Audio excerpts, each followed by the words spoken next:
Hi, welcome back guys. This is your friend, Cabbage Head Fanfics. Back with amazing fanfiction. This is the series of What If Deku Was Born with Gojo's Limitless. Now before starting, please give this video a like and subscribe to the channel if you want more videos like this. Now let's get into the fanfic. Quirks, meta abilities, mutations. Those were the names given to the phenomenon of emerging superpowers in humanity. Some could manipulate the elements, others could wield impossible strength. Very few, however, possessed powers considered legendary. Over time, these abilities grew and evolved until the current generation inherited their quirks. Izuku Yagi was a boy generally considered below average by others, and otherwise a relatively normal child.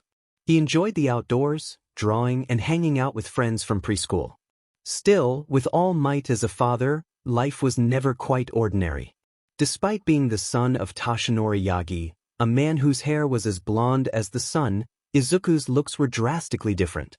His hair was white as snow and his eyes were a vibrant blue, as if the sky itself had been etched into his irises. Izuku Yagi, his mother, worried at first that he might have some strange genetic disease, but those fears eased on the day he was born when the doctor confirmed that he was perfectly healthy. The couple settled into life as parents to two healthy babies, the other being a girl 3 minutes younger than her white-haired brother. One quiet Monday morning, Izuku lay on the floor of his room, shielding his head with a comic his father had brought back from America, a story about a hero born from the stars whose kindness could reach even the hardest hearts. His sister Izumi stepped into the room carrying a small rabbit toy she had received from their mother. Izumi expressed that she wanted to play outside and asked when he would stop reading the book. Izuku, sounding exhausted, explained that he was tired and just wanted to relax.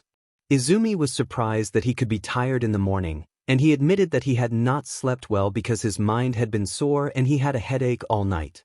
She shrugged and said she would go play with their friend Katsuki, inviting him to come to the park when he felt better. As she prepared to leave, Izuku warned her not to put her hand on the door frame, explaining she might get a splinter. Startled, Izumi obeyed and, from that moment, began to view her brother as an enigma. It was not just moments like that. While playing tag, she sometimes found she could not touch him, while at other times he easily caught her despite appearing to have less stamina. She considered that perhaps she had underestimated his speed, perhaps she was simply getting slower, or perhaps more plausibly, he had awakened his quirk. Before leaving for the park, Inko asked where Izuku was and learned he had said he had a headache. She urged Izumi to be back before dark and watched her go. Concerned, Inko then went to her son's room, knocked, and entered to find him lying on the floor. Inko asked if he was all right. Izuku said his head hurt and that he kept seeing things that filled his mind with information. When Inko asked if he was experiencing sensory overload, he admitted he did not know the term but described that every time he looked at something he could perceive things no ordinary person could. He then told her that even though he could not see her at that moment, he knew the color of her shirt, purple. Amazed, Inko decided they should see a specialist. She helped her son up and drove him to Jaku General Hospital to consult a quirk specialist knowledgeable in development and identification. At the hospital, Izuku underwent several tests, mostly assessing his eyesight and other abilities. During the examination, doctors accidentally dropped a scalpel near him and discovered what appeared to be a protective barrier manifesting around him, which suggested a repulsive force at work. After several hours, Inko and Izuku waited in the doctor's office. Dr. Garaki, a man with peculiar gear-shaped goggles, introduced himself, thanked them for waiting, and apologized for the lengthy assessment, explaining there had been additional factors to consider. Inko said she did not mind the wait so long as her son was okay and asked what the doctors had found. Dr. Garaki explained that Izuku was an enigma in terms of his powers. Based on their observations and Inko's testimony, they confirmed he had eyesight far beyond that of a normal child, but they had also uncovered other abilities. Inko was told that Izuku could instinctively create a protective force field around himself and that its composition suggested a manifesting repulsive force. Dr. Garaki noted his records indicated Inko was a fourth-generation quirk user and asked what powers she and Izuku's father possessed. Inko replied that she did not have anything too special, that she could levitate small objects, and that her husband had the more powerful and varied superhuman abilities. Dr. Garaki explained that Izuku's newfound abilities could include increased strength and speed. The mother asked whether that explained some of the boy's abilities and then questioned why the ability to manipulate repulsive forces would affect his eyesight. The doctor hypothesized that the eyesight was likely the result of a mutation.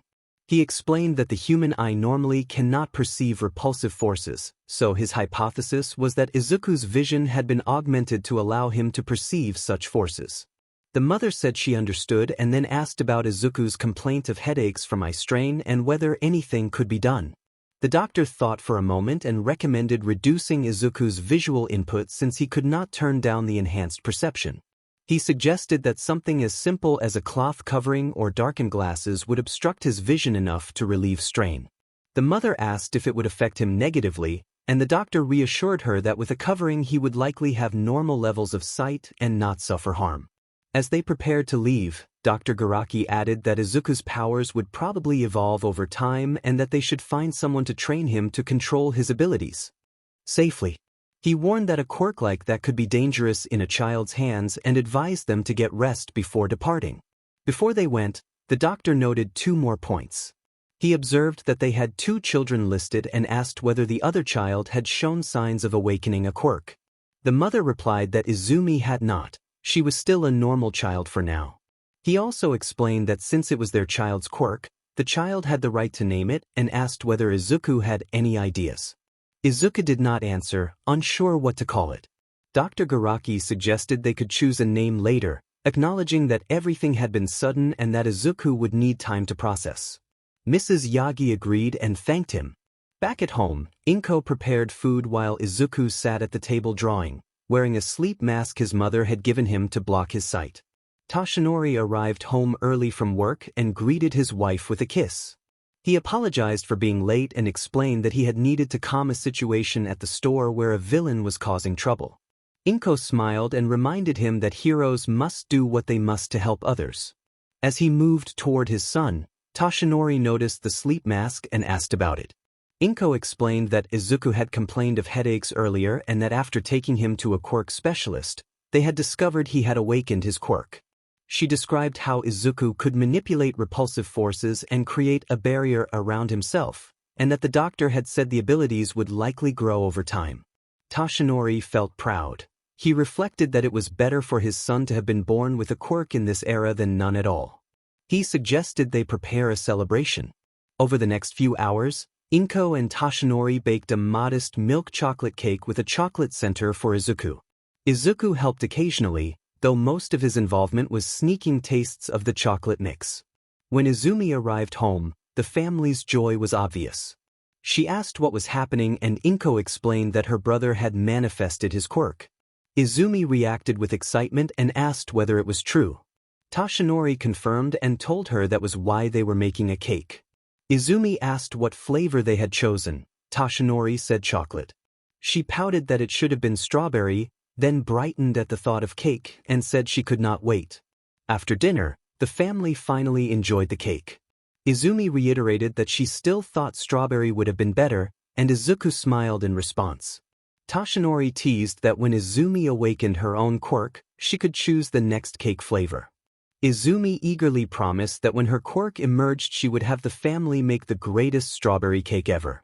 Toshinori laughed and accepted the offer, expressing that he looked forward to seeing what quirk Izumi would awaken. In the days that followed, Izumi grew excited at the prospect of her own awakening and hoped each day that she might be next. Sometimes she thought she felt something, but the sensations were usually just the result of her own excitement. As she neared 5 years old, worry began to creep in. She had heard stories of children who were late bloomers, whose quirks appeared around that age, and her anxiety grew. Eventually Toshinori took her to a quirk specialist to be certain. The doctor told Toshinori that his daughter was quirkless. Toshinori asked the doctor if he was certain.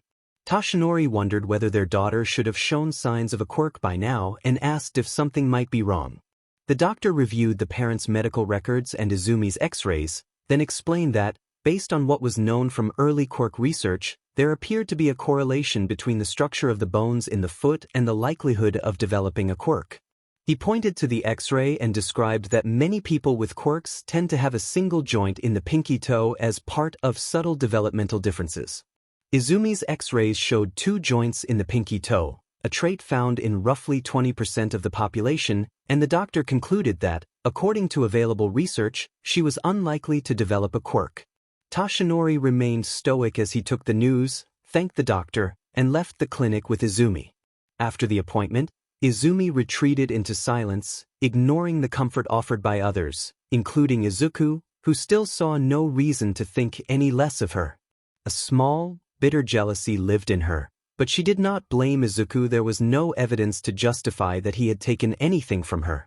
For a time she lived a relatively ordinary childhood, though some people treated her poorly because she was quirkless. As the years passed, that simmering jealousy hardened into resentment until, at 6 years old, a single incident at school crystallized her feelings.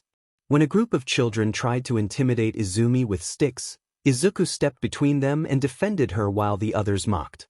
One boy, Tsubasa, taunted that Izuku's protection would only delay the inevitable and bragged about using the sticks to get their way. Others speculated about Izuku's quirk and how they could overcome it by outlasting him. Izuku warned them not to underestimate his abilities, and when Tsubasa refused to back down, Izuku briefly used an attraction ability to pull Tsubasa away and slam him against a tree. The sudden movement sent the other 2 into a panic. They fled, carrying Tsubasa with them. Izuku immediately regretted the force of his reaction and admitted that he should have been more careful showing his power. He intended to apologize to the boy's parents later but was relieved that Izumi was not hurt. He offered his hand to help her up, but the gesture only provoked a volatile response. Izumi slammed his hand away, angrily accusing him of looking down on her, insisting that she was not helpless, and declaring that she would eventually be better than him. She ran off in tears, leaving Izuku standing confused and hurt. He wondered why she had reacted so fiercely. As Izumi ran, a single conviction hardened in her mind: he had taken something from her. That belief opened a wedge between them and pushed her toward a growing hatred and disgust for her brother. After that fight, distance settled over their relationship. Whenever Izuku tried to play with her, she shut him out. When he offered snacks, she refused. Concluding that she wanted nothing to do with him, Izuku stopped pressing and limited his interactions with her to family meals and when their parents were present. That pattern continued for years. Izumi dedicated herself to relentless physical and mental training, while Izuku sought to enjoy life in quieter ways, taking breaks from study and errands on Saturdays to appreciate the outdoors. On a particular Sunday when Izuku was 10, he wandered through a small park and looked up at leaves moving in the breeze, quietly grateful for the calm of the moment. While he was distracted, a muscular man and a boy around his age were nearby, engaged in specialized training. The man was coaching the boy Tenya on how to turn while using a speed-type ability that produced engine-like move from his calves. Tenya powered forward in a straight line, unable to execute the turn, and his older brother panicked at the sight of Izuku standing directly in Tenya's path. With no time to spare, the older man shouted for Izuku to get out of the way. Someone shouted that Izuku would get hurt if he did not stop, but Izuku did not heed the plea. He activated his quirk, anticipating the collision and planning to defuse the situation. When Tenya finally struck the spot where Izuku had been, he found himself suspended in midair until his engines began to power down. Izuku asked the boy if he was still in the early stages of training his quirk. Tenya replied with a stiff, affirmative nod. Izuku reassured him that he faced similar difficulties in certain areas. After a few minutes of settling down from the incident, the 2 brothers offered Izuku a can of orange juice as thanks and an apology for nearly risking his life. Tenya bowed and apologized profusely for his recklessness and for putting Izuku in danger, insisting he would understand if Izuku did not forgive him. Izuku responded that it was all right and explained that his own father trained him with his quirk as well. The older brother was surprised by Izuku's calm attitude. He had expected fear or anger after nearly colliding with a boy traveling beyond 40 kilometers per hour. Instead, Izuku seemed relaxed and, intriguingly, shared the experience of being trained by a parent. The older brother wondered if Izuku's father might be a pro hero. Izuku explained that his father had told him anyone using a quirk outside of hero work was committing an illegal act unless permitted by a licensed hero. When Izuku inquired whether that meant the older brother was a hero, Tenya confirmed that he went by the Turbo Hero Ingenium. The older brother, Tensei, replied with gratitude to Izuku's compliments and then asked whose hero Izuku's father was. Izuku said his father kept his hero identity secret. Tensei promised to keep the information to himself. Izuku hesitated at first but then leaned forward and whispered a single name into Tensei's ear. Tensei's eyes widened in surprise and he asked if Izuku was really the son of that hero. Izuku confirmed it, and Tensei admitted he had not expected the hero to have a family. Tensei expressed that he was glad the son of a pro had helped his kid brother. Tensei then asked where Izuku's parents were. Izuku said his mother was shopping somewhere in Narahata and his father was helping Izuku's sister train. Tensei noted that it made sense to train family members to stay safe with so many villains around and offered to take Izuku home, but Izuku said he planned to be out until before sunset. Tensei suggested that Izuku hang out with Tenya for a while, explaining that his younger brother had difficulty connecting with other children and was often teased for being a stickler for rules. Tensei asked if Izuku would be Tenya's friend. Izuku immediately agreed and said he saw nothing wrong with following the rules. Tensei smiled and, feeling a bit out of breath from training, asked if he could rest while the boys played. Izuku and Tenya spent the next 30 minutes playing simple games, pretending the floor was lava, fending off invisible villains, and staging awkward dance battles. When they tired, they sat down for a game of chopsticks. Izuku noticed that Tenya wore glasses and asked if they caused headaches. Tenya replied in confusion that eyes did not cause headaches and that his glasses were simply to help him see. Izuku reflected that his mother had been right that not everyone shared his sensory issues. He explained that he wore tinted glasses because his quirk caused sensory overload, and that the glasses or a cloth over his eyes helped him maintain normal vision. Tenya reacted with astonishment upon learning how acute Izuku's eyesight could be, and asked whether it might be related to the force field Izuku had demonstrated earlier. Izuku said the doctor believed the two could be connected. Tenya exclaimed that it was very cool and asked what Izuku called his quirk. Izuku said the doctor had advised him to name it as he liked, so he had chosen Limitless. Tenya cringed at the name but did not voice his opinion. Tenya then asked about the engines that extended from the older brother's legs. Yagi asked if Tenya could take them out. Tenya replied with surprise and explained that the things sticking out of his legs were mufflers and that he had no idea whether they could be removed. Tenya admitted he had not tried because he did not know what would happen and suspected it would be painful. Yagi said that made sense. Tenya then asked Yagi if he had any siblings. Yagi said he had a twin sister but that they were not on good terms. When Tenya asked why, Yagi explained that he had defended her from some rowdy kids, and she had suddenly slapped his hand away. After that incident they only spoke when their parents were around, and it had been sad for him. Tenya felt sorry for the boy as he continued to drink his juice. Yagi said he had it rough, while Tenya said he at least had a brother he could look up to. Yagi agreed but added that his classmates had a polarizing view of him. Girls liked him for his looks, and the other boys resented him because they could not beat him up when he defended his sister. He went on to say that even when he helped his sister, she accused him of doing it out of pity, leaving him stuck between disappointing his parents if he did not help and upsetting his sister if he did. Tenya encouraged him to keep helping his sister, recalling that his own brother often said meddling when not needed was the essence of being a hero. Yagi responded that Tenya's brothers sounded wise. They continued to play until Tensei received a call from his parents asking him to come home with his younger brother. After informing the others, Tensei and the boys bowed politely to Izuku and thanked him for his time, and then Tensei handed Izuku a piece of paper with a phone number on it in case they wanted to meet again. Izuku accepted the paper gratefully. As the brothers left, Izuku headed home. His mother greeted him at the door as he took off his jumper. She asked how playing at the park had been, and Izuku said he had made a new friend named Tenya. His mother smiled and said she was glad, then mentioned that Uncle Hisashi and Cousin Mikumo would be visiting in a couple of days and asked Izuku and his sister to clean their rooms in case they wanted to play together. Before going to his room, Izuku told his mother that Tenya's brother had given him a note in case he wanted to hang out again, and he passed the paper to her. She stuck the note to the fridge so she would not lose it, explaining that she planned to replace her phone soon and did not want to risk throwing away important information. She then asked Izuku to help with the dishes because the dishwasher was not working properly. Izuku nodded and took a tea towel to dry the dishes. While he helped, Izumi stood attentively in front of her father, who was enjoying a day off and looked a little confused by her serious manner. As he took a sip of water, Izumi began to speak.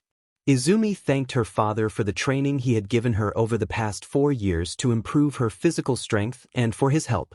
She explained that she wanted to inherit the family power he had once possessed and asked to be made the 9th successor of One for All. She argued that as his daughter, quirkless like he had once been, she would be a suitable successor, and that the arrangement would let him have a successor and give her a quirk beneficial to both. Toshinori's eyes widened, and he looked at Izumi with a troubled expression. He apologized gently and told her that he did not think she should have One for All. Silence filled the room as Izumi absorbed his words, her heart pounding. Just why? Toshinori, attempting to remain calm, explained that Izumi was only 10 years old and still had time for a normal childhood. He did not want to take that away by placing the burden of the power on her. He added that the responsibility required to use that power would be too much for her to handle. Izumi's face showed a mixture of frustration and heartbreak. She understood her father's concerns but could not help feeling denied the chance to make a difference. She said she understood. Despite her desperate hopes that her father would give her the opportunity to be a hero, it pained her to know that he would not even consider giving her his power. Tears streamed down her face as she locked herself in her room. She told herself she was not weak, not helpless, and that she could still do good. Approaching her desk, she grabbed a pencil and paper and began to doodle a small figure with round eyes and exposed teeth. Though this was only a first prototype, she imagined it evolving over the years into something far greater than it started. A few days later, the Yagi family waited in front of the airport, holding up a sign as they watched for their guests to arrive. Their mother, Inko, stood with the children and explained that their uncle had been away for a long time and might need some time to readjust to living back home. She added that while he had planned a short visit, he and his companion were also looking for a permanent place to stay after traveling so much. Izuku kept his mother's hand and scanned the gate for a man about 5'10" with short green hair and glasses, and for Mikumo, whom he had not seen in some time. Mikumo's clear features included midnight black hair and heterochromia, one red eye and one purple eye. After about 30 minutes, Inko spotted the arrivals. She recognized a boy in a comic book t-shirt and a man in formal wear with a small green goatee and slick back hair. The man removed his glasses and greeted Inko warmly. The family reunited, and Hisashi and Inko fell into conversation, catching up on the years they had spent apart. Hisashi explained that he had been back in the country to work on an animated series based on his own comic, Humanity Unbound, a futuristic detective story that explored a society reliant on androids and the questions of whether such devices could or should become alive. Izuku was grateful to have had the chance to read the original comics thanks to his uncle. He enjoyed them but remained more interested in superheroes. The siblings continued talking as they left the airport and got into the family car. Inko updated Hisashi about their father's health, saying the hospital staff reported that treatments were helping and that he should be out of the hospital within a month. Hisashi expressed relief that their father would be recovering soon. Meanwhile, Izuku and Mikumo chatted about Mikumo's time in America. Mikumo described New York City and a giant statue of a woman in robes holding a torch. He explained that the torch lit up mostly for decoration and that he was not sure why the statue wore a crown. Izuku asked about school life abroad. Mikumo said it was different from the old movies their grandfather used to show them. There were bullies, but not the stereotypical kind. He added that his school allowed him to use his quirk in winter to warm the classroom, but otherwise he was restricted because of an incident in which he had melted a car. Mikumo admitted he had embarrassed himself and that their father had had to pay to replace the car, which led to stricter limits on his quirk. The family listened as Inko and Hisashi continued to talk. Izumi sat quietly sketching a robot in her notebook. Hisashi admired her drawing and asked what it was, prompting Izumi to say she had no name for it yet, only some Western names like Jason or Edith that she did not think were cool. Hisashi offered to give advice if she wanted it, and Izumi thanked him. The car ride lasted about an hour before they arrived at the Yagi residence. Hisashi put his luggage in the car and joined his sister and son in the house. Inko told Hisashi there was a guest bedroom upstairs and that Mikumo could sleep in Izuku's room if he wanted. Hisashi thanked her for her hospitality. Mikumo expressed how much the favor would help and promised to keep the guest bedroom tidy. He then entered and asked Izuku about activities they could do while he stayed with them. Izuku explained that they technically had video games but they mostly collected dust and suggested the park, though he warned there might not be any peace there. When Mikumo asked why, Izuku explained that they might run into an old friend named Katsuki who had become a problem. Izuku said Katsuki had developed a superiority complex and teased Izumi for not having a quirk. Izuku added that he had stepped in a few times but Katsuki was relentless. Mikumo offered to take a walk outside, and Izuku agreed. Izuku then told his mother their plan. Their mother smiled and gave permission, calling for Izumi to go outside with her brother and cousin to get some sun. Izumi sighed, grabbed her sketchbook, and headed out. At the park, the two boys swung on the swings while Izumi sat sketching in the shade. Mikumo, swinging lightly, asked Izuku for more information about Katsuki. Izuku described Katsuki as having an explosion quirk, a loud personality, and a tendency to rely on headfirst attacks. He noted that, because of his own powers, fights usually ended poorly for Katsuki. Izuku could contain him in a protective barrier until it was turned off. Izuku also explained that Katsuki was the son of his mother's friend Mitsuki, suggested that his home life likely influenced his attitude, and said Katsuki was more of an acquaintance. The spot of closest friend was reserved for someone named Tenya, who Izuku had recently met and enjoyed spending time with despite being awkward. As they talked, Katsuki Bakugo arrived with two friends and moved toward Izumi intending to bother her. Katsuki taunted Izumi and emphasized the nickname he used for her. One of his friends, Hashiga, suggested that Izumi might have forgotten the social order now that her protective brother was watching over her. Another friend dismissed any fear of someone whose quirk affected their teeth. Izumi bristled at the comments. Mikumo stepped forward and told them to stop. Izuku pointed out that calling for Katsuki's name seemed to make him appear and reminded Katsuki of a past mishap in which he had injured himself while attempting a flashy maneuver. Katsuki scowled and glared at Izuku. Mikumo then introduced himself, explained his family connection to Izumi and Izuku, and asked Katsuki to leave his cousin alone. When Katsuki asked why he should comply, Mikumo considered a non-harmful show of intimidation but decided against risking greater consequences. Instead he invoked the adults. He said he would tell Katsuki's parents if anyone hurt Izumi. Katsuki's friends laughed at the threat, but Katsuki suddenly grew pale and fearful at the thought of what might follow. He panicked, shouted that they should leave, and ran off with his friends following. Mikumo allowed himself a small, satisfied smile. Izumi, meanwhile, felt a sting of shame and frustration at having been helpless and needing others to intervene. She told herself that it had to stop. The family returned home and settled back into their routine. Days passed and, eventually, Hisashi and Mikumo moved out of the Yagi household after finding a place of their own. As time went on, Izumi sank further into her insecurities and spent more time alone. She developed a habit of tinkering with machines, both simple and complex, devoting intense focus to her inventions. In the corner of the room sat a crude humanoid device, its face marked by a mouth of jagged metal plates and round, blank eyes that looked polished but lifeless. Its construction was rough, but it bore a name painted on its arm, the name Izumi had given her first creation. Mekamaru. A few years later, Toshinori sat on the couch at home watching television while heavy rain fell outside.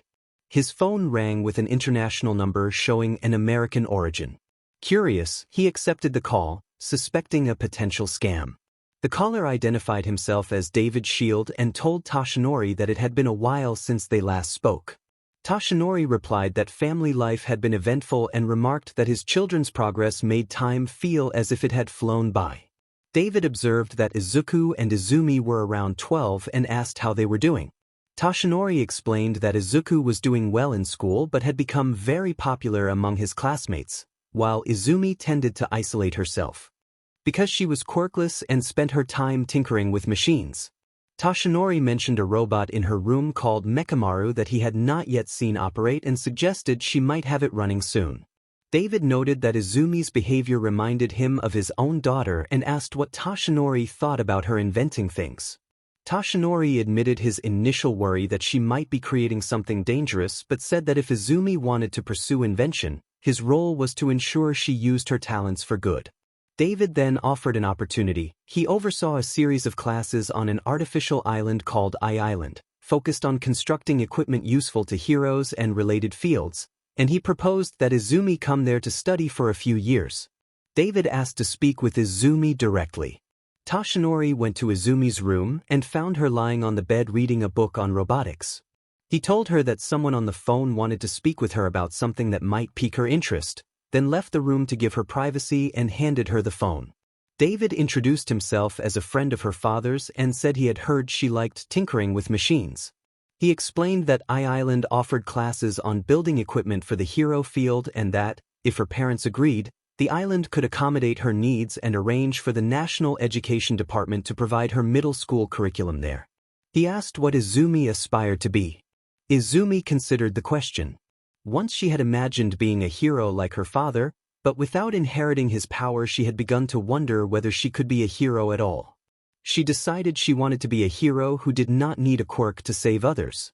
David responded positively and offered to help her increase her skills on I-Island, asking her to take the opportunity. Izumi accepted the offer.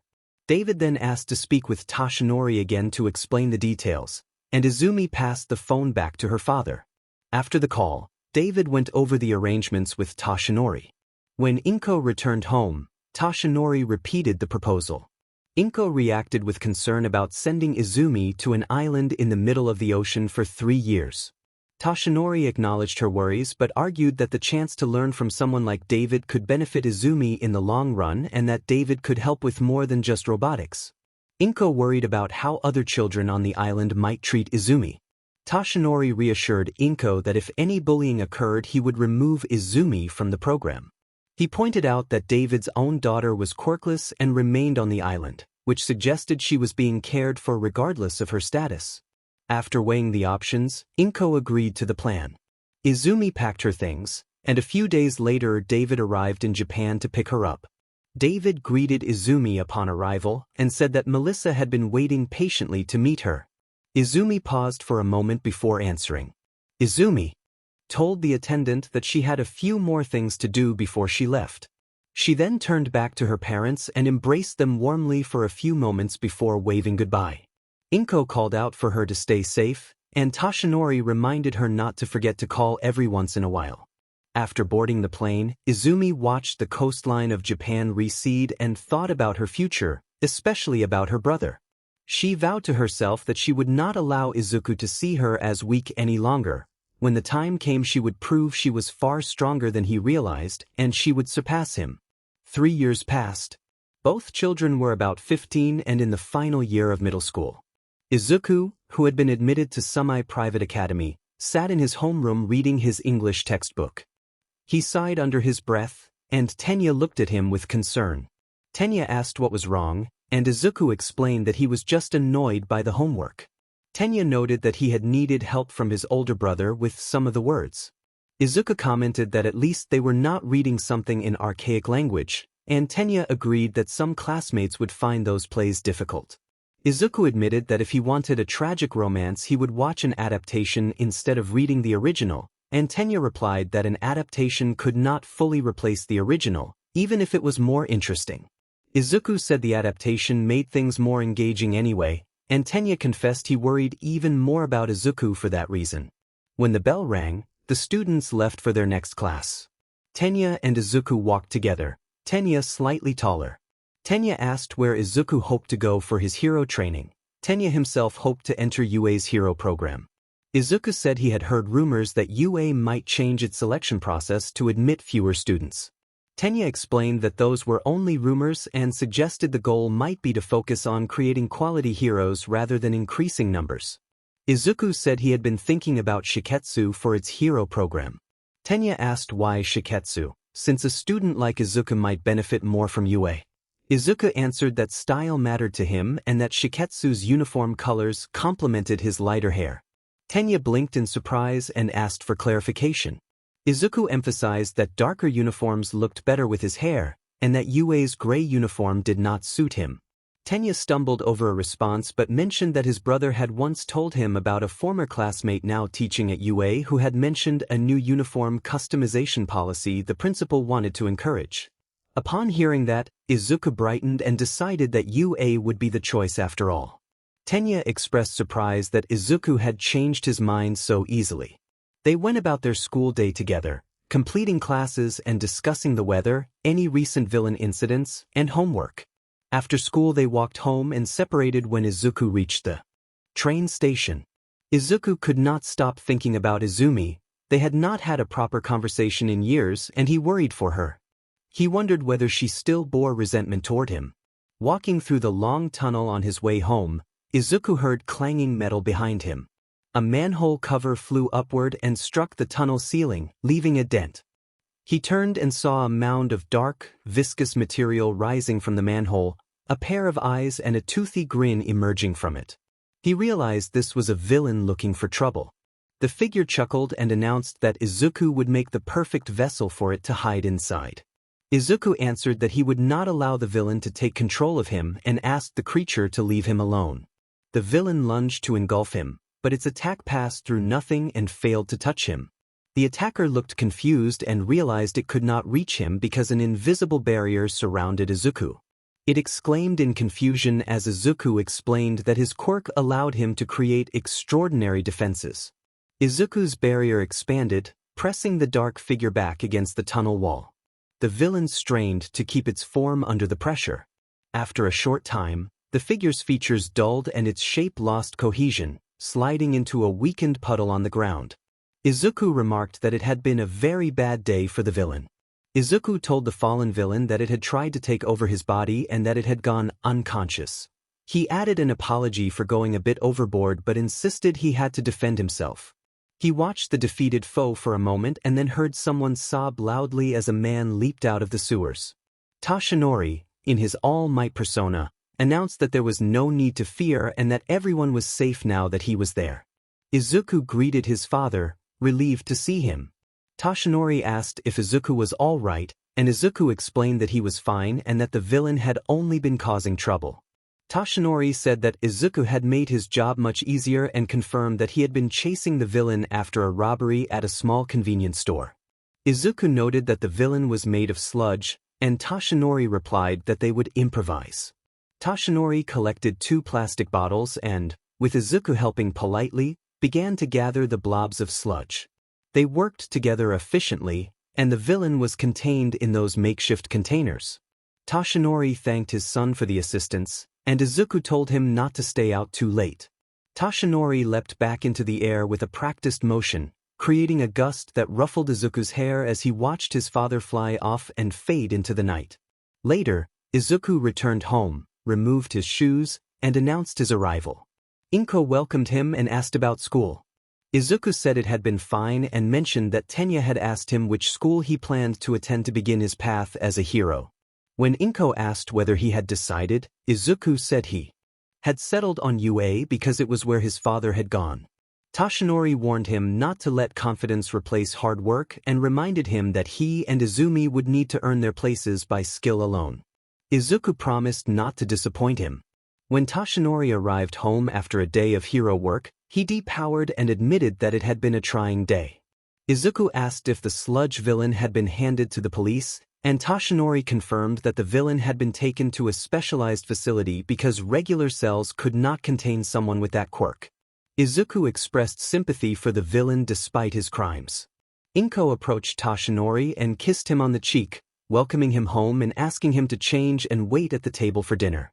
At the dinner table that evening, Tashinori mentioned that he would be working at UA as a teacher and that Principal Nizu planned to change the entrance exam to make it more challenging.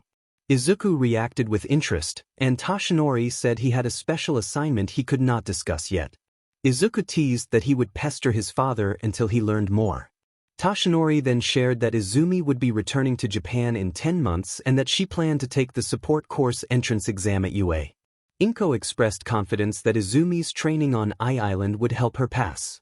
Izuku listened while his parents spoke, and Toshinori suggested helping him train for the next 10 months to prepare for the entrance exam. He mentioned a beach that would be ideal for building strength and added that if his schedule prevented him from training Izuku at times, he had created a clear training guide to ensure steady progress. Toshinori handed Izuku the plan, and Izuku began to read the document titled Aim to Pass the American Dream. As he read through the plan, a few details caught his attention. The sleep schedule, meal plans, and exercises meant every aspect of his life would be regimented for the next 10 months, and Izuku did not like the idea of cutting out sweets. Izuku muttered that there was so much to do. His father told him to follow the plan to the letter and they would have him strong in no time, physically. Izuku agreed that it might be annoying at first but said he was confident he would manage. Finding motivation in his father's words, Izuku inadvertently transformed into his buff form and let out a triumphant yell. His father exclaimed that was the spirit and pulled him into a hug. Izuku allowed his father to lift him into the air and give him a playful noogie. His mother joined in with soft laughter. Izuku felt slightly embarrassed but genuinely happy. For the next 10 months, Izuku underwent his father's training plan, focusing on developing his body to peak condition. The program was strenuous and required him to balance school and social life with intense training.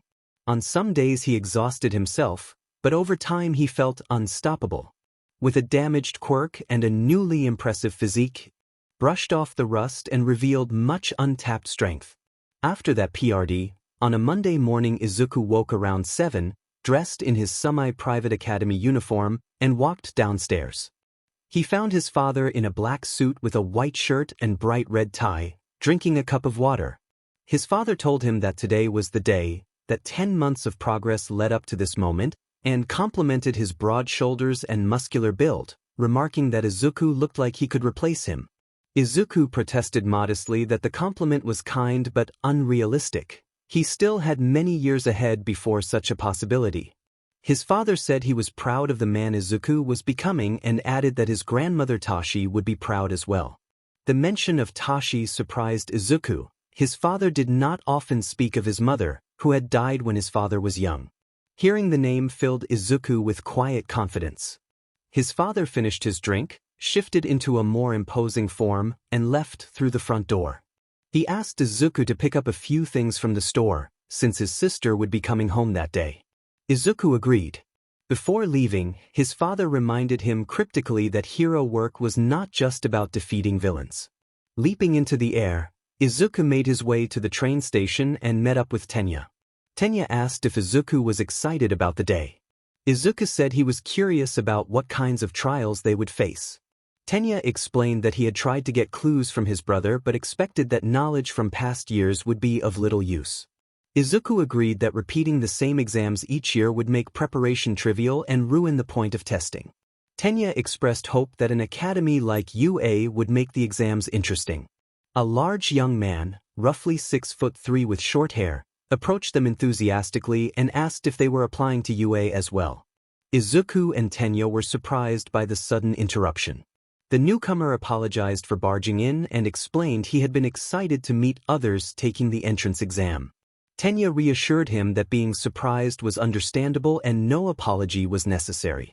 The newcomer thanked them and explained he was especially excited to be taking a recommendation exam. When Tenya asked who had recommended him, the newcomer said the Hero Association had sent a recommendation to UA, giving him the chance to take the entrance exam. Tenya admitted his own brother had not offered him a recommendation. Izuku, intrigued, asked the newcomer for his name, saying they might be future classmates. The newcomer introduced himself as Inasa Yorashi and said it was a pleasure to meet them. Izuku Yagi introduced himself in return and expressed hope that they would all do their best. When the train arrived at its destination, Izuku, Tenya, and Inasa walked off together and headed in the same direction. They spoke about their previous schools, family, and reasons for wanting to attend UA. Inasa expressed surprise that Tenya was Ingenium's brother, Tenya explained that the Ida family was well known for heroes, but his brother kept his private life separate. Izuku confirmed that his father was a hero but said he was not supposed to reveal who he was. Inasa said he had not been born into a hero family but aspired to the career nonetheless and did not mind. Izuku noted that getting a recommendation from the Hero Association was an impressive achievement. They continued on, discussing rumors about changes to UA's roster and the typical size of incoming classes. Inasa remarked that since UA had so much money they could operate how they wanted, including how many students they accepted. Tenya responded that the idea was terrifying. The acceptance rate was already low and making it lower felt unfair. Izuku dismissed their worry, noting that anyone accepted would simply have proven themselves the strongest among the contestants. Tenya agreed. As the three approached the school gates, Izuku glimpsed someone entering. Short, blonde, curly hair and a determined gaze. He recognized her as Izumi. He did not approach. He stood still and said nothing, while Tenya and Inasa regarded him with confusion. Tenya asked if Izuku was all right, and Inasa added that he looked like he had seen a ghost. Izuku explained that he had just seen something that caught his interest. The two shrugged, and Inasa stepped forward to say he was going to his assigned area and wished them luck. Izuku waved as Inasa left, and he and Tenya went inside the building in the opposite direction to take the written portion of the entrance exam. Izuku had no trouble with the questions and moved through the test while many others struggled. Exam restrictions required him to remove his sunglasses, since they might be considered a tool for cheating. After about 30 minutes he approached the proctor and handed in his paper, drawing astonished looks from the other applicants except for a particular blonde boy watching from the background. The proctor, Snipe, studied him with suspicion and pointed out that the exam was an hour and a half long and he still had time to review his answers, suggesting the possibility of rule-breaking. Izuku chuckled and assured Snipe that he had no reason to cheat, especially when it came to hero work. He complimented the test and asked Snipe to pass his thanks to Principal Nizu. Back in his designated area, murmurs ran through the other students until Snipe ordered everyone to quiet down and warned that further chatter would result in immediate failure.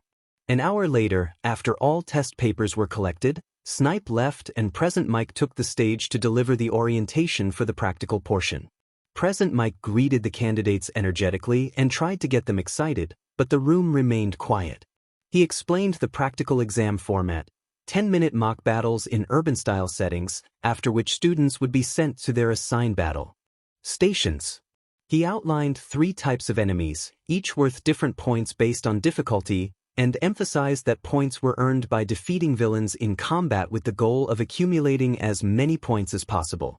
He also warned applicants to keep things heroic and avoid causing injuries to one another. He mentioned a 4th villain type that was worth 0 points, a detail that caught Izuku's interest. Tenya examined his applicant card and noted that the organizers were splitting groups so applicants could not team up with friends, a strategy he thought was sensible. Izuku whispered that he would miss being able to team up with Tenya but that they would manage on their own. Present Mike finished with a quote about overcoming misfortune and shouted the school's rallying cry before dismissing the candidates. Most students listened in silence. Present Mike offered encouragement and left. Izuku leaned back, confident that he had all the assurance he needed. Students were then escorted to their battle centers. Izuku was placed in Battle Center B while Tenya went to Battle Center C. Izuku wore a black BLNDFLD along with a gray bomber jacket, jeans, and black sneakers. He leaned against the wall and observed the other applicants. Some appeared to be heavy hitters, their quirks hinted at by their designs, including a teenager whose hair resembled a drill. He thought about how hero work was not just about defeating villains and wondered whether something his father had mentioned earlier might be a clue. He decided to stop dwelling on it until after the exam. A soft voice interrupted his thoughts. A young girl with short auburn hair and large round eyes approached him and asked, with obvious concern, whether he was all right and whether he felt ready for the practical exam. He noticed that she was wearing a BLD and leaned forward, surprising himself with how close he had come.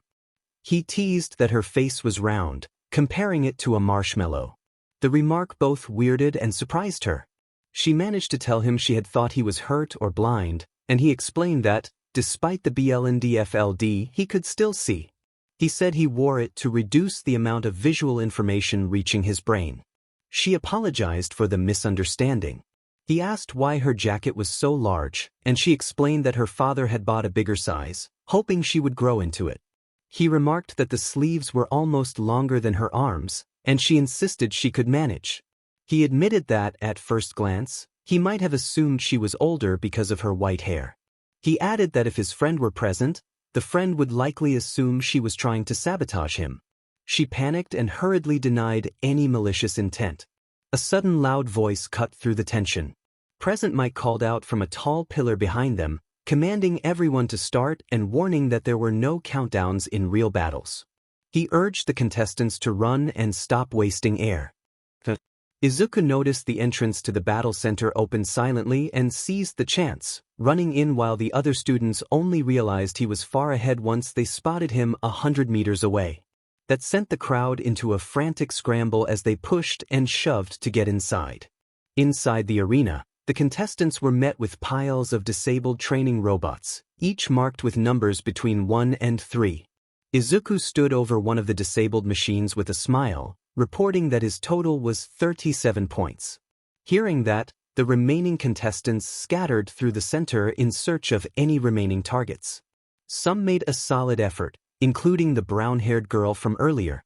The point totals climbed toward 50. Some contestants panicked at the thought of falling behind, while others grew complacent, satisfied with their scores. The teachers observed the exercise from the observation room and discussed the examinees' strategies. Nizu explained that the examinees did not know how many villains were present or where they would appear. They had limited time, a vast area to cover, and a need to locate every target. Some relied on information-gathering abilities to plan, others on speed to outpace peers. Remaining calm under pressure and a combination of strategic thinking and raw combat ability often made the most successful students. Midnight commented that this year's group looked promising, and Cementos agreed, noting they were more intriguing than the previous year. Snipe then shared that one participant had caught his attention for finishing the written portion of the exam in slightly over 30 minutes. The other teachers reacted with disbelief. Ectoplasm reminded them the exam was designed to be completed around an hour and 30 minutes. Snipe insisted it was true. The student had perfect scores on every section and had casually referred to the test as a side quest, a phrase that surprised the faculty. Nizu laughed it off and said it was a pleasant surprise, but reminded them that actions revealed character more than written tests. He wanted to see how the students would handle the real test. Nizu pressed a button on the main console. Rumblings sounded across the battle centers and distant explosions lit the horizon. The contestants turned toward the source, fear and excitement washing over them at the sight of a massive opponent approaching. A giant training robot classified as the Zero-Pointer. After the exams had concluded, it took a couple of hours for the students to filter out of the school, each of them weighed down by the worry that they might not pass. Izuku, however, was not concerned. From what he could tell, he had placed very well on the test. While still at UA, he had continued talking with the brown-haired girl, mostly explaining the functions of his quirk and covering small details. He learned that her name was Ochako Urarka. Once they left the UA campus, they parted ways. Izuku picked up a few things for dinner, boarded the train, and arrived home. When he entered, he saw his sisters sitting at the dining room table talking with their mother, Inko. His sister turned her gaze toward him with a sour expression, and Inko also looked up. Inko greeted him and asked how the exam had gone. Breaking out of his trance, Izuku shook his head and told his mother that the exam had gone well and he was fairly certain he had earned one of the top scores, so he expected no problems getting in. Inko replied that it was good news and mentioned that Izumi had also aced her tests and should be able to enter the support course. Izuku then told his mother he had picked up the things for dinner. Inko thanked him and said she hoped it had not been a bother. Izuku reassured her that it had been a quick trip to the store. Inko asked him, while he waited for dinner, to help Izumi carry her things to her room, and Izuku immediately agreed. Spotting a suitcase at the base of the stairs, Izuku carried it up the hall with Izumi following behind. He placed the suitcase on her bed and left the room briefly. He offered to look through some of the things she had brought. Izumi responded coldly, warning him to be clear about their boundaries and telling him that being back did not mean he could freely talk to her. She said things were different between them and warned him not to become arrogant about his quirk or assume she was weaker. Izuku reacted with a confused expression and stammered a tentative agreement.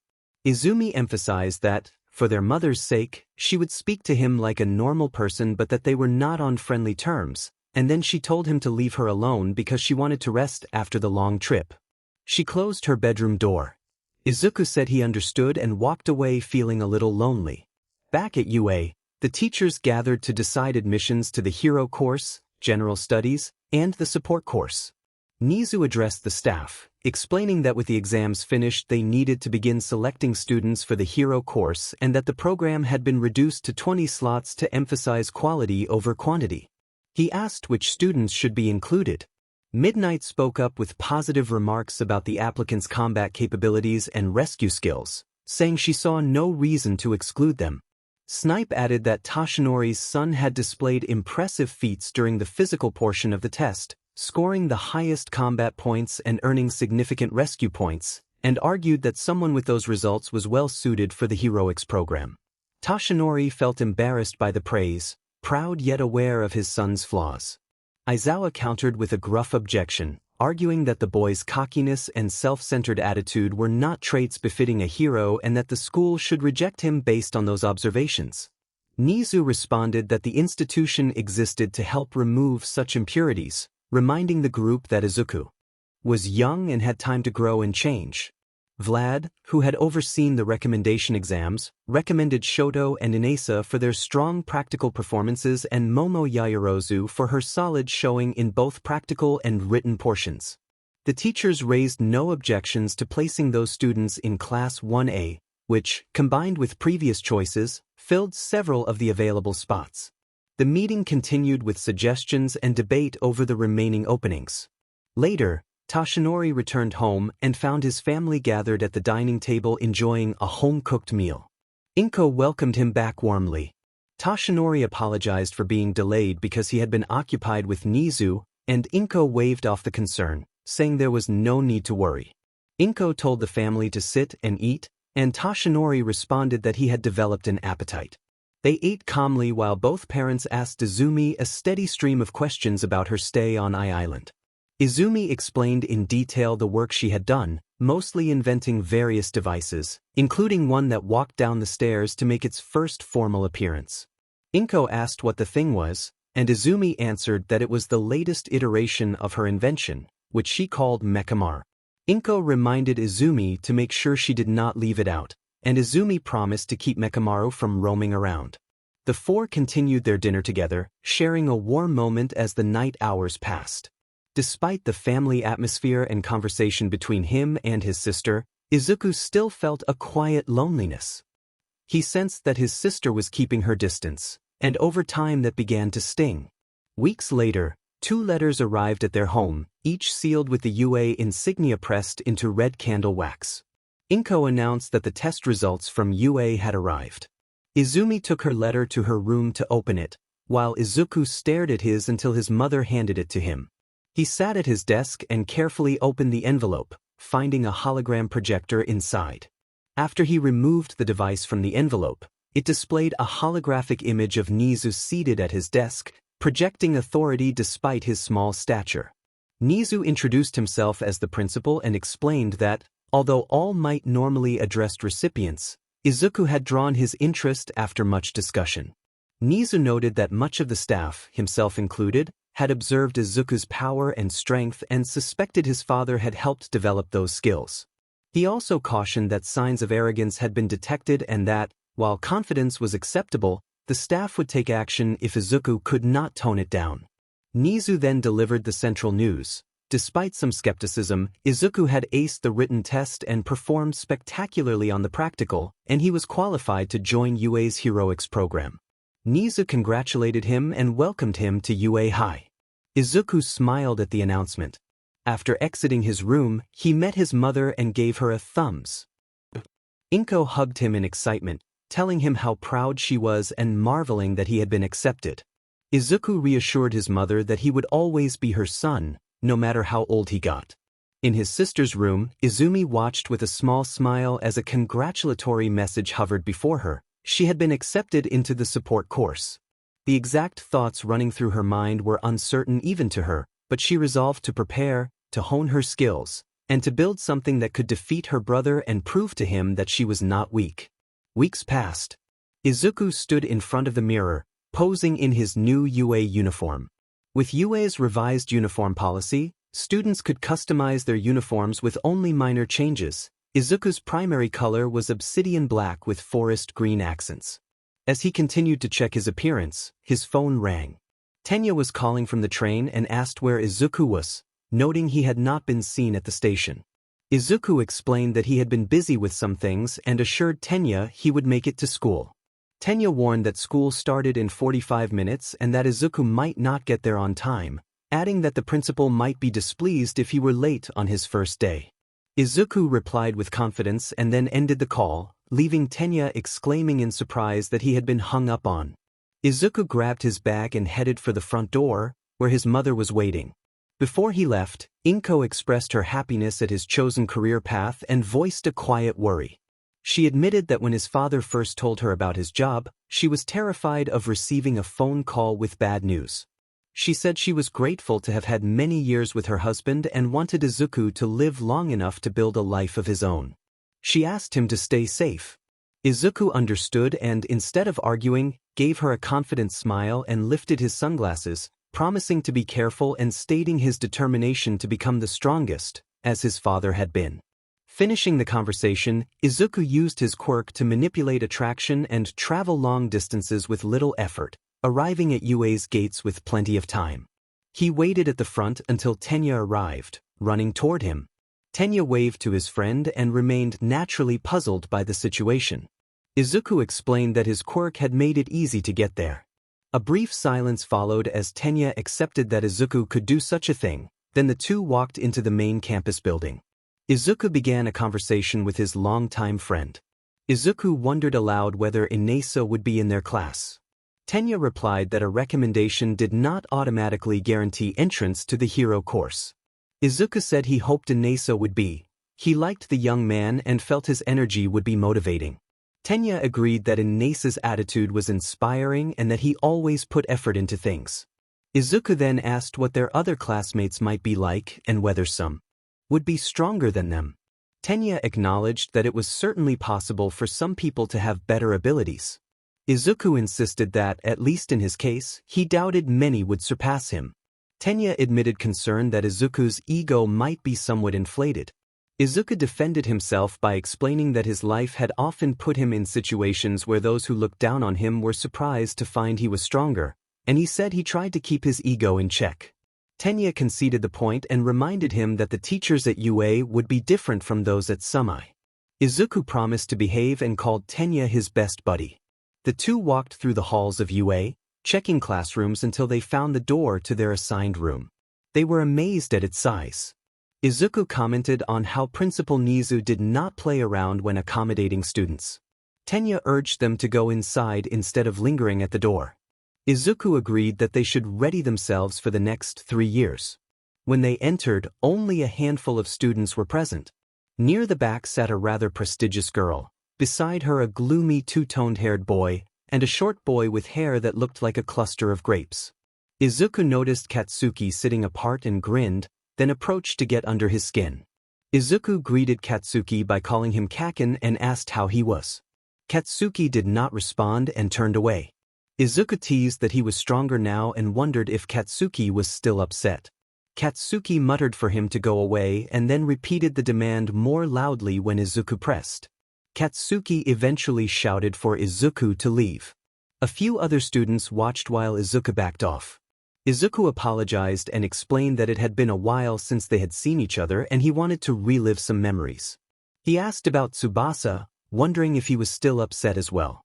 Katsuki said he had not seen Tsubasa for some time and suggested Izuku probably did not care. Izuku reflected that, while Tsubasa had made mistakes when he was younger, he had been a kid and people grow. Izuku had wanted to try talking to him again, but if Katsuki had not seen him, there was nothing he could do. Katsuki ignored him and returned to brooding. Izuku took a seat behind Katsuki and looked out the window as the sun shone brightly. Izuku thought that this was definitely going to be fun. Shortly after Katsuki's conversation with Izuku, the classroom filled with more students, each distinct in design. Some looked mostly human aside from hair color, while others bore obvious mutations. One student had 6 arms, another had frog-like proportions, another a bird-shaped head, and another a head that resembled a dinosaur. The room quickly grew lively as students began talking and forming new connections. Izuku tried to project an air of mystery, going a little overboard to look cool, and a few classmates found his behavior confusing. Ochako Uraraka asked Tenya Ida whether Izuku was always like that. Tenya answered by asking what she meant and how she knew his name. Ochako explained that she and Izuku had talked after the entrance exam and wondered if he was always childish. Tenya observed that Izuku tended to lack discipline academically but retained information better than average, which explained how he passed middle school, and that Izuku's powerful quirk had inflated his ego somewhat, not a superiority complex, but a noticeable confidence. Ochako said she hoped he would realize the world did not revolve around him or the media would devour him, and Tenya agreed it was unlikely to happen immediately. Conversation continued until a yellow figure in the corner drew everyone's attention. It turned out to be a teacher rather than a creature, Shota Aizawa, who rose from the floor wrapped in a yellow sleeping bag. Aizawa noted that the class had gone quiet when he appeared, and then introduced himself as their teacher. He produced what looked like a P uniform and instructed everyone to put it on and head outside. The 20 students lined up in a 4x5 formation on the P grounds, the sun beating down as Aizawa walked to the front. They noticed he did not appear to be sweating under his all-black outfit and tried to come up with explanations, but Aizawa wasted no time and explained the purpose of their gathering. Aizawa told them this would not be like elementary or junior high. Today they would take their first quirk assessment test to determine their physical capabilities and overall stats. He argued that standardized tests had excluded the practical use of quirks and that establishing differences in ability was necessary for those with exceptional power to reach their potential. When one student, Mina, protested that the test would make them miss orientation, Aizawa dismissed the concern, saying that if they wanted to make it to the big leagues they could not waste time on pointless ceremonies and that he would run his class as he saw fit. Aizawa continued, saying the country could not pretend everyone was created equal and that the system prevented the most powerful from excelling. He produced a softball and tossed it to Izuku.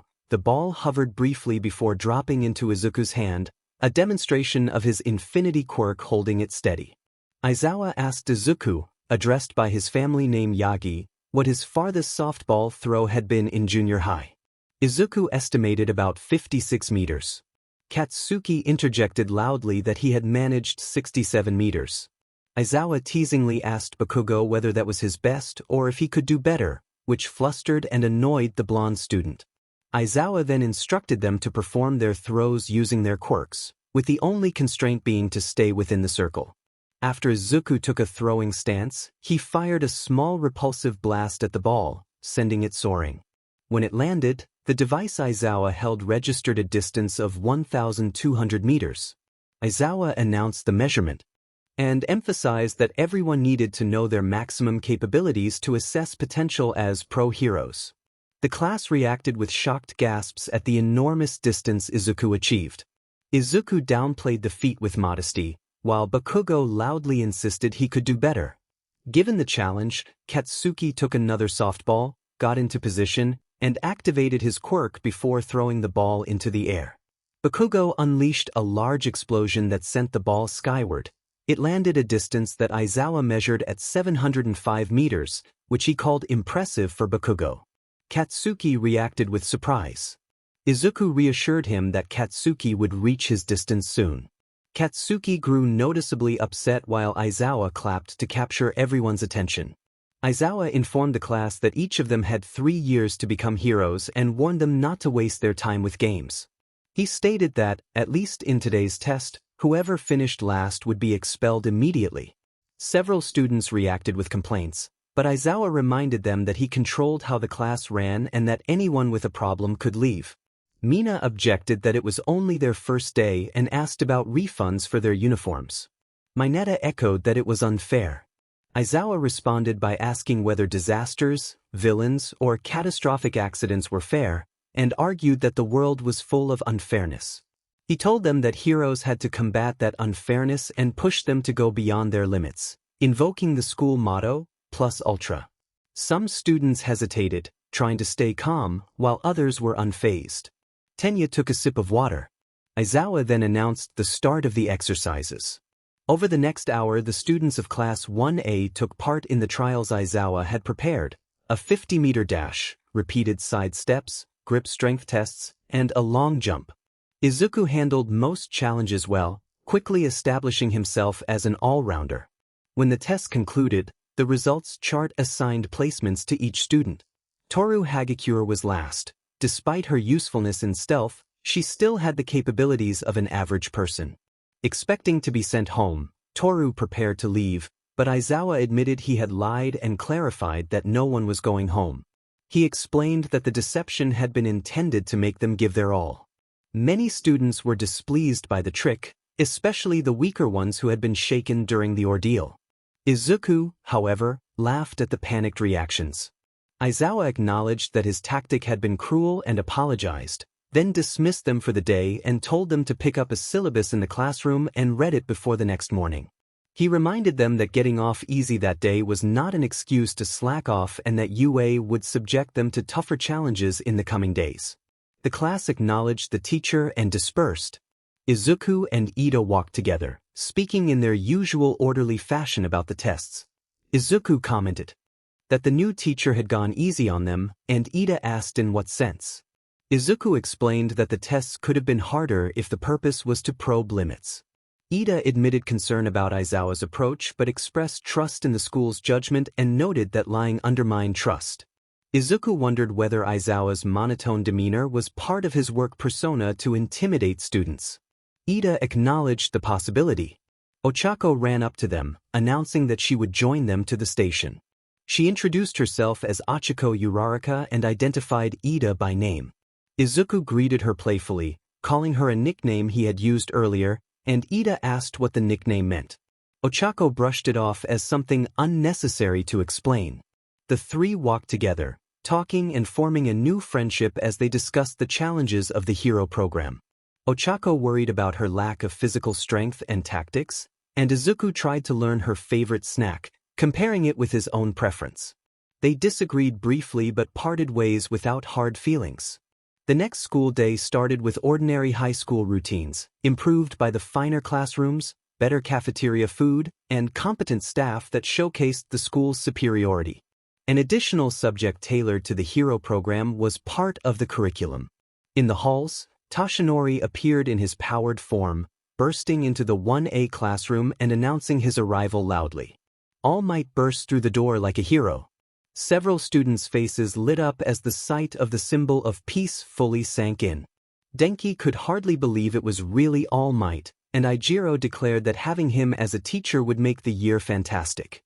Other students commented on All Might's outfit, calling it retro and referring to it as his Silver Age costume. All Might continued his introduction, welcoming them to the most important class at UA High. Heroing, he presented the lesson as the basics of being a pro and what it meant to fight for good, and he produced a card labeled battle to emphasize that today's lesson would be intense. The announcement energized many students, especially Katsuki, who was far too eager for the training because he saw it as a perfect chance to fight Izuku and prove himself. Izuku, however, appeared unamused and did his best to ignore Katsuki while paying attention. All Might then stressed the importance of appearance and introduced their hero costumes. Panels in the wall opened to reveal briefcases numbered for each student. All Might explained that the costumes had been designed from their quirk registration forms and the requests they had sent before school started, and he instructed everyone to collect their cases, get changed, and report to ground beta. The students obeyed and changed in separate rooms. When they arrived at ground beta, All Might fidgeted with excitement over the costumes. He told them that clothes helped make the pros and that they were now heroes in training, then urged the newcomers to begin. Izuku emerged from the shadows in his costume, which was a modest dark blue zip-up jacket with a high collar, slim black pants, and dark sneakers rather than an elaborate suit. Denki asked about Izuku's shoes, and Izuku identified them as the Orca 12s, admitting they were comfortable.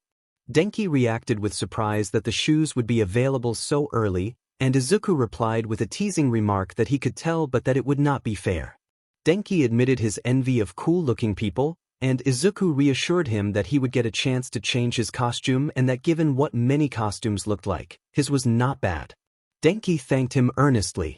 All Might then announced that it was time for combat training.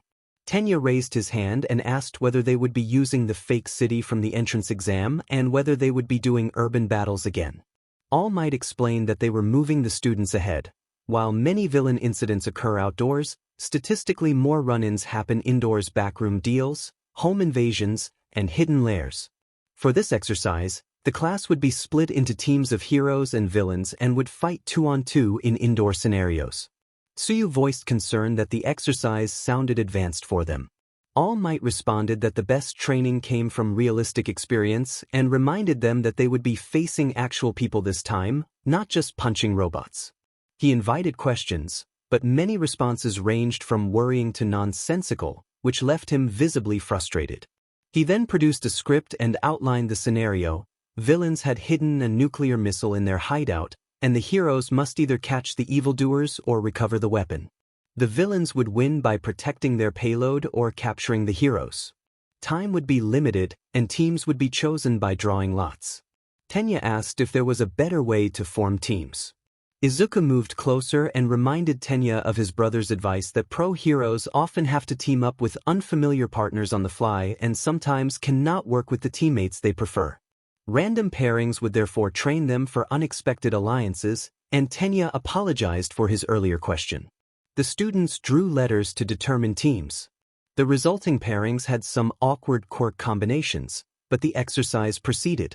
Team A consisted of Izuku Yagi and Ochako Uraraka. Team B consisted of Mizo Shoji and Shoto Todoroki. Team C consisted of Minoru Mineta and Momo Yaoyorozu. For Team D, the pairing was Katsuki Bakugo and Tenya Ida. For Team E, it was Mina Ishido and Yuga Oyama.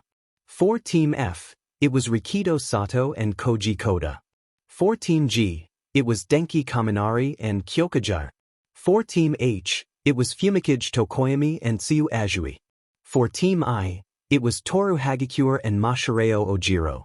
For Team J, it was Hantasiro and Eijiro Kirishima. Izuku, seeing the combinations firsthand, felt sorry for some of the teams. Many of the pairings seemed disadvantaged. Izuku remarked that it looked like a major disadvantage for a lot of them, noting one team had a student who appeared to generate a lot of ice while another had someone who looked like he produced purple ball from his head. He added that he could not blame the lot system for the mismatches. Ochako responded that she could see the flaws in the system but argued it could not be that bad and suggested Izuku was judging the quirks too quickly. Izuku conceded with a tentative agreement. All Might then produced 2 boxes labeled hero and villain and announced which teams would face each other. All Might declared that the first teams to fight would be Team A as the heroes and Team D as the villains, and he instructed everyone else to head to the monitoring room to watch. As the students moved out, Katsuki stared at Izuku with disdain. Years of feeling inferior had hardened into a complex. Katsuki believed Izuku was flaunting strength to make him feel weak, and he resolved that today he would seize the role of the strongest and savor it. Izuku did not notice the stare. He picked at his ear and watched the clouds through his BNDFLD, wondering whether he could ask his dad for money for snacks later. After the remaining students left for the monitoring room, All Might spoke privately with Tenya and Katsuki, giving them further instructions before he headed to the monitors. All Might told the students assigned as the villains to go in and set up and gave them 5 minutes before the heroes would be released. He told Tenya and Katsuki that the key to success in the challenge was to embody villainy and to think from the perspective of an evildoer. Tenya acknowledged the instructions, and All Might reassured them that he would step in if things went too far. Tenya repeated his understanding. While Tenya proceeded into the mock building, Katsuki seethed in silence, building his anger into motivation. Walking through the corridors, Tenya took point while Katsuki hung back. Tenya confessed that, even though it was training, it pained him to be aligned with criminal behavior. When they entered the room housing the fake weapon, Tenya approached and tapped it as if checking whether it was active, noting that this was the weapon they were to protect and that it was fake. Katsuki then asked Tenya about his relationship with a certain white-haired figure, bluntly referring to him as a clown. Tenya asked whether Katsuki meant his relationship with Yagi and said that he and Yagi had been good friends since childhood. Tenya then asked why Katsuki was always angry at him, pointing out that Katsuki seemed to get upset whenever Yagi one-upped him or even spoke to him. Katsuki gave no reply, absorbed instead in an internal monologue about his desire to defeat Izuku. Outside, Izuku and Ochako waited for All Might's signal. Ochako asked Izuku about his relationship with Katsuki and what it was all about. Izuku explained that their relationship was complicated. After Katsuki's powerful explosion quirk emerged, he had been treated like a prodigy for months and became the hot topic as a potential future top hero. Then a well-mannered, white-haired boy had suddenly seemed to steal that spotlight by demonstrating abilities that appeared cooler and more varied, and Katsuki had spent the next years trying to reclaim that attention by showing off, often to his own embarrassment. Izuku also revealed that Katsuki had once bullied his sister. Ochako expressed surprise and asked whether Izuku had a sister. Izuku confirmed he had a twin sister but said they no longer got along. When Ochako asked why, Izuku demurred that it was a complicated matter he did not want to go into then. Ochako acknowledged and said she would keep that in mind. All Might's voice then announced the start of the indoor combat training, and he told Team A and Team D that their time began. Izuku and Ochako entered the building while the other students watched from the monitoring room. All Might addressed the observing students and urged them to pay attention and consider what they would do if placed in similar situations. The remaining students watched intently as the heroes moved through the building. As they proceeded, Ochako asked Izuku if there were any signs to watch for when facing Bakugo and whether there were ways to defeat him. Izuku emphasized the importance of strategy and advised maintaining distance when possible. He explained that Bakugo's quirk secreted a nitroglycerin-like sweat from the palms, allowing him to create explosive blasts from his hands, but Izuku cautioned that despite that power, Bakugo was not necessarily skilled in every aspect of fighting. Tenya Ida observed that Bakugo was only dangerous in close quarters and that keeping a good distance would put him at a disadvantage. Katsuki Bakugo then appeared in front of them, having broken away from Tenya's side to get the jump on the pair, and challenged them to settle the score. Tenya declined, reminding Bakugo that this was a team exercise and that it would be better for everyone if teammates stayed together. Bakugo erupted with fury, railing about being sidelined and jealous that someone else had the praise and power he wanted.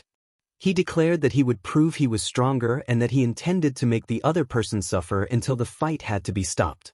Ochako Uraraka watched in discomfort as the confrontation escalated. Izuku Midoriya asked Ochako if she could search for the bomb while he dealt with Bakugo, and Ochako agreed before running off.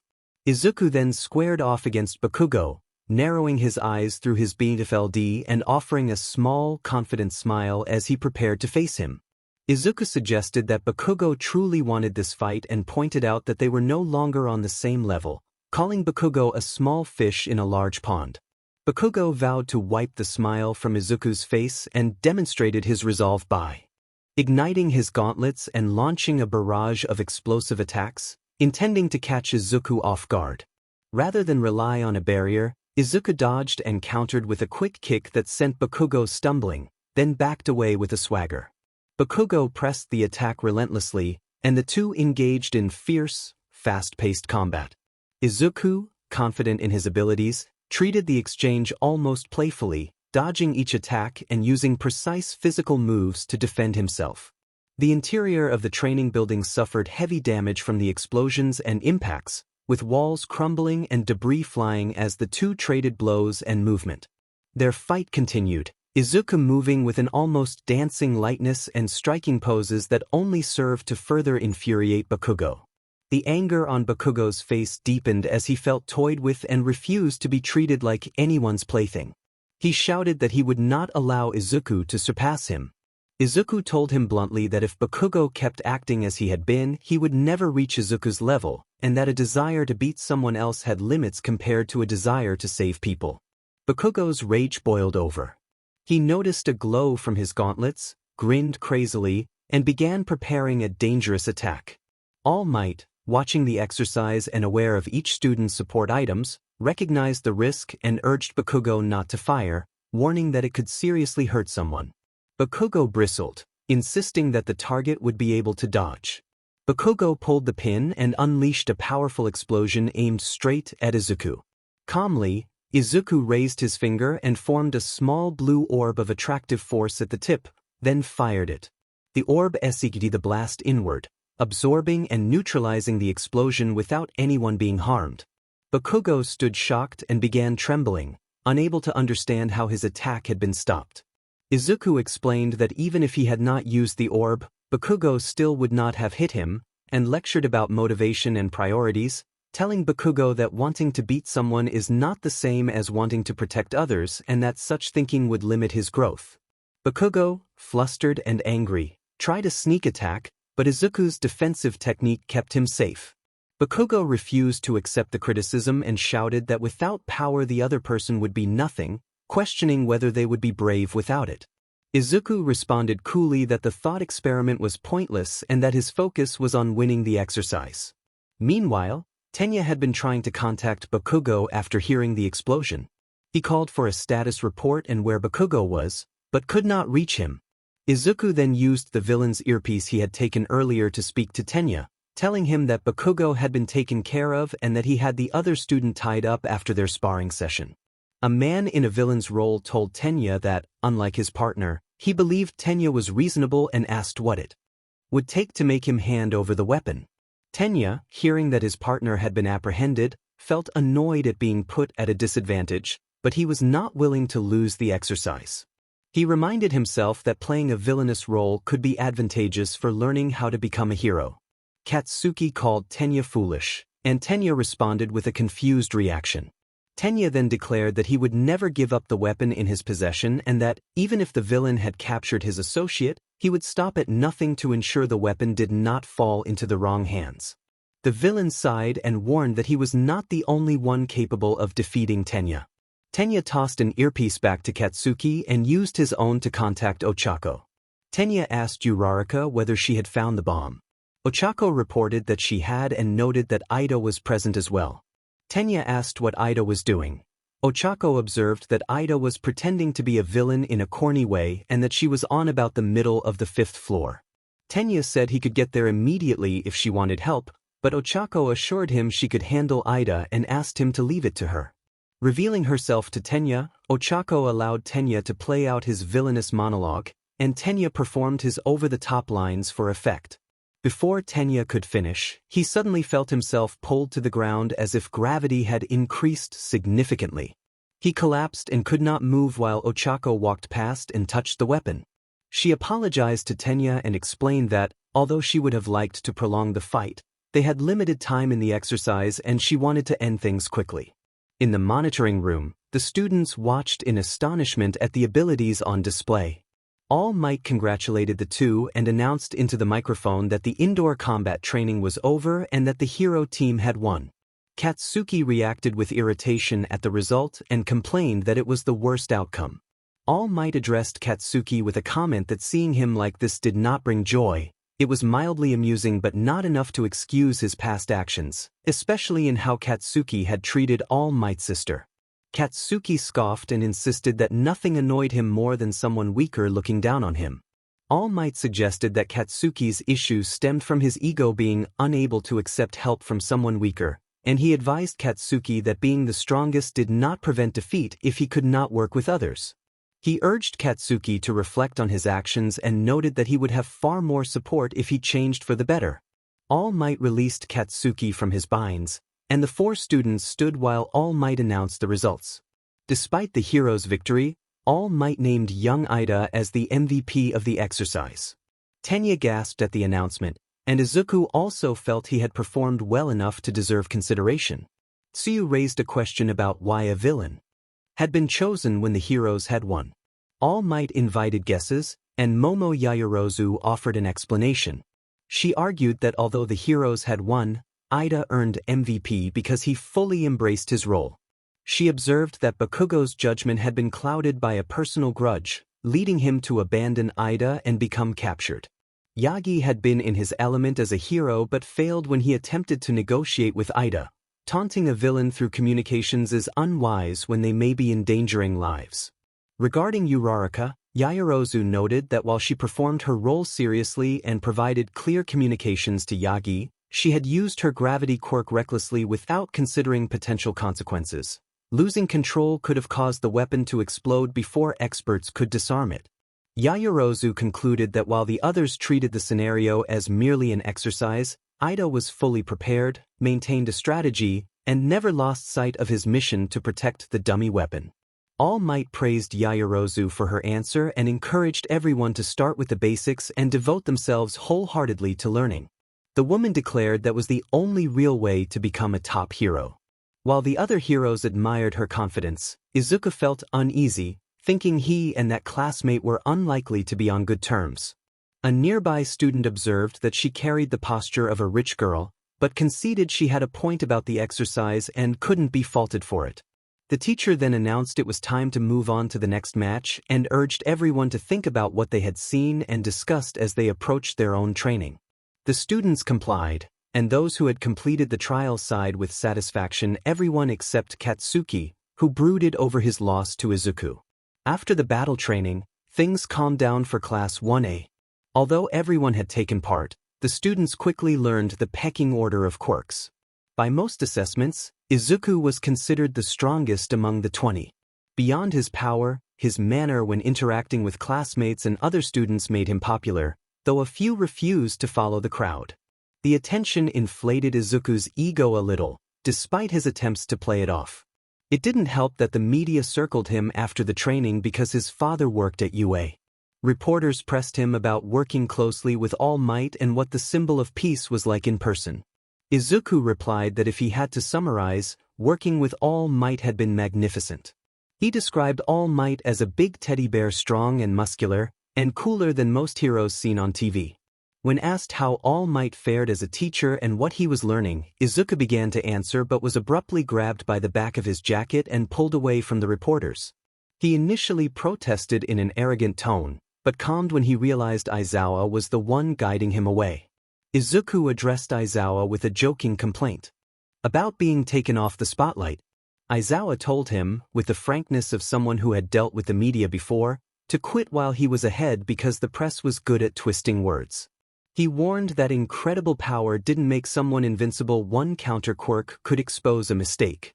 Izuku acknowledged the warning and admitted he might struggle to control his ego given the attention he was getting from the other students. Aizawa advised him not to try to be a certain way but simply to do what was necessary, and Izuku promised to try. Back in the classroom, Izuku sighed heavily as Tenya asked what was wrong. Izuku explained that Aizawa had lectured him about keeping his ego in check. Tenya said he hoped Izuku took the lecture to heart and, though he wanted to defend his friend, agreed that Aizawa's assessment was correct. He pointed out that Izuku had been letting ego fuel his actions and warned that unchecked pride could lead to stagnation. Izuku joked that Tenya sounded like Aizawa. The classroom door opened and Aizawa entered, looking tired. The students moved quickly to their desks. Aizawa commended their work in the previous day's combat training and said he had reviewed the video feeds. He addressed Katsuki directly, acknowledging his talent and telling him not to sulk over the loss. Katsuki scowled toward the window. Aizawa then turned his attention to Izuku and reminded him again to keep his ego in check, calling one of Izuku's stunts reckless. Izuku responded with a smug grin. Aizawa announced that their first task would decide their future, which made most of the students tense until he clarified that the task was to elect a class representative. That revelation caused a flurry of reactions. Many students believed they were suitable, with Izuku being the loudest advocate for himself. He argued that the class representative should be chosen based on strength and that as the strongest in the class the role should naturally belong to him. Siro replied that strength wasn't the only factor to consider. Another student pointed out that while power helped, the class representative's duty was to lead and required the trust of every student, and that trust was not something anyone could assume they had. Tenya announced to his classmates that the most logical way to fill the position was democratically and that they would hold an election to choose their leader. Some of the students saw through Tenya's facade. He had not been subtle about wanting votes for himself, which left others questioning the method. Denki asked whether this was really the best idea, pointing out that everyone would likely vote for themselves since they had known each other for only a few days. Tenya acknowledged that most people would vote for themselves but argued that anyone receiving multiple votes must truly be the most suitable person for the job, and asked Aizawa if it was the best way. Aizawa, too tired to deal with the argument, told them to do as they wanted as long as a decision was made before his nap was over. Tenya thanked him for the trust. Although the democratic system quelled further chaos, the results were not what Tenya had hoped. By lunch, Tenya appeared frustrated at the outcome, unable to believe he had not received enough votes. Izuku admitted that he had not received a single vote either. Izuku pointed out that Tenya seemed to care more because a leadership position would attract agency attention and prove he could lead a team, even though Tenya planned to join his family's agency. Tenya explained that he wanted to show his brother he could lead a team if the situation required it.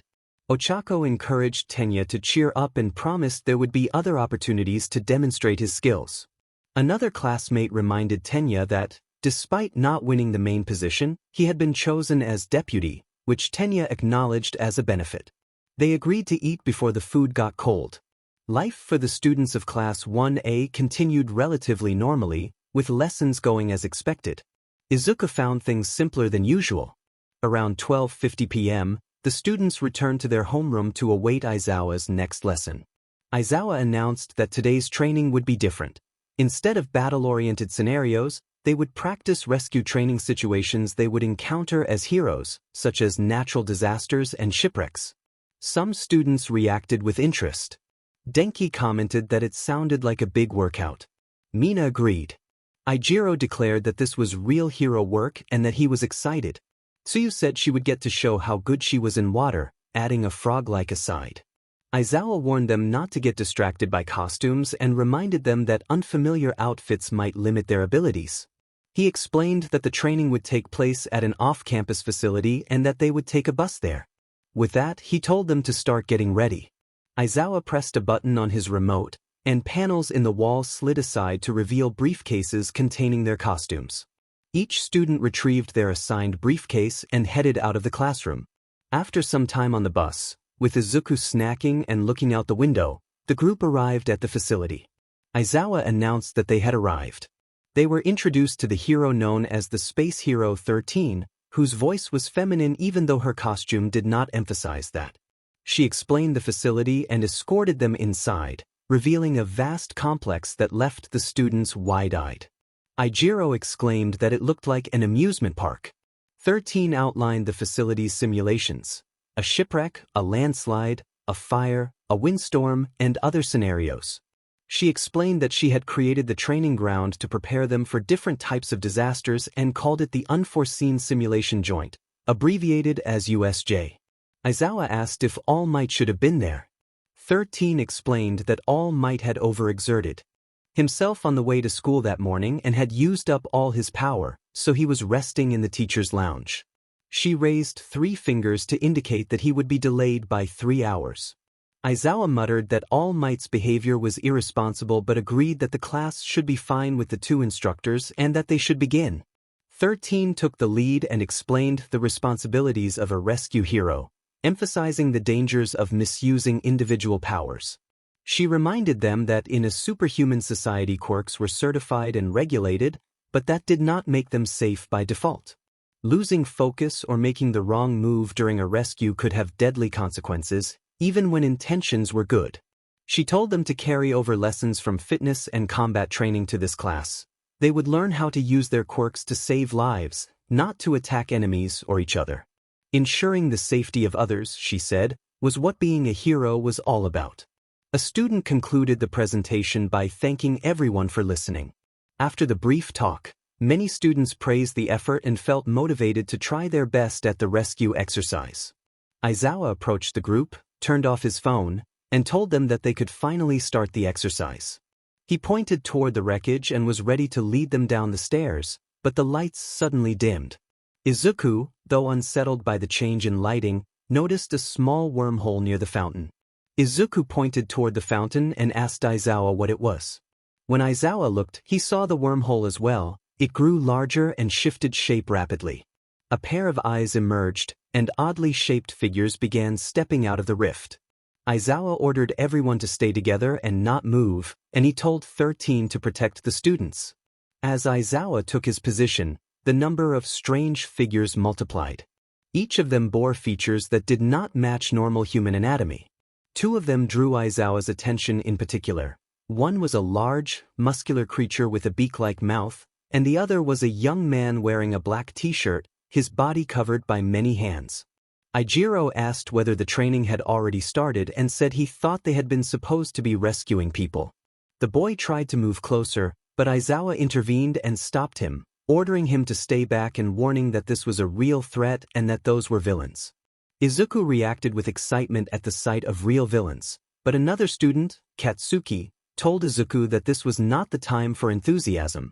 Kirishima told Katsuki to let the adults handle the situation, urging him not to act rashly. Katsuki bristled, refusing to be looked down upon. Aizawa shouted that none of the students were to put their lives in danger.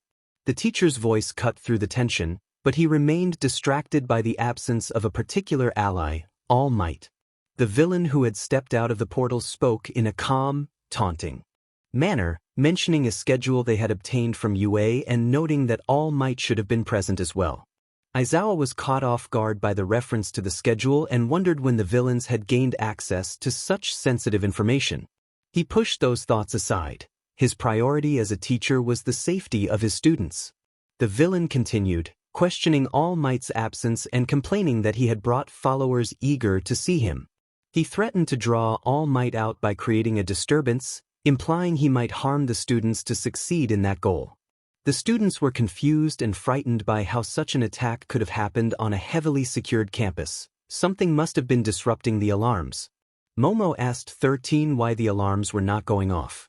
13 admitted uncertainty. Aizawa considered the possibility that one of the villains had a quirk that was masking their presence and jamming sensors, and he concluded that the attackers had chosen this isolated facility at a time when a class was in session. He wondered what the villain's objective might be.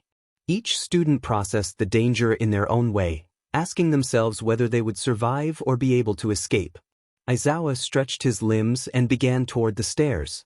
He ordered 13 to evacuate the students and to alert the main campus. He told Kaminari that, if their regular communications were being jammed, Kaminari should try using his quirk to contact the school. Kaminari complied. Izuku pressed Aizawa, offering help and suggesting that Aizawa's fighting style was better suited for stealth and one-on-one combat than prolonged group engagements. Aizawa acknowledged the point but refused to let the students fight in a battle they had no reason to engage in. He emphasized that they were future heroes but still children, and he wanted to spare them from the horrors of battle as much as he could. He told 13 that he would handle the fight himself and leapt toward the battlefield. Izuku, though worried the action was risky, felt a growing respect for his teacher and saw him as a genuinely reliable protector rather than just a grumpy instructor. Tamura Shigaraki was the identity of the young man who had led the invasion at the facility. Unknown to the public, he was unstable and had been groomed from a young age to hate all heroes. Unlike other villains driven by money or notoriety, he had one consuming goal: to bring down All Might. Over the years he had trained to hone control over his quirk, Decay, and he had learned the designs of the man he called his master a charismatic, intelligent, and cruel figure. He had also been looked after by a longtime associate, a doctor who had performed twisted experiments for the master. One of those experiments had produced a strange creature. Aizawa and the students braced themselves as the confrontation at the facility escalated into a chaotic, fast-paced clash between heroes and villains. With strategies and quick maneuvers taking precedence over gore or prolonged harm. The creature had been formed by the manipulation of human anatomy. The doctor explained that he called it the instant Nomu, comparing them to instant villains from years prior and noting that they had been modified to be stronger than the average person. He clarified that, unlike the high-end Nomu that required deliberate modification and time to create, the instant Nomu were easy to produce. With their newest weapon, they could quickly transform people into the soldiers they desired, though the doctor admitted these instant Nomu were quite weak compared to the high-end variety. The master replied that this was acceptable. Given how heavily a certain child had been modified, he had no doubt she would need time to adapt to her abilities. For now, these lesser Nomu would serve as Tamura's main force. He ordered that everyone who had come to them be converted. They would need all the strength they could muster to take on the future heroes of the nation. The master's words echoed in his mind as he watched his various minions, now revealed to be instant Nomu, being quickly driven back by Aizawa. The master reflected that these Nomu were far from perfect minions, though he gave credit where it was due. The child had done a good job of making them menacing. He sighed inwardly that if only she had removed their ability to think, they would not have to worry about whether their quirks had been turned off. Aizawa continued to fight against the villains. The students of Class 1A rushed toward the exit while Izuku stayed behind to observe the battle. Izuku noted that the hero could certainly fight and briefly considered asking him to teach hand-to-hand combat sometime. 13 warned Izuku that it was not the time and that they had to go. Izuku agreed and joined his classmates in running for the door. Their hopes fell when Kurogiri, the wormhole villain, seized an opportunity and appeared in front of them, declaring there would be no escape. The students froze. 13 stepped forward and aimed her finger at the villain. Izuku was tempted to use his power of attraction to pull Kurogiri away, but he held back, hoping to learn something from the villain. Kurogiri introduced the League of Villains, saying they had invited themselves into this haven of justice and remarking on All Might's absence, which he found fitting in a place meant to symbolize peace. He remarked that he still had a role to play. Izuku widened his eyes as he grasped the situation. As he considered his options, Katsuki and Kirishima launched an attack together in an attempt to stop Kurogiri, but the villain remained largely unaffected. Kurogiri commented that they lived up to their school's reputation, warning the students to be more careful. 13 barked that Katsuki and Kirishima needed to get out of the way. Kurogiri narrowed his eyes and spread his mist-like essence around them, threatening to scatter them across the facility and send them to their comrades. The students were overwhelmed by the force pushing against them.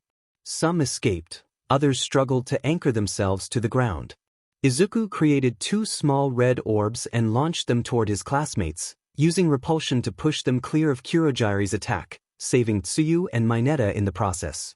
Izuku tried to avoid being teleported by raising a barrier, but the countermeasure failed and he suddenly materialized in the ruins zone.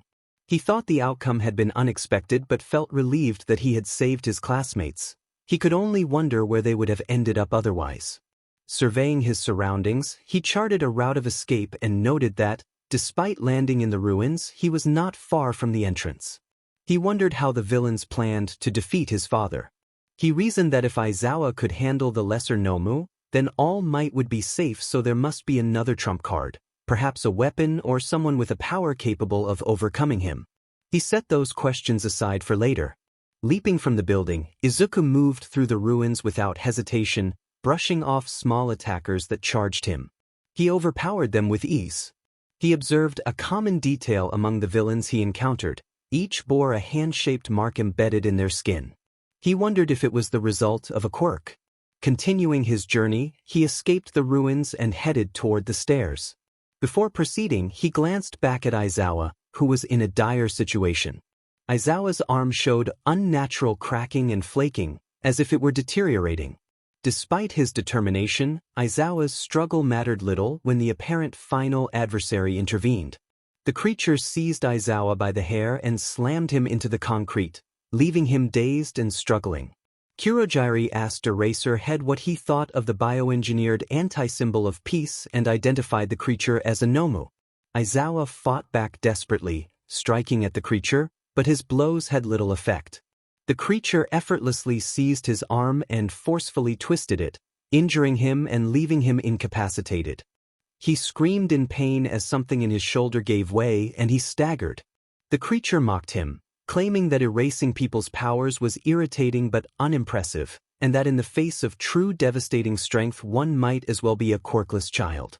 Aizawa forced his quirk to activate, attempting to erase the creature's ability, but the effort was futile. The creature slammed down on his other arm, leaving him physically unable to continue fighting. Gasping for air, Aizawa drifted into a daze. He recognized that the beast's strength could not be explained by a quirk alone and realized he must have already erased its power. The creature remained terrifyingly powerful even without it, possibly rivaling All Might.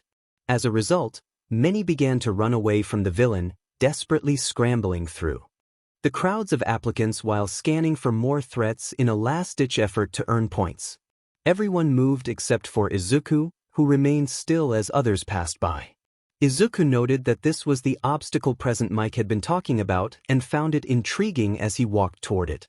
The girl from before, Ochako, ran past him and stopped when she saw him heading for it. Ochako urged them to get out of there immediately, but Izuku responded calmly that he would not leave and intended to bring the thing down. Ochako warned that the device would crush him and that no one could stop it with their quirks. Izuku replied that he would demonstrate the difference between himself and the rest.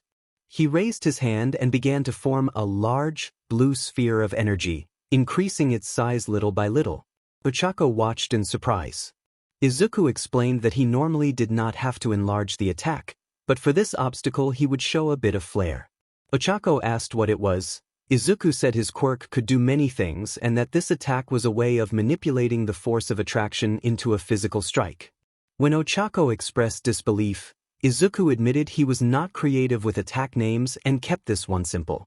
After finishing his preparations, Izuku condensed the attack while the energy shifted erratically. He struck a steady pose and named the move Blue. He then fired the shot at the zero-pointer. After a moment, the robot began to malfunction violently. Panels popped open, sparks flew, and mechanical pieces loosened and dropped away in a dramatic anime-style display until the machine shut down and collapsed into inert fragments. When a large fragment of the zero-pointer fell toward them, Izuku grabbed Ochako and leapt clear, avoiding the impact. Ochako, understandably flustered, took a moment to collect herself. Izuku checked that she was okay and she assured him she was fine. Izuku suggested she get moving again to collect points from any remaining robots, and Ochako hurried off. A loud horn blared to signal that time was up. The sound cut through the clearing, and Ochako released the tension in her shoulders with a relieved sigh, glad it was over. She commented that the exercise felt less challenging than expected. Izuku agreed that the robots had not been particularly troublesome. Ochako asked how many points he had earned. Izuku reported 80 points flatly, and Ochako guessed she had earned between 30 and 35. Izuku found that impressive and suggested she tell him more about her ability. Ochako explained that she could manipulate gravity. She described two functions, one that created an anti-gravity field around herself to counteract gravity, and a second that intensified gravity within a field. Izuku asked whether the effect targeted only those within her field. Ochako said it only affected those caught inside and that she could apply it in different ways. If she wanted to affect a single target, she only needed to touch them with a fingertip and could control their gravity as long as needed. For multiple targets, she could activate it without contact, though that mode had a time limit. Izuku acknowledged that this was very interesting. As they talked, cleanup operations began and the UA entrance exam drew to a close. The creature tried to finish off the teacher, grabbing him by the head and slamming him toward the ground again. Before it could strike, a streak of blue energy flew past, pulling the creature away from Aizawa and carrying it a good distance. Tamura Shigaraki glanced up and found Izuku arriving at the battle. Izuku looked down at Aizawa, who could not move or lift his head, and noted that even without a face-to-face exchange it was clear someone had come. Izuku told Aizawa that he was a tough nut to crack and admitted he had not expected the villains to have to use that method against him. He called Aizawa amazing and promised he would hold the villains off for as long as he could. Aizawa tried to call out Yagi in surprise but was too weak, and he warned that things could go badly if Izuku stayed in the thick of it. Tamura's irritation at the boy's bravado deepened when Kurojairi, the portal villain, appeared beside him. Kurojairi informed Tamura that the rescue hero 13 had been taken out, but that some students had resisted being dispersed and one had escaped the facility after using a gravity-based quirk. Tamura, already fraying at the edges, began to pick at himself in agitation, Faint scratches appeared along his neck as his concentration unraveled. His main concern, however, was practical dozens of pro-heroes arriving could ruin everything. He snarled that if the situation escalated, breaking the symbol of peace would have to be substituted by damaging someone close to him.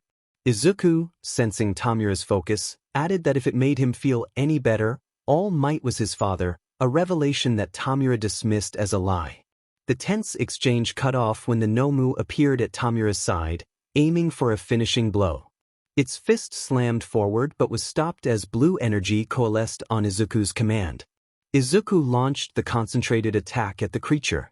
The Nomu's arm seemed to be ripped away by the force, but, in an instant and without grotesque detail, it reformed as if nothing had happened.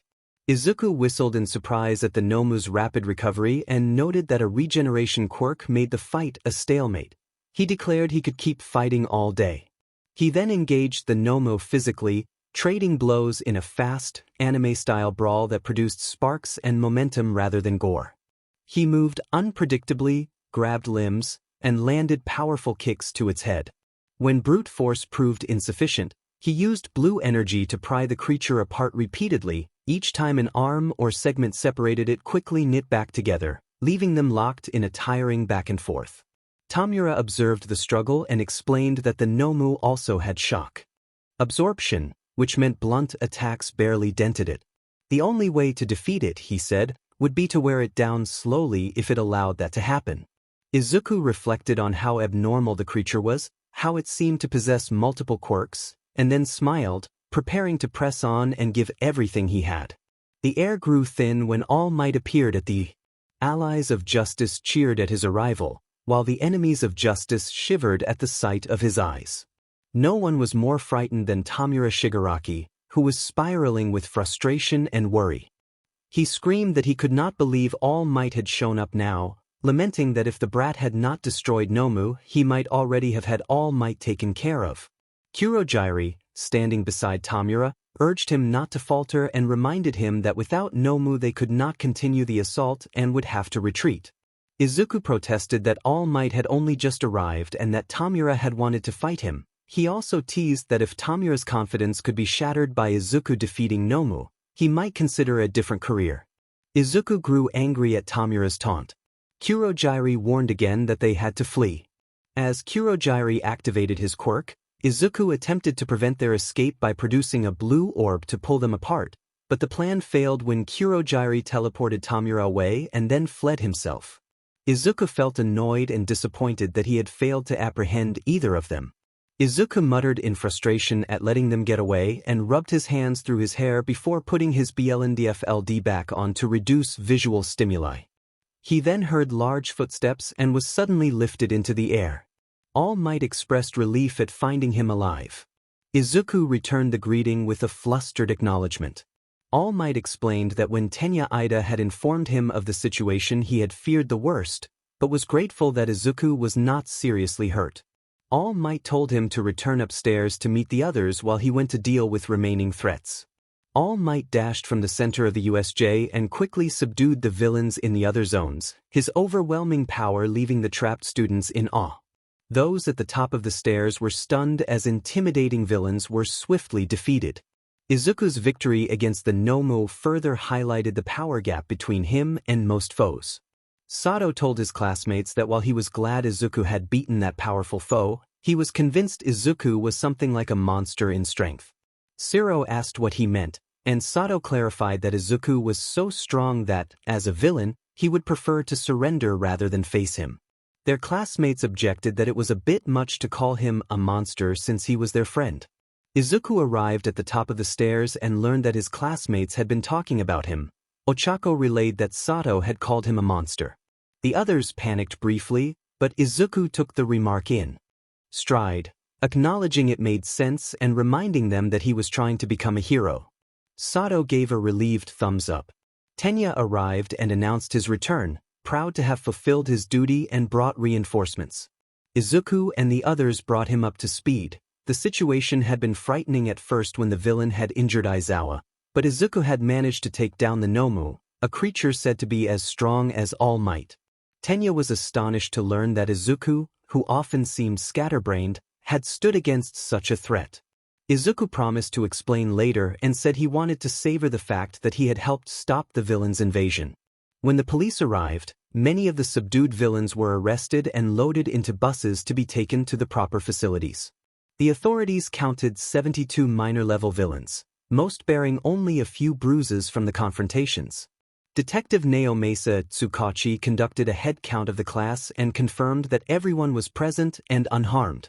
He suggested getting the students back to the main campus for rest before any questioning. Tsuyu, concerned for their teacher Aizawa, approached Tsukachi and asked about his condition, saying she could not forgive herself if anything happened to him after he had risked himself for the students. Tsukachi called the rescue squad member on duty and put the call on speaker so everyone could hear. The responder explained that Aizawa had taken heavy damage during the fight. He had multiple fractures and facial injuries, and while there was no serious brain damage, there was a possibility his vision could be affected as he healed. The students listened with understandable worry for their teacher. Despite his rugged appearance and cold demeanor, the man clearly cared for his students and consistently went above and beyond to keep them safe. When the same concern was raised about 13, Tsukachi eased the students' worries. Mina asked Detective Tsukachi about 13. Tsukachi assured her that, despite serious injuries to the back, 13 would recover and that the students should return to class for now. The students acknowledged him and boarded a separate bus back to campus. Tsukachi continued his work, watching the villains file onto police buses, and then something caught his eye. Each villain bore a handprint, and the prints were the size of a child's. He noted in his pad that some prints showed faint burn marks. Tsukachi wondered whether this was the result of a quirk and resolved that he would need to investigate further, including interrogations of the captured villains. Elsewhere, in a dim laboratory, two men stood beneath a humming light as Tamura returned with news. Tamura reported that the Nomu had been overwhelmed by a child. He described how the boy had fought as if he expected to win, mocking the Nomu with each movement, and how a purple orb of light had disabled the Nomu effortlessly, leaving it completely incapacitated. Dr. Garaki listened with growing alarm. The idea that a child in UA could be so strong disturbed him. It suggested someone as dangerous, if not more so, than All Might. Garaki recognized the name Yagi and recalled a white-haired youth he had seen years before. He concluded that the boy had risen to become a greater problem than his father. All for One addressed Tamura, telling him to gather the villainous elite and to become a symbol in the world of villains as Tamura Shigaraki. Garaki was surprised by All for One's calm and commanding posture, a side of his master he had not seen before. After speaking with Tamura and Kurojairi, Garaki and All for One reflected on the operation they had spent days planning. Garaki fretted that the effort had cost them a high-end Nomu that took months to create, and he worried that even with augmentation it might not have matched All Might. He feared that with the presence of a child who might surpass All Might, creating a Nomu powerful enough would be far more difficult. All for One countered that the mission had not been entirely in vain. They had learned valuable information, that All Might's son attended UA and possessed significant power. Garaki acknowledged that he had been the boy's doctor during the initial awakening of his quirk and apologized for the operation's failure, expressing regret that he had not anticipated the boy's strength. All for One dismissed the blame and suggested that a quirk of that caliber might not suit young Tamura. Garaki asked whether All for One would take the power for himself, which prompted All for One to admit curiosity and a desire to see the power in action. He asked whether Tamura had used his other power during the attack. Garaki replied that, as far as he could tell, Tamura had only used it to obtain UA's schedule, and he questioned why Tamura had been given that additional ability when his decay quirk seemed sufficient. All for One explained that the other quirk was more than mere concealment and that he would provide details later. He then assigned Garaki a new task: to use the girl's ability for a side project and to create 10 Nomu within a month. Garaki protested, insisting that even with the girl's quirk he would need at least 3 months. All for One stated his confidence in Garaki and his intention to equip Tamura with the power to overcome the greatest foes, including a personal army beyond ordinary villains. After a moment of thought, Garaki understood the plan and agreed to receive the specifics and begin at once. All for One added a minor instruction to give the girl a candy apple, prompting Garaki to question the purpose of that small gesture. Tsukachi observed that she no longer resisted their command. Toshinori admitted that he felt a strange nostalgia when he looked into her eyes, saying that the expression reminded him of how he had been when he was young. Toshinori walked with Tsukachi through the halls of UA, heading to A part of the campus they knew would be empty. They were preparing to attend a faculty meeting to discuss the USJ incident, but Toshinori was relieved that he had been able to handle the villains without too much trouble. Tsukachi said he was glad Toshinori had taken down nearly all of the threats the students had struggled with, noting that without his help the children could have been killed. Toshinori answered that he felt responsible and wished he had been there sooner so they would not have been put in danger in the first place. Tsukachi pointed out that the important thing was that Toshinori had saved them without sacrificing too much of his power. Toshinori agreed and added that he was relieved because he needed to preserve his strength to pass on One for All to a successor. Tsukachi asked if Toshinori had found a successor yet. Toshinori said no and explained his concerns. Although his students were strong, he could not be sure any of them could safely handle the power of One for All, and if their bodies were not prepared it could have harmful consequences. Tsukachi suggested giving it to his son, who was already powerful. Toshinori replied that he feared the enormous power boost could affect his son's mind and the responsibility could isolate him, making him seen as something other than human. Toshinori said he did not want his son to bear that alone. He wanted his son to have someone by his side as an equal. Tsukachi acknowledged it was ultimately Toshinori's decision and urged them to get to the meeting, since the others were likely waiting. Toshinori agreed. Tsukachi then asked Toshinori to bring his son to the station the next day for questioning about the creature he reportedly fought, and Toshinori promised he would. Back with Class 1A, the students were given psychological checkups by Recovery Girl upon their return to the main campus. For the most part, they did not suffer severe psychological effects and were soon allowed to go home to their relieved parents. Izuku Yagi experienced the same process. After his release, he and Tenya Ida walked home together along the route they had taken since starting at UA. Izuku remarked that he was surprised the school had given them a few days off, though he admitted he would have been fine continuing classes. Tenya said he expected the break, given the risk of further attacks. Tenya also clarified that while Izuku had demonstrated he could handle himself, the danger had been significant. Izuku said a couple of days off would give him a chance to relax.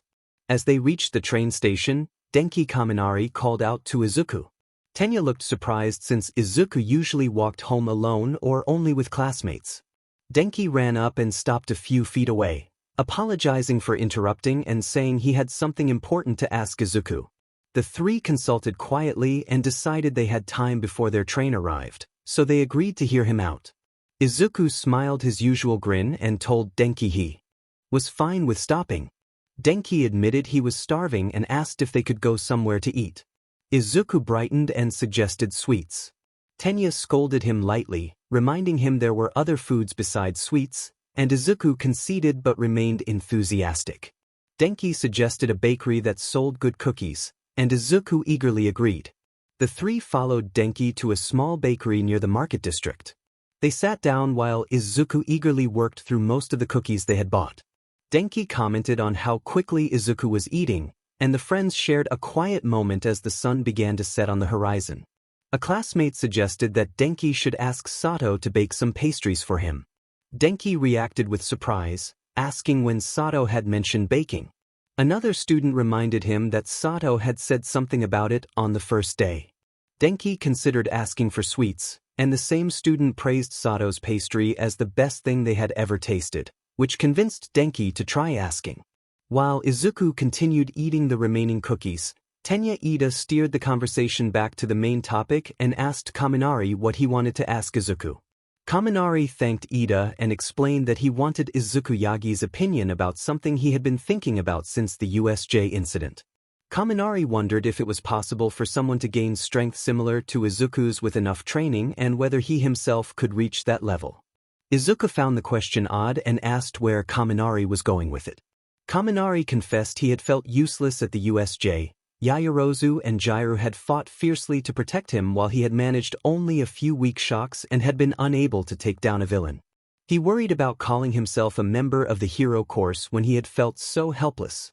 Izuku explained that it was not impossible for someone to increase their power, but that unless someone had extraordinary inherited advantages, there would likely be a ceiling they would eventually hit. He pointed out that they did not know whether Kaminari had hit that wall and that the only way to find out was through training. Kaminari asked Izuku if he would help with that training. Izuku admitted he had not expected the request but considered it.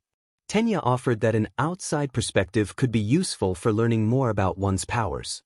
Izuku hesitated, noting that their quirks were fundamentally different and he was not sure he could offer good advice, but then asked what kind of fighter Kaminari considered himself to be. Kaminari said that because of his quirk he was more of a long-range fighter. Izuku replied that perhaps there was something he could teach, but he would be a little busy for now and suggested they start after their break. He told Kaminari he would provide the details at school and advised him to relax and not be too hard on himself, reminding him that they were still children. Kaminari accepted, grateful for the offer. After that conversation, Tenya and Izuku headed back to the train station, boarded a train, and then parted ways to go home. When Izuku arrived, his mother greeted him with tearful relief and a tight hug. Izuku told his mother that he was all right and asked her to release him because he was having trouble breathing. His mother apologized and explained that she had been frightened when his father called to say they had been attacked by villains. Izumi, Izuku's sister, who had been watching television in another room, did not bother to greet him. Their mother asked Izumi to help with dinner since their father would not be home until later that night. Izumi asked why Izuku could not help, and their mother reminded her that he had just been in danger and needed time to recover. With a sigh, Izumi agreed to help while Izuku went to his room to relax for a while. After a few hours, the family sat down to dinner and then Toshinori arrived, apologizing for being late and saying a meeting with the school had been exhausting. Their mother embraced him with relief and praised Izuku, saying she was proud of her son for stopping the threat and saving Aizawa's life. Izumi felt irritated by all the praise her brother received. She muttered to herself that Izuku always got the attention and left the table, claiming she had schoolwork to do in her room. Toshinori reminded her not to stay up too late. Izuku watched his sister leave and tried to enjoy the meal, but he found himself worried about her. Before the evening ended, Toshinori told Izuku that they would need to go to the police station the next morning because Detective Naomasa Tsukachi wanted to ask him some questions about the USJ incident. Izuku agreed, asking what time they should leave. Toshinori said they would go first thing in the morning and that casual clothes would be fine since the detective only needed to clarify some missing details. The next morning, Izuku accompanied his father to the police station.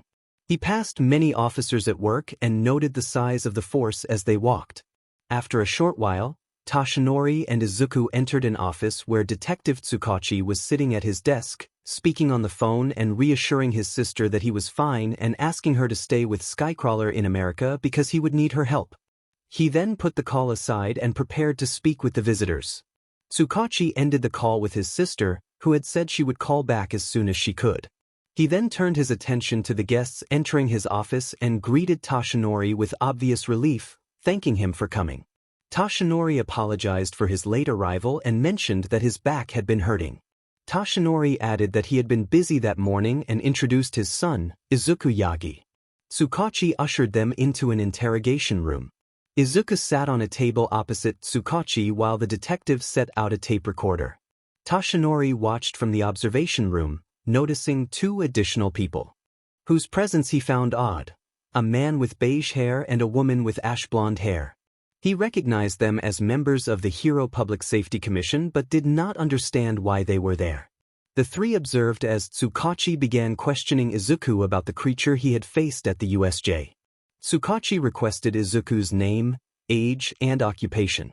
Izuku introduced himself as Izuku Yagi, 15 years old, and a student.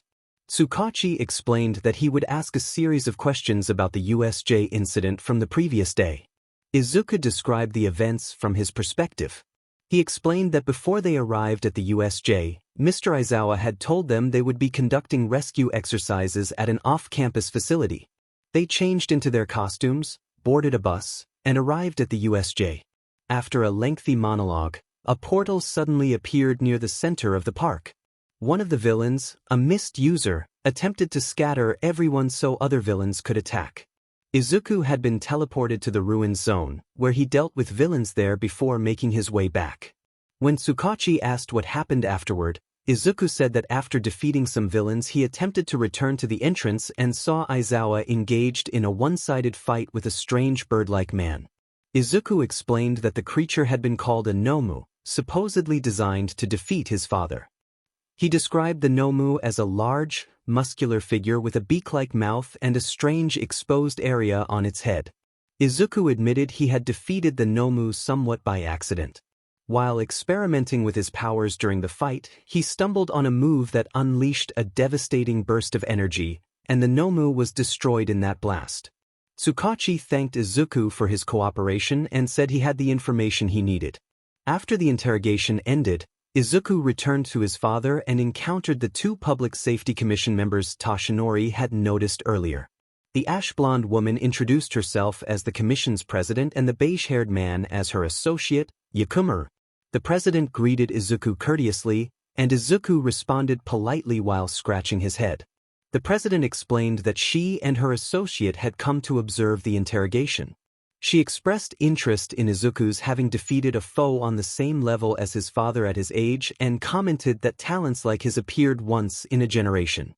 Yakumaru, despite his tired mutterings about being given too much work, stood by her side. The president then asked Izuku whether he felt he was fully utilizing his abilities at school.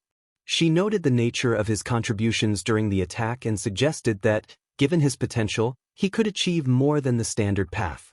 She proposed that the Public Safety Commission could assess him for an early hero license, but added that, if he were approved, he would need to work for the commission as one of their heroes. Izuku politely declined the offer. He acknowledged that earning a license would be a blessing, but he wanted to earn it through his own efforts rather than through a special arrangement. The president showed a disappointed expression, checked her phone, and then left the building after giving Izuku the instruction that the offer would stand if he changed his mind. She told him to come to the commission building and asked to see her if he reconsidered. The commission members departed the police station, leaving Toshinori and Izuku watching them go in silence. Toshinori opened his mouth to speak, taking in everything that had just happened. She seemed interesting, one student observed, and another replied that they had no idea what she was like. Hagakure told the class that she had been on the news the night before and was excited they had gotten a few seconds of screen time, though she joked that nobody would notice her in the background. Mashireo Ojiro remarked that it was difficult to stand out when you were just gloves, and anyone would have missed them floating around. Several students laughed and lamented that it was a missed chance to be noticed. Most conversations revolved around the unexpected fame they might receive from the incident, with the students amazed that one event had made them the talk of the town. Kyoka Jair pointed out that the media cared more about the event than the people involved, and Siro agreed that they were more of a talking piece than actual celebrities. Sato added that it could have been worse if they had failed to hold off the villains. Izuku, bored, stared out the window while his classmates continued to discuss the media attention. The door opened and Aizawa entered, wrapped in bandages from head to toe, his face completely covered. Several students called out to Mr. Aizawa in alarm. Aizawa responded in his usual monotone with a curt morning greeting as he entered the classroom. Eijiro Kirishima asked whether Mr. Aizawa should be in the hospital given his condition. Aizawa dismissed concern for his own well-being and announced that their fight was not over. The UA Sports Festival was about to start. The classroom atmosphere shifted dramatically at the news. Many students grew excited, but others were concerned about holding the festival so soon after the USJ incident. Tenya Ida stood and, with a professional tone, questioned whether it was a good idea to proceed, noting that UA had just been attacked and the arena could become a target. Jairu agreed that it seemed unwise to hold the event so soon and suggested waiting a few weeks. Aizawa acknowledged their worries and explained that the administration had weighed the decision carefully. They believed continuing the festival would show the public that the threat had been handled and that the school remained safe. Security would be increased compared to previous years. He emphasized that the sports festival was a major opportunity for every UA student to demonstrate their abilities to pro heroes who might be scouting, and that canceling it out of fear would signal they had been shaken by the attack. Mineta expressed concern that it was just a sports festival and that they were still young, saying he did not want to get hurt. Aizawa replied that such an attack was unlikely and reiterated that this was one of the best chances to show pro heroes what they were capable of. He urged them not to waste their opportunities and to avoid slacking. The class affirmed they would follow his instructions, and Aizawa dismissed them, advising them to go above and beyond because they were not the only ones using the festival to get noticed. Izuku was curious about who Aizawa might have been referring to, but he did not dwell on potential challengers. During the next class he mostly read posts online and ate sweets. Siro commented with a note of jealousy that All Might was casually eating chocolate while everyone else worried about the sports festival, and Gyro reminded him that Izuku had been the one to defeat the Nomu. Siro shrugged and conceded the point. It was here that things for Izuku became relatively different from how they had been before the USJ. When news of what had happened at the USJ broke, word of the boy's power spread quickly and many students regarded him with envy or as something other than human. He did not care for that attention, but the whispers in the background made things troublesome. His concentration was broken when Denki approached and slightly startled him. Kaminari asked whether Yagi had wanted to see him. Izuku greeted Kaminari and explained that they would begin his training that day, asking if he had brought his P uniform. Kaminari confirmed he had, and Izuku told him to change and meet at Gym Gamma. The two followed those instructions and walked into the gym, taking their places at the center of the floor.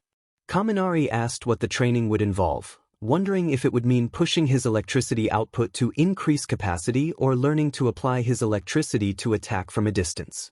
Izuku replied that they would not be doing any of that yet and that today they would focus on something Kaminari lacked: physical prowess. Kaminari reacted with surprise. Izuku explained that, powerful as his quirk was, there might come a time when it failed him, and expanding his options through physical training would help.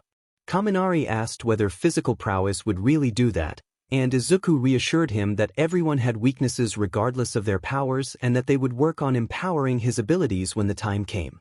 Kaminari began to ask about specific physical exercises, but Izuku interrupted by throwing a controlled punch that stopped just short of Kaminari's face to make his point. Izuku stated that the only way to truly ready himself was to fight him. Kaminari protested, pointing out that Izuku had fought and beaten a Nomu on par with All Might and asked how he could possibly fight someone of that level. Izuku suggested that fighting someone of his caliber could be beneficial so Kaminari could see the kinds of threats he might face in the future. Kaminari tentatively agreed. Izuku then laid out a plan. Kaminari would grow his physical prowess through regular exercise and by sparring with Izuku, while increasing his quirk capacity through other methods. Izuku set a clear goal for the end of the 2 weeks. Kaminari should try to land a hit on him and promised to help as much as he could, asking Kaminari if he trusted him. After a short moment of contemplation, Kaminari answered without hesitation that he trusted Izuku. Izuku accepted that and announced they would begin. 2 weeks later, as fireworks exploded over the festival and people moved through the campus sampling food, the students of Class 1A prepared for their turn in the sports festival arena. Mina complained that she had hoped to show off her own style. A classmate sympathized and noted that the uniforms would keep things fair. Mina conceded but admitted she still wished they could wear their costumes. Sato reminded her to be more concerned about the challenges ahead, and Tokoyami urged perseverance. A tense silence fell as the class waited, and Momo entered the doorway to tell them to get their game faces on because they would be entering the arena soon. The students mentally prepared in different ways. Some whispered to calm themselves, others used breathing exercises, but Katsuki Bakugo chose a more confrontational approach. Since his last defeat, his desire to prove his strength had only grown.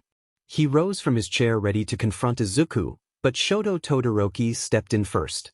Todoroki addressed Izuku and said that he had heard of his power and the fact that he had defeated a powerful villain. Todoroki declared that he would not back down and that he intended to beat Izuku to show everyone that Izuku was not invincible. Several students looked confused by the sudden confrontation, but Izuku met the declaration with measured interest. Izuku acknowledged Todoroki's words and told him that actions mattered more than declarations. If Todoroki wanted to prove himself, he should show it through his actions.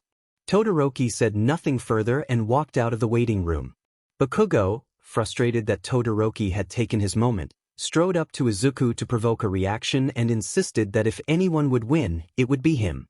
Izuku teased Bakugo, questioning whether Bakugo could really claim victory and suggesting that, if he wanted to get stronger, he could ask for help. Bakugo responded with irritation but left, and Izuku encouraged both Todoroki and Bakugo to let their actions speak for them.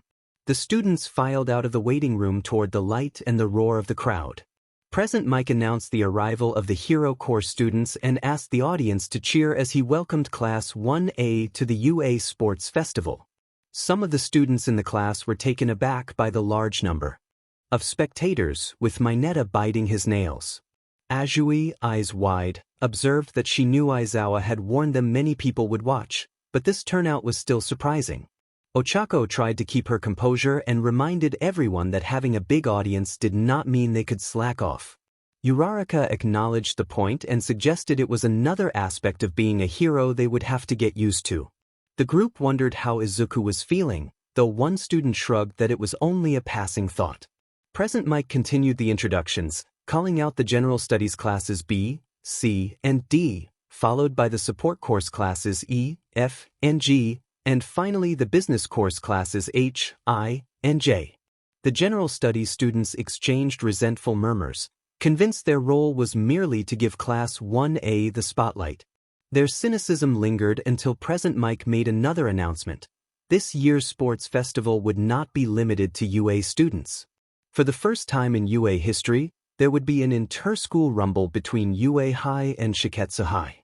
The revelation surprised the students of Class 1A, and Izuku finally understood what Aizawa had been hinting at. At one of the stadium entrances, about 20 students from Shiketsu arrived, led by a blonde, blue-eyed boy who carried himself with swagger. He dismissed the event as underwhelming and implied UA's reputation was undeserved. Kendo stepped in to temper his attitude and apologized for her classmates' behavior, admitting he had a large ego. Other UA students inwardly agreed that the comment had been an understatement. Another voice suggested not to worry about Monoma, adding that if he were expelled it would be his own fault. Izuku recognized the voice as belonging to Mikumo, who was wearing a Shiketsu cap. Izuku greeted Mikumo warmly. The two cousins prepared to exchange a dap when Monoma suddenly grabbed Izuku's arm with surprising speed. Monoma demanded to know who Izuku was and implied that someone like him could not casually approach two of Shiketsu's strongest first years. Mikumo tried to calm the situation and pointed out that Izuku was his cousin, reminding Monoma of the news coverage from the USJ incident.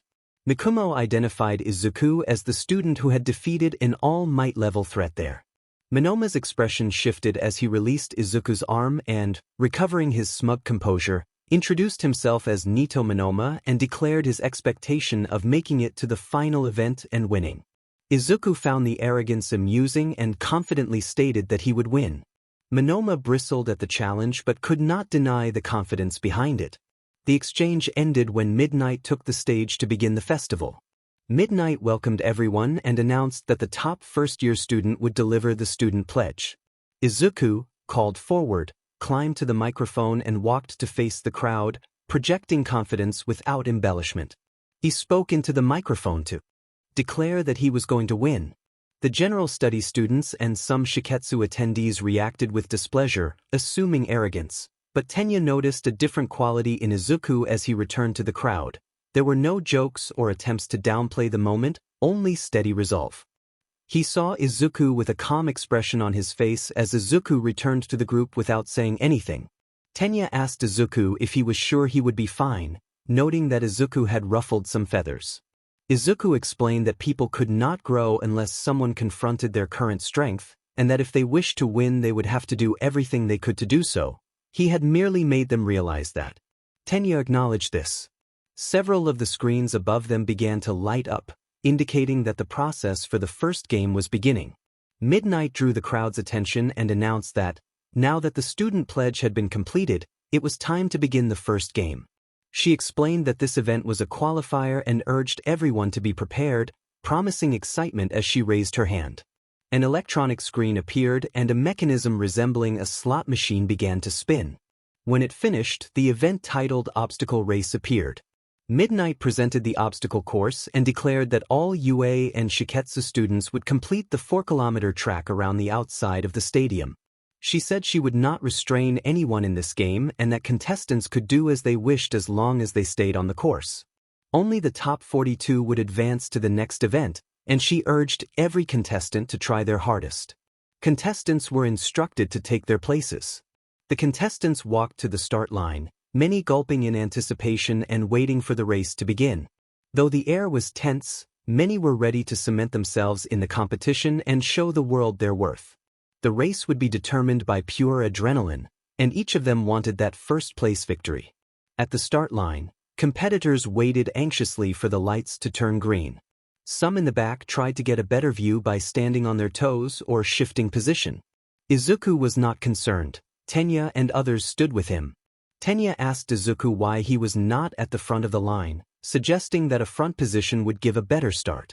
Izuku replied that he could get a better start, but given how narrow the doorway was, he was not taking his chances. Tenya accepted the reasoning. A loud voice interrupted them. A Shiketsu student approached in a familiar boisterous manner. Izuku and Tenya recognized him as Inesa, the same student they had seen at the entrance exam. Inesa greeted them and said he hoped for a good race. Tenya and Izuku exchanged remarks about the narrow doorway and how it might not be an issue for the Shiketsu students. When Tenya asked why, Inesa began to answer but was called away by Nito, who reminded him to get ready. Inesa apologized and promised to talk afterward. After Inesa walked away, Tenya asked Izuku if he had any idea what Inesa had been referring to.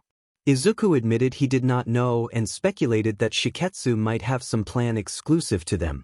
Tenya noted they did not know the other school's powers or how they might be used. They agreed to wait and see. When the start lights turned green, Midnight gave the command to begin. At the same time, Mikumo called out for Shinso and shouted for Shiketsu to cover their ears. A purple-haired student with a high collar unzipped it and called out the word sleep. An immense wave of sound swept through the other students, and one by one they began to fall asleep. Izuku struggled to stay awake. His barrier absorbed much of the effect, but he still fell to the ground and watched the Shiketsu students move through the doorway.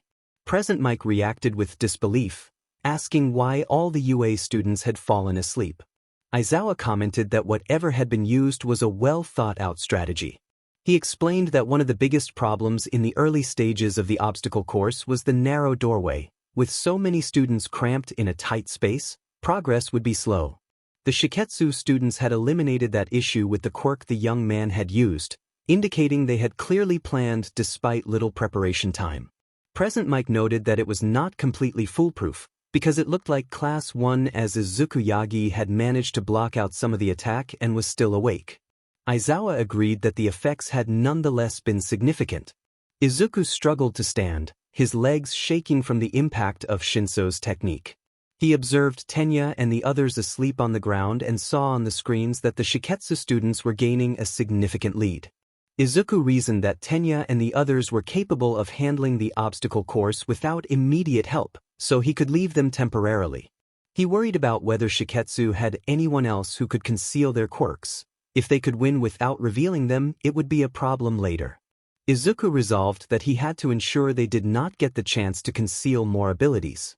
He bolted through the doorway to catch up with the Shiketsu competitors, who had momentarily stopped at the sight of many robots that had appeared before them.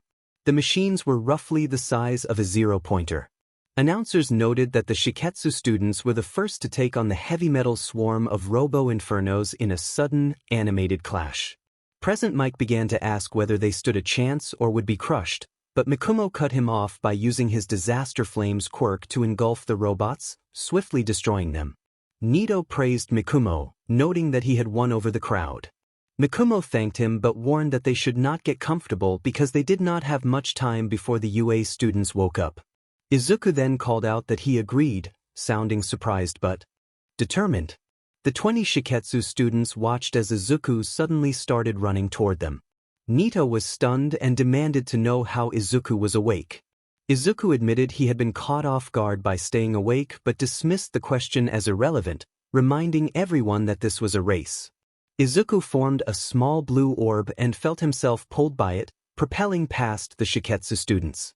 He urged the others to keep up as he moved through the air. Present Mike commented that Class 1, as Izuku Yagi had taken the lead and that Shiketsu's strategy appeared to have failed, then added that someone else was closing in. The Shiketsu students were distracted and missed Present Mike's last remark as Izumi suddenly ran past them using one of her gadgets to block her ears. Present Mike observed that the support course's Izumi Yagi had also moved ahead and wondered aloud which twin might win. Nito narrowed his eyes in irritation at the development and ordered the others to act quickly, refusing to let them show insolence.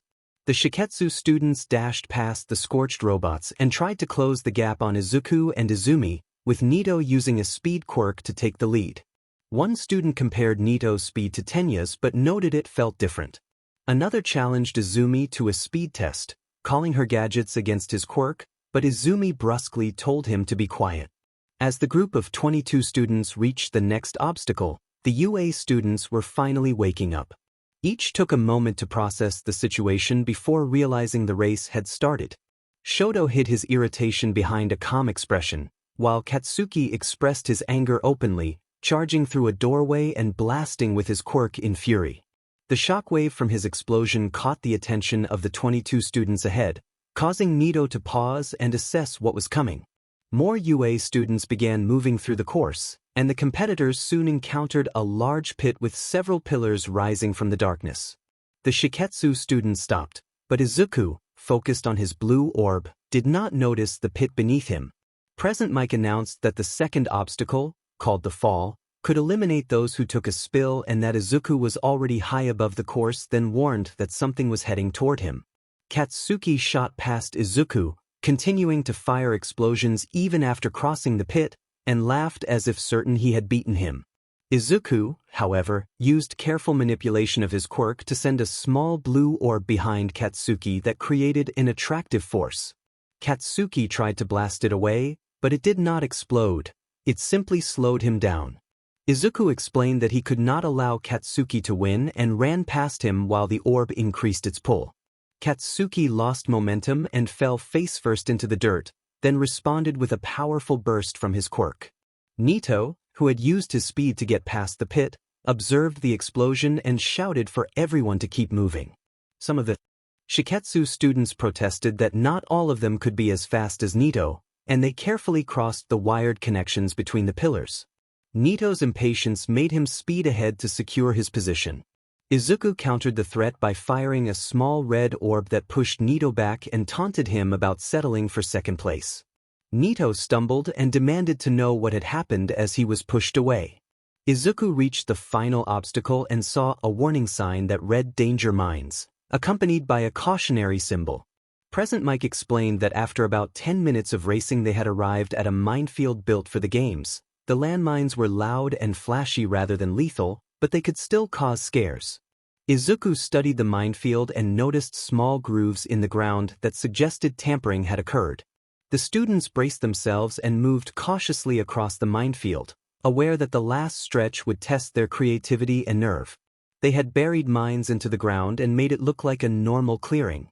Izuku Yagi thought that they probably would not go off when he walked over them. Seeing one of the grooves, he tested the theory by planting his foot onto it while his barrier was active. The barrier allowed him to walk over it without issue, and then he broke into a full sprint. He could have used blue to lift himself into the air and speed past the field, but he wanted to show off a little and ran with a proud grin.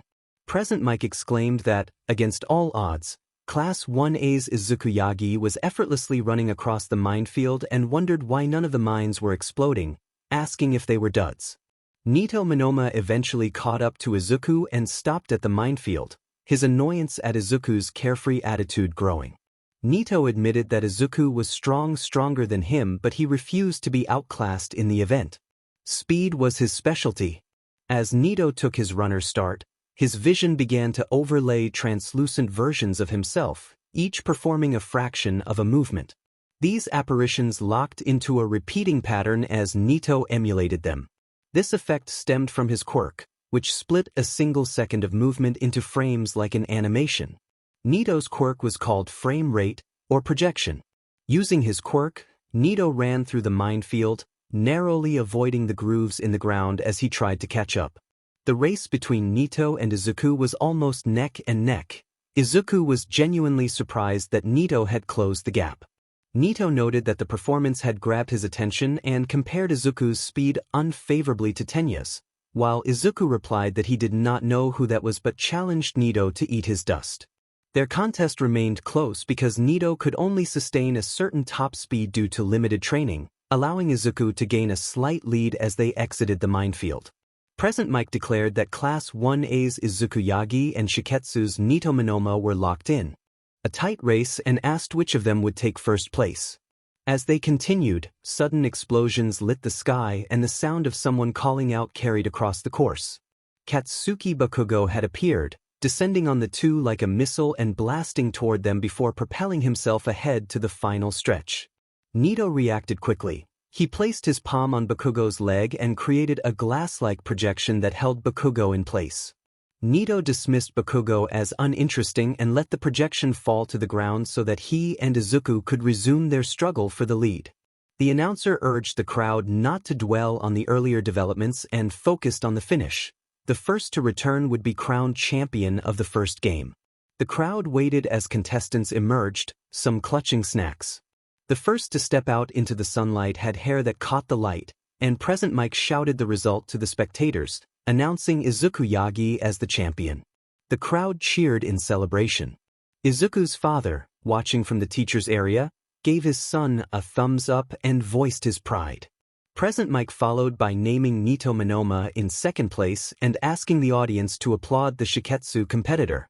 Breathing heavily, Nito approached Izuku with genuine respect and told him that it had been quite the performance. Izuku thanked him, admitting that he had not expected praise from Nito and that his rival's attitude had suggested otherwise. Nito said he could respect skill when it deserved respect and that, among the UA students, Izuku had shown promise. Izuku cautioned not to underestimate others, noting that many students still had potential. Nito hoped that more of that potential would reveal itself soon. As time passed, more contestants crossed the finish line, many Shiketsu students placing high due to teamwork. Tenya managed to finish 10th out of 42. Tenya praised Izuku for using his barrier to block a sound-based attack and called it clever.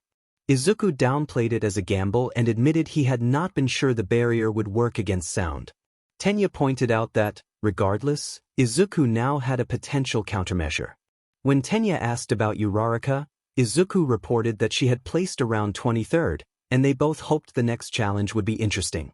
When the 42nd contestant reached the finish line, Midnight took her position on the platform, gripping her whip. In the stands, Tamura Shigaraki stood at the very back and watched Izuku intently. Moments earlier, Tamura had been sitting at the bar drinking a soda while Kurojairi washed a glass. He held the glass with one pinky extended and tightened his grip as frustration washed over him.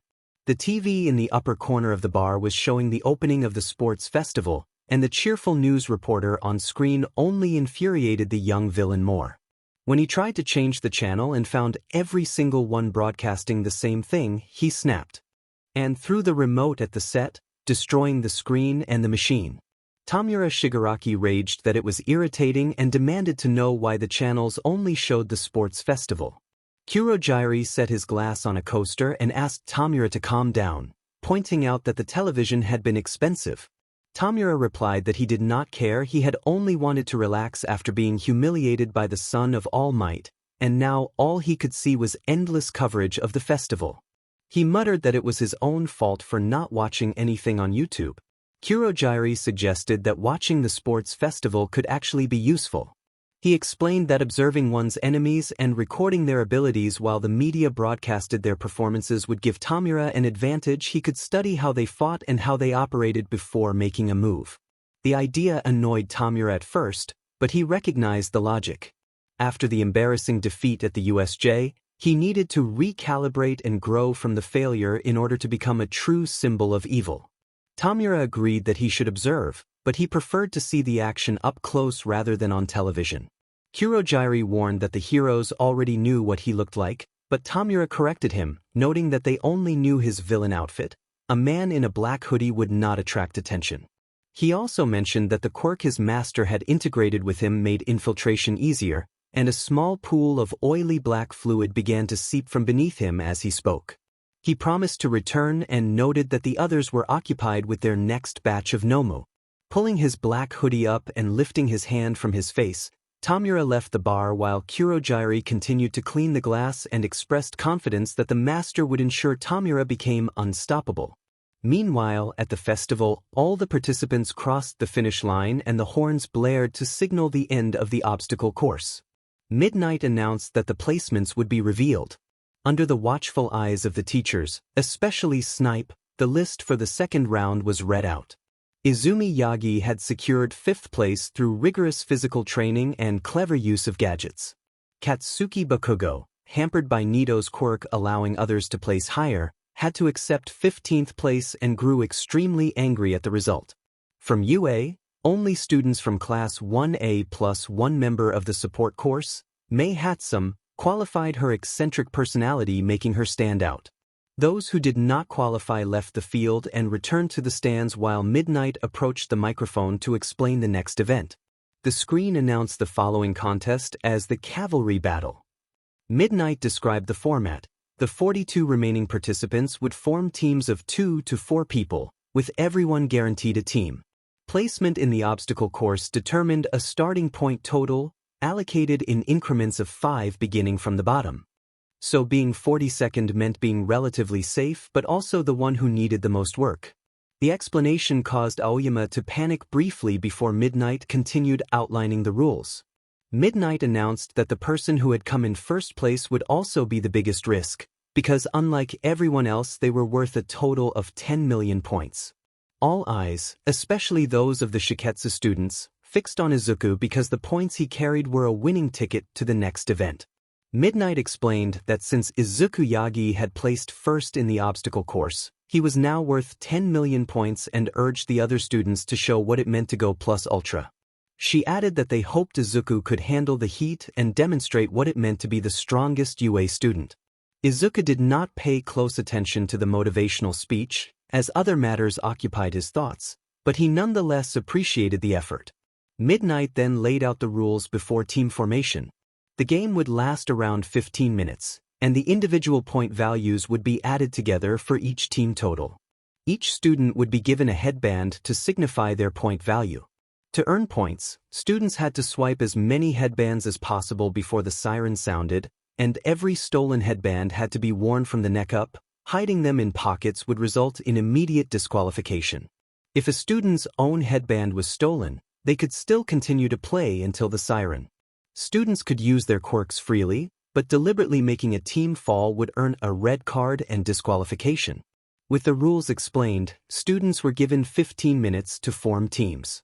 The students began to cluster, forming squads quickly. Izuku, despite being a high-value target, was suddenly besieged by classmates trying to join him. Mineta pressed to be picked, Mina insisted she would be the right choice, and Shoji suggested Izuku consider his capabilities. The group closed in on him until he had little space, and he kept a small, playful smile as classmates vied for his attention. Izuku pointed out the obvious awkwardness of the situation. Others might want to avoid him because of the 10 million points attached to him. Mina admitted that his barrier quirk felt like a cheat code for winning, and several classmates agreed. Izuku scratched his head and reminded them that, as much as he wanted everyone to pass, he could only pick 3 people for his team. Toshinori watched from the stands and felt sympathy for his son. He told himself that maintaining relationships could get complicated, especially when favoring some over others, and that this was a lesson Izuku would have to learn. He believed his son would manage, keeping his expression stoic. Among the crowd, 2 students caught Izuku's attention.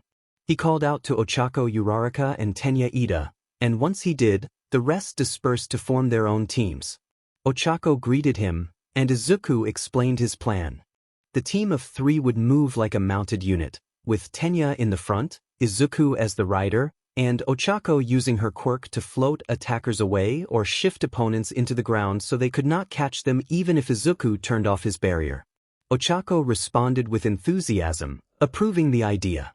Izuku voiced a concern about Hitoshi Shinso's potential mind control ability and wondered whether he could cover their ears or expand his barrier to protect them. Tenya listened quietly and then acknowledged that Izuku had come up with a solid short-term strategy. He then apologized and declined to join Izuku's team. Tenya explained that, since they had known each other as children, they had always had each other's backs and he was grateful for their friendship. But after the weapon exercise with all might, Tenya realized how powerless he felt compared to Izuku. He did not want to keep relying on Izuku. If he stayed on that path, he would not surpass his limits.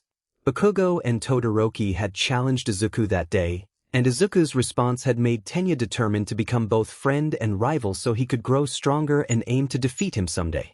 The two friends regarded each other for a moment, and Tenya rejoined his team, which included Shoto Todoroki, Momo Yaoyorozu, and Denki Kaminari. Denki cast a worried look at Izuku. Izuku reflected that he was suddenly surrounded by rivals and rivals in waiting, but he did not mind and said he would meet them at the ring. During the remaining minutes, Izuku and Ochako stuck together while Izuku tried to determine the best possible teammates to complete their strategy. But with each person they encountered, Izuku and Ochako agreed to form a two-person squad, either because some wanted to use him as an opportunity to show off their support items or simply to advance further into the competition, a choice Izuku did not blame them for. Izuku proposed that they stick with a two-person team and that, since Ochako was the lightest, she could be the rider. Ochako agreed and said she could amplify the gravity if opponents tried to get near them. Izuku noted that it was probably for the best that Hatsum did not join and suggested she should look for someone who would put in real effort rather than stand back and rely on their strategy. Ochako admitted that Tenya's challenge left her worried and asked how Tenya could beat Izuku if his barrier remained active. Izuku acknowledged that they would likely win easily but admitted that it struck him as odd Tenya chose this moment to oppose him. He explained that Tenya's mindset made sense and that he would not deny Tenya the chance to try to surpass him. Izuku promised that when the time came he would give Tenya a fair fight with no barriers, no tricks, just pure skill. Ochako worried about winning, and Izuku said it would be nice to win but he did not want to ruin his relationship with Tenya by preventing him from growing. The world needed more pillars of strength. Responded that she understood. After the 15-minute team-building PRD ended, a loud siren signaled the start of the event and each team readied themselves. Present Mike grabbed Aizawa's shoulder to wake him from a short nap and shouted for him to look alive. Aizawa yawned and asked to be left to sleep a little longer. Present Mike complained and then announced that after minutes of students deciding on team combinations and strategy, everyone was ready to go head-to-head, noting some unexpected but interesting pairings as he hyped up the crowd. Amid the cheers, many of the Shiketsu students turned toward Izuku and Ochako. Izuku checked if Ochako was ready and she confirmed that she was. They prepared to go. The teams waited in anticipation while Present Mike continued to excite the spectators. Among the UA students who had chosen to avoid direct confrontation with Izuku because his barrier made a fight pointless, Team Todoroki stood out, with their rider Shoto staring down at Izuku. He decided to hit the Noma harder and drove a punch into it. Unaware of this, the villain did not notice that Izuku had removed his BLNDFLD. With his sight restored, Izuku dominated the fight and began to effortlessly evade the creature's strikes. The villain caught sight of something in the young man's expression, the same look All Might had worn. Seeing that determination and familiar fury fueled the villain's anger as he watched the student completely overwhelm the Nomu. No longer feeling the need to hold back, Izuku formed both red and blue orbs and fired them in quick succession, striking the Nomu. The red power pushed it back while the blue dragged it across the ground. The creature could neither counterattack nor get close. Spreading his arms, Izuku combined the two energies, launching large red and blue orbs in different directions before charging and engaging the Nomu at close range. He held it off long enough for the orbs to converge, then leaped away. Izuku admitted that he had never tried to hit something with both at once and wondered aloud about the result. When the two orbs collided, the Nomu became trapped in a relentless push and pull. The attacks fused into a new, brilliant purple force that altered both color and function. The Nomu tried to regenerate, but the combined energy continuously unraveled its attempts to reform. In a flash of light, The creature's upper body seemed to dissolve into the attack, leaving only its lower portions behind in a smoking crater. The scene felt like an intense, anime-style display of power rather than a brutal injury. Izuku couldn't help but feel a nervous pride, impressed by the destructive capability of the combined technique and mentally making a note to name it later. Tamura watched, infuriated by how effortlessly the Nomu had been neutralized by a boy. He erupted in furious denial and began to scream, his agitation manifesting in frantic movements at his neck. Izuku covered his ears as the villain lunged forward, intending to seize him and use his quirk. Before Tamura could reach him, a loud crash sounded at the entrance of the USD. Both fighters looked toward the entrance, momentarily forgetting their confrontation. Dust filled the air and footsteps echoed through the complex. Izuku could not see who had arrived yet, but he recognized the voice that followed and felt that victory might be within reach. All Might appeared at the entrance with a stern expression and announced that he was there to help. Tamura Shigaraki could only stare in panic as he faced the fact that he had been defeated. Present Might counted down for the first years and announced the start of the cavalry battle. The UA and Shiketsu students clashed, stealing points with precision and coordinated tactics. Izuku found the match a little dull, but he and Ochako quickly became an immovable pair. Ochako used her quirk to amplify gravity around them, and Izuku maintained a protective barrier to keep anyone from snatching his headband. Because of that defense, the Shiketsu students shifted their focus to other teams, and Izuku and Ochako ended up holding position for about 10 of the 15 minutes. Izuku told his teammate that his legs were starting to feel sore. Ochako replied that her back was aching as well. Izuku wished the match were 10 minutes instead of 15, calling the extra time a filler, when a loud voice interrupted him as Team Todoroki approached. Shoto announced that he would be taking Izuku's headband. Izuku greeted Shoto and admitted surprise that he had come so soon. Izuku suggested that, with Shoto's team already holding many points, there was little reason to target his headband. Shoto responded that knocking Izuku out in this event would make winning easier, and he argued there were many ways to win beyond raw power. He directed Tenya to move forward. Following his leader's instruction, Tenya charged at Izuku and Ochako with his engine-like speed to overwhelm them. As Team Todoroki closed in, Ochako altered the gravity around them, briefly removing it and causing several members of Team Todoroki to float into the air. Momo reacted in alarm as they drifted upward. Denki attempted to fire a bolt of lightning, forming a finger gun gesture, but Izuku moved just as the attack went off, surprising him. Denki thought it was odd that Izuku wasn't using his barrier. Tenya then questioned why they were retreating. Izuku explained that he had agreed not to use his barrier against Tenya earlier, but with Tenya now targeting them he had chosen to turn the barrier off. Tenya reacted in disbelief. Izuku reminded him they still had about 4 minutes left in the match. The sudden shift caught Present Mic's attention and he hyped the crowd, announcing that Team Uraraka appeared to be on the run and prompting speculation about Team Todoroki's strategy. Other teams turned to watch Izuku and Ochako fleeing from Team Todoroki. Mina wondered aloud what was happening and why Yagi was running from Todoroki's team. Eijiro guessed they might have found a way through Izuku's barrier. Katsuki's interest was piqued. He grabbed Eijiro by the hair and declared they should take the opportunity to eliminate Izuku. Several teams began to pursue Izuku, aiming to grab the 10 million point headband. Through careful maneuvering, Izuku and Ochako dodged the attacks directed at them. Despite being ambushed from multiple angles, they managed the onslaught thanks to Ochako's gravity control keeping them stable. Seconds stretched into minutes as every team did whatever they could to seize the headband. After 5 more minutes the sirens sounded loudly, and the teams groaned in frustration. Present Mike announced that time was up and the second round was officially over. In Dr. Garaki's lab, he wiped the sweat from his forehead after finishing the 4th Nomu all for one had requested. It was a large, white, snake-like creature. After completing it, he set his tools on the nearby metal table and exhaled, noting that the 4th was done and only 6 more remained, and that the last would likely be the hardest to make. As he glanced toward the corner of the room, he saw the white-haired girl Eri drawing on a piece of paper, one of the very few luxuries she had. Dr. Garaki approached and asked what she was drawing. Eri replied in an emotionless tone that it was a person. Garaki asked why the person had pink hair. Eri answered that she did not know and that she had wanted it to be different from Tamura's.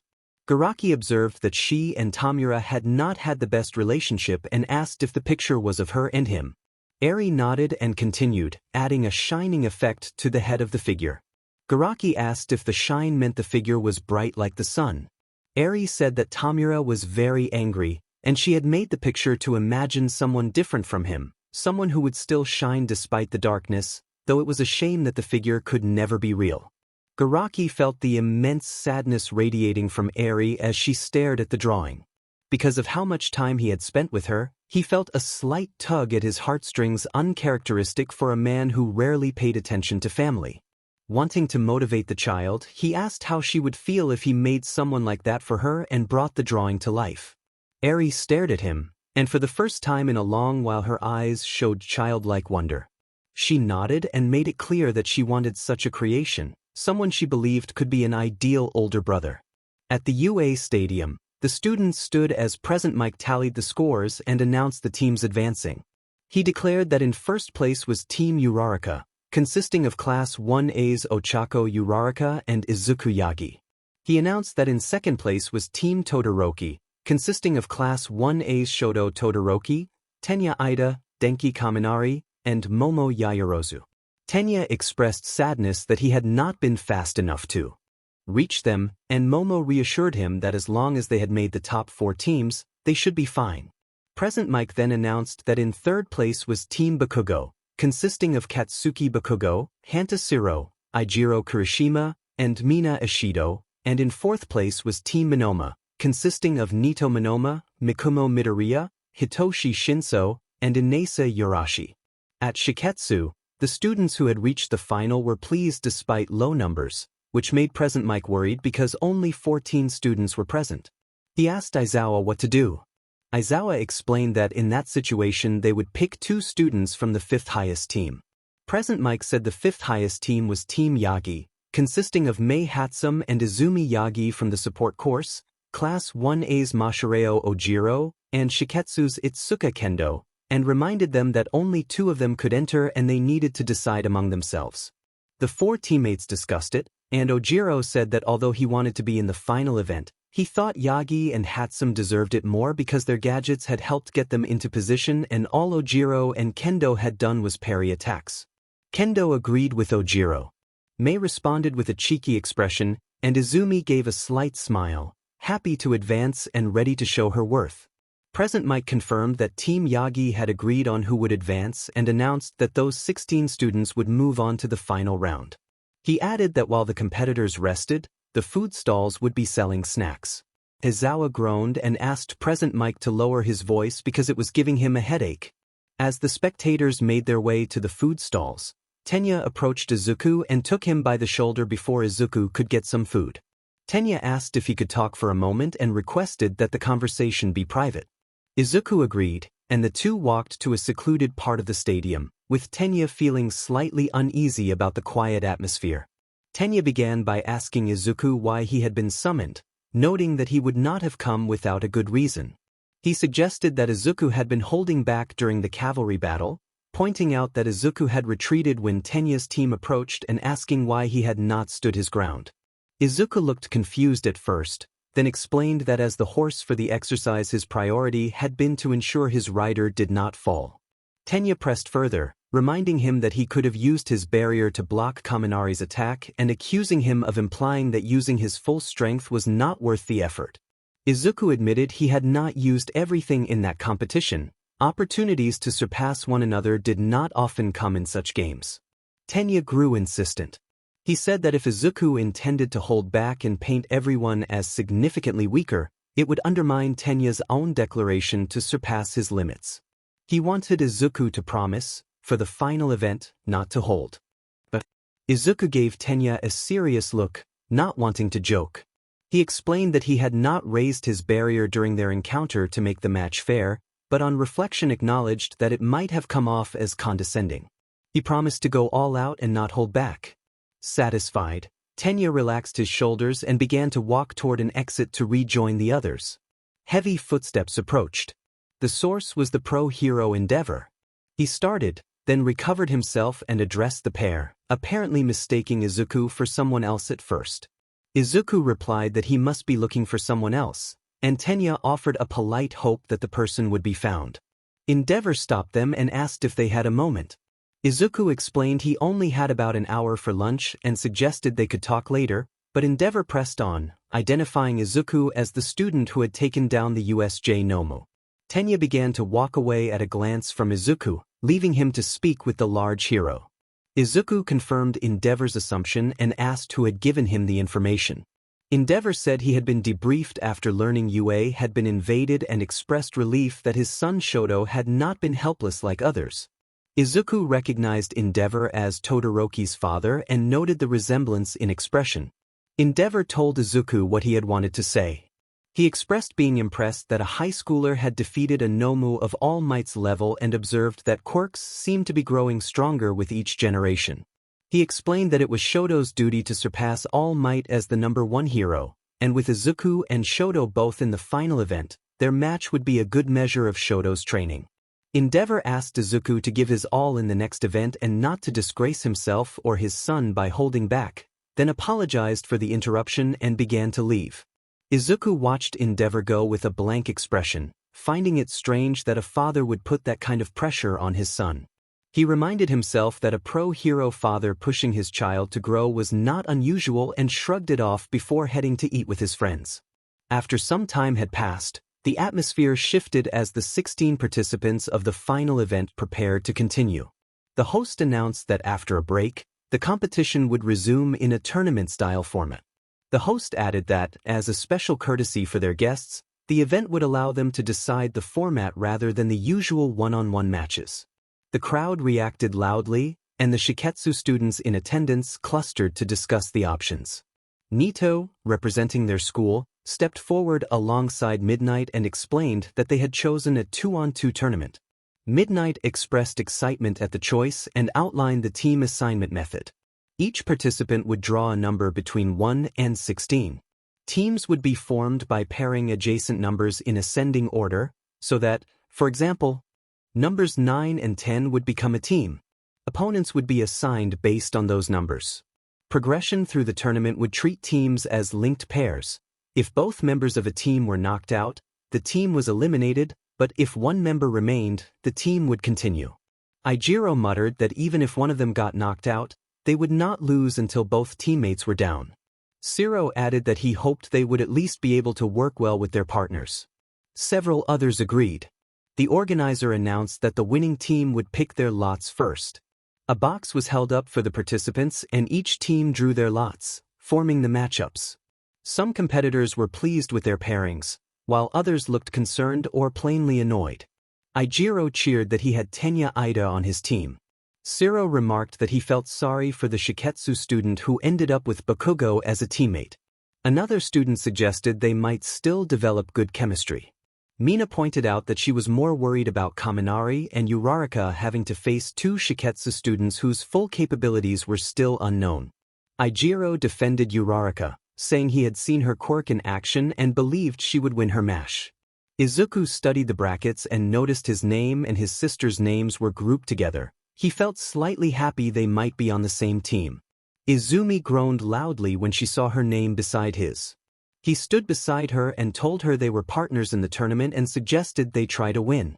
She responded under her breath that she did not care. A teammate explained privately that Yaoyorozu had a creation quirk and was mostly an easy combatant to handle, then asked Izumi for information on Hatsum since they were classmates.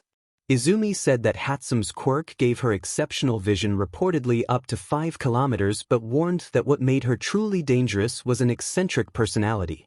Izuku noted he would keep an eye out. Midnight cracked her whip and took the microphone to call the first match participants to the ring, instructing everyone else to move to the spectator area.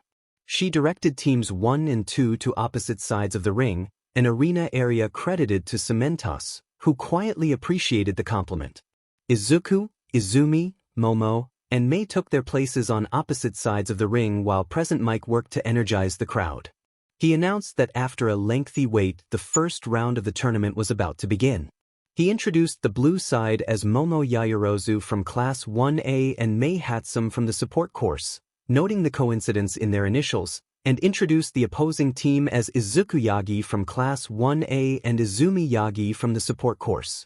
He explained the rules: immobilize opponents, force them to yield, or push them out of the ring. Recovery Girl would be on standby for non-life-threatening injuries. Dangerous, life-threatening attacks were forbidden.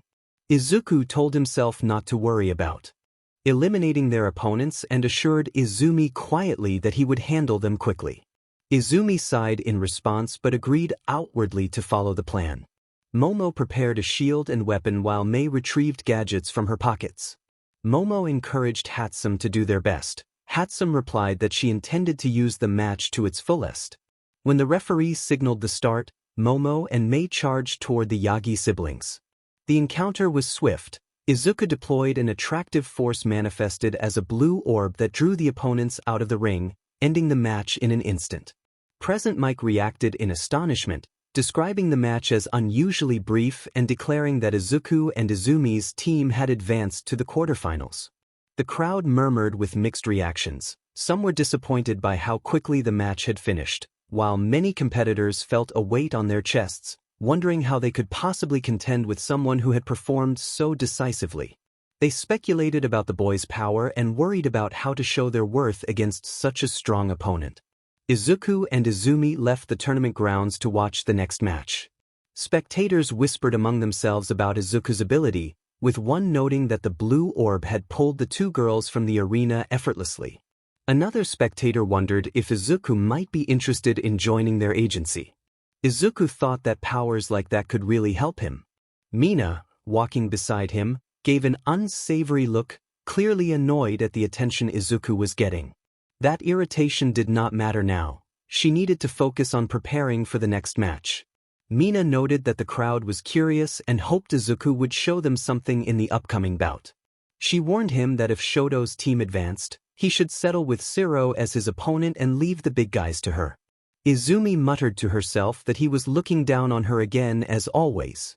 After they left, Present Mike announced that, following the quick and disappointing fight, it was time for the next round of the tournament and that the audience would be excited for this match. The crowd's excitement echoed through the stadium speakers. Shoto heard the results ringing through the complex, unsurprised because he had expected this outcome from his opponent. He thought that Yagi's victory was to be expected. As Shoto headed toward the arena entrance, he saw Shiro waiting and waving.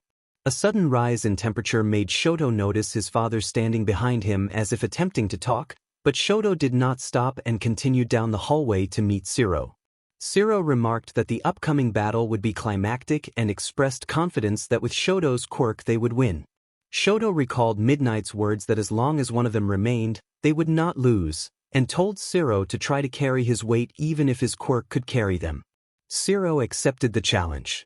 The crowd's cheers grew louder as the four competitors approached the arena. Mina walked with Shinso and tried to strategize. Mina explained that Shiro could produce tape from his elbows, while Todoroki could generate ice and fire. Shinso responded by listing random food items, which left Mina exasperated and placing a hand on her cheek, worried about how they would coordinate tactics with a teammate who communicated that way. Present Mike introduced the next match, explaining that although these two competitors hailed from different schools and had contrasting power sets, the match promised excitement. He announced the competitors as Class 1 as Shoto Todoroki and Hanta Shiro versus Class 1 as Mina Ishido and Shiketsu High's Hitoshi Shinso, and invited them to begin. In the center of the arena, Shoto created frost along his body and an expanding circle of ice beneath him. He apologized for the swift start, saying he did not want to waste time. From the ice circle, large blocks formed and spread outward, encasing the opponent's feet and quickly freezing their mobility. The ice took on jagged contours that made the audience react with tension. From across the arena, Shiro watched and felt sympathy for Mina and Shinso. Shiro asked Todoroki if it had been necessary to go so far, suggesting that freezing their feet would have sufficed. Todoroki explained that he did not want to take chances because Mina's acid quirk could melt the ice around her. Mina countered by creating a pocket in the ice and melting part of it with a sizzling burst, playfully chiding Todoroki that he needed to warm up a little instead of freezing problems away. Todoroki admitted he had underestimated how quickly she would escape and resolved not to repeat the mistake. Shiro warned that Mina should be more concerned about the other opponent, prompting a puzzled reaction from someone nearby. Shinso, standing beside Mina, drew the boy's attention after Mina's warning. He unzipped his high collar to reveal the lower part of his face and issued a command for everyone to run away. Unable to cover their ears in time, Shiro and Shoto were affected by the command and began running toward the edge of the arena.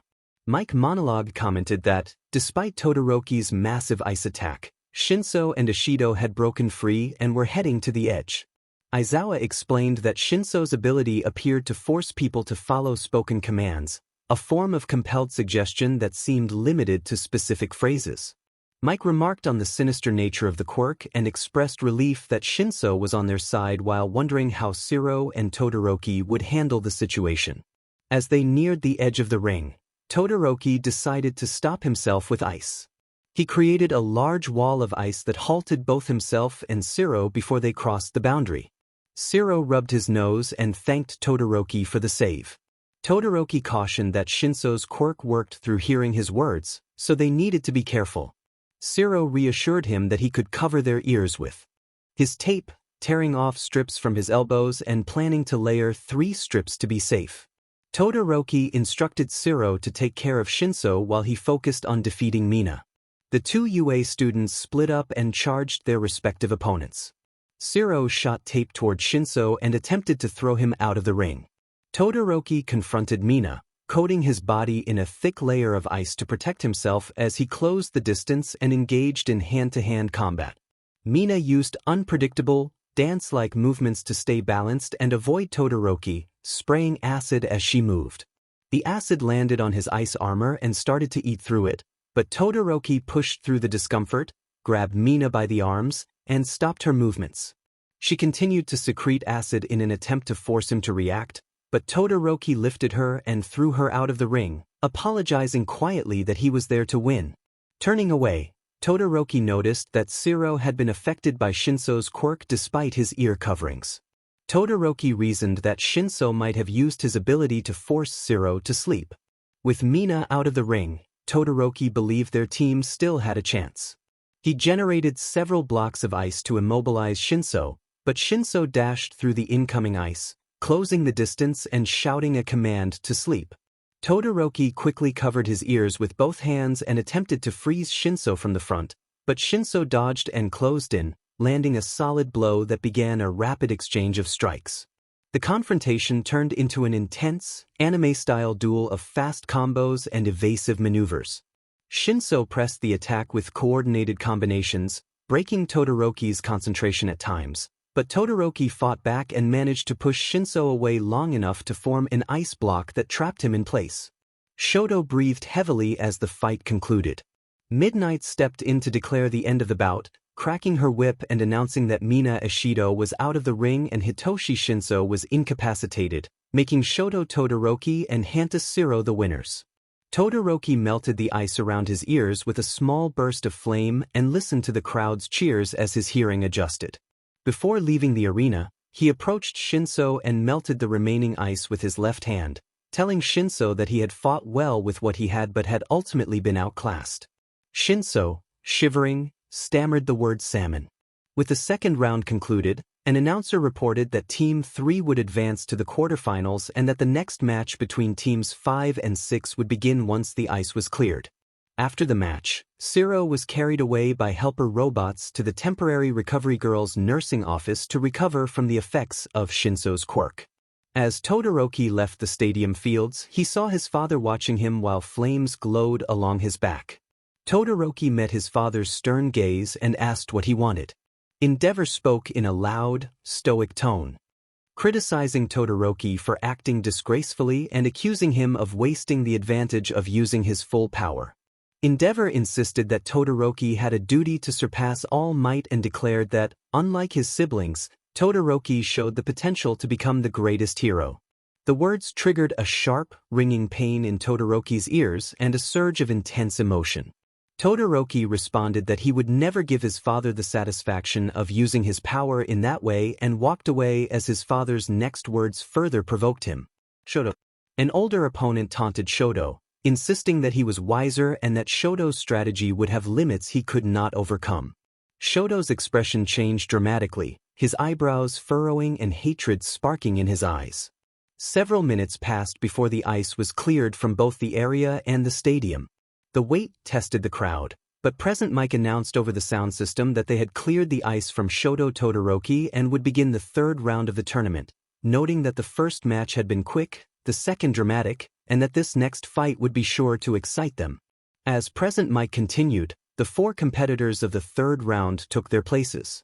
Katsuki Bakugo remained unwilling to cooperate with his teammate. Inasa Yorashi asked his teammate what the plan was and what quirks their opponents had. Katsuki dismissed the question, calling them weaklings. Inasa hesitated and suggested they try to defeat their opponents without causing serious injury. Katsuki answered that his plan was simply to attack.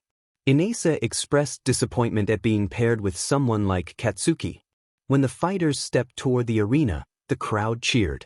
Present Mic hyped the crowd, introducing Class 1A's Katsuki Bakugo and Shiketsu's Inasa Yorashi, remarking on their spirit and contrasting arrogance. He then introduced Class 1A's Tenya Ida and Eijiro Kirishima, noting their tenacity and toughness. Katsuki groaned at Present Mic's commentary. On the sidelines, Eijiro asked Tenya if they knew anything about Inasa.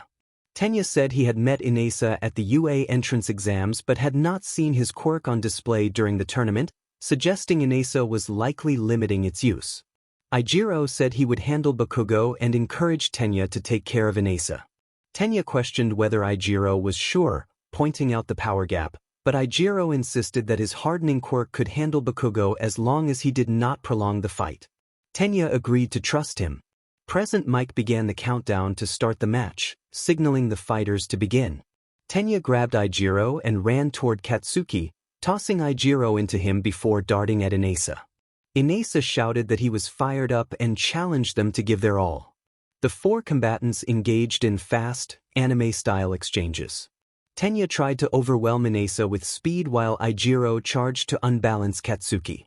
Katsuki responded with explosive bursts and Inasa absorbed Tenya's attacks with his physical durability. The contest between the teams reached a stalemate, neither side able to gain a decisive advantage until Katsuki noticed stress appearing in Eijiro's hardening. Katsuki pointed out the cracks. Eijiro strained and realized his hardening was beginning to fail. Katsuki observed that Eijiro was overexerting his body to maintain the hardening, pushing his quirk beyond sustainable limits. Eijiro insisted that if he could hold out long enough to push Katsuki out of the ring, that would be enough. Eijiro roared and pushed forward, taking explosions while trying to shove Katsuki backward. He pushed his hardening to its limits, his form growing more angular as he fought through the strain. Ultimately, he overused his quirk and collapsed, knocked out by the effort. The announcers declared Kirishima KO'd, and Tenya reacted in alarm. Katsuki noted that his teammate had managed to defeat theirs. Tenya, surprised, reacted with confusion. Katsuki told Tenya plainly that the match was not in Tenya's favor and that, although he could finish the fight then, he wanted to enjoy it. He proposed a one-on-one. He would keep his teammate from interfering, no tricks, just pure combat, and if Tenya beat him, Katsuki would concede the win. Tenya was left uncertain by the sudden challenge as Katsuki fixed him with a hard look. Upon hearing his teammate's declaration, Katsuki exploded with anger and strode forward, refusing to accept what had been said. He insisted that he would not let his advancement to the next round be decided by someone else. Before he could finish, Inasa delivered a sudden backhand that struck Katsuki with enough force to send him out of the ring, and Katsuki was unable to use his quirk to stay aloft. The announcer declared that Katsuki Bakugo was out of the ring. Katsuki protested that the action should count as sabotage, but Midnight ruled that the rules contained nothing about sabotage and allowed Inasa to remain. Tempers flared briefly between the competitors, and after a short, heated exchange they agreed to continue under the set terms and prepared to resume the match. Tenya Ida focused all his attention on Inasa while the engines on his calves began to rumble. They waited for the other to move, then dashed toward each other in a brilliant display. Tenya relied on overwhelming speed, while Inesa had the edge in raw physical power, amplified by his quirk, Whirlwind, which increased the force of his strikes. The clash between the two students lasted several minutes, leaving both with bruises, until Inesa shifted tactics. He taunted Tenya about the heat and used his power to summon a tornado that formed across the arena, pulling Tenya into the air as the vortex strengthened. Inesa warned that being flung out of the ring would only disappoint him. Spun by the tornado, Tenya felt his consciousness beginning to waver as his body threatened to give out, but he forced himself to stay alert and pushed his engines into overdrive. He adjusted to the wind, using its motion to amplify his speed rather than fighting it. The flames from his mufflers flared bright blue as he accelerated, his outline blurring with motion while the light from his exhaust traced the tornado. He readied a single, decisive strike and launched a clean kick that drove Inesa toward the ring's edge. Inesa planted his feet and tried to resist, but the momentum carried him dangerously close to the boundary. At that moment Tenya's engines began to sputter and smoke, and overuse left him struggling to move his limbs. He felt his body go limp from the strain and realized he had pushed himself too far. His momentum ended and he fell, hitting the arena floor face first. Inesa, still standing, acknowledged Tenya's effort, telling him that he had shown true strength and should be proud. Tenya attempted a smile through the pain before he lost consciousness. Midnight raised her hand and announced that Tenya Ida was knocked out. With both members of Team 6 incapacitated, Team 5 advanced to the semifinals. The crowd erupted in cheers while the students of Class 1A watched in shock, taken aback by Inesa's display. Izuku felt a twinge of guilt over Tenya's defeat but did not show it as he headed toward the nurse's office. Helper robots carried both Ijiro and Tenya out of the arena. Katsuki, furious at Inesa, stormed over after the match and berated him for ruining his chances. Inesa offered a brief apology, saying he had gotten carried away. Katsuki warned that next time he would not be so lenient. Present Mike pumped up the crowd over the loudspeakers, hyping the next and final match of the first round between Team 7 and the remaining 4 competitors prepared themselves. Denki Kaminari kept his composure while recalling the training he had undergone in the days leading up to the sports festival. Denki remembered being instructed by Yagi about controlling his quirk. Yagi had explained that Denki's real problem was regulating his power. He could either use it passively or unleash it all at once, but he struggled to maintain himself afterward. Denki had pointed out his concern about his brain getting fried after unleashing a massive surge of voltage, and Yagi had agreed that managing the aftermath was the key issue. Denki still felt uncertain about how to put that into practice. Denki wondered whether his training should focus on increasing the amount of electricity in his body to prevent losing control. A teammate reminded Kaminari that with the few days they had, that kind of training worked only if he had at least a month. For now they had to make do with what was possible. Denki countered that he already understood the flow of his electricity. The teammate acknowledged that understanding the function was different from being attuned to it and explained that a quirk was like a muscle. Workouts had to actually help it grow. The training they were doing now was meant to prepare him for fighting while keeping the 1.3 million volt reserve as a last resort. Denki said he thought he understood but asked about the purpose of the light bulb they were using. The teammate explained that, since he was essentially a walking generator, the bulb measured output. If it did not light, he was not putting enough electricity through it. The goal was to make the bulb shine so brightly it nearly blinded him, which might be risky but was something his eyes could handle. Denki blinked and refocused on his surroundings as Ochako approached. Uraraka reported that Recovery Girl had said Ida would be unconscious for a while and would remain in the nurse's office. Denki expressed hope for Ida's recovery and asked if Uraraka had any information on their two opponents. Uraraka relayed what she knew from Izuku. The black-haired Mikumo seemed to manipulate and conjure flames and lava. Denki reacted to the danger of flames and lava. Uraraka suggested their best strategy would be to overpower the opponents with her gravity and his electricity. Denki questioned whether that was viable given how little they knew about Monoma, but Uraraka emphasized that if they wanted to win they needed to prioritize overwhelming power. Denki vowed not to be a helpless companion any longer. Uraraka resolved that they would win the match. When the sirens blared, the four competitors entered the arena and drew the crowd's attention. The announcer hyped the crowd, introducing Class 1A's Ochako Uraraka and Denki Kaminari and contrasting them with the challengers from Shiketsu High, Nito Monoma and Mikumo Midoriya. The crowd roared as the teams took their positions. Mikumo conjured a large fireball and hurled it toward Ochako and Denki, intending to put them out of the fight. Ochako used her gravitation to force the attack downward so it slammed into the ground, producing a huge explosion in front of her.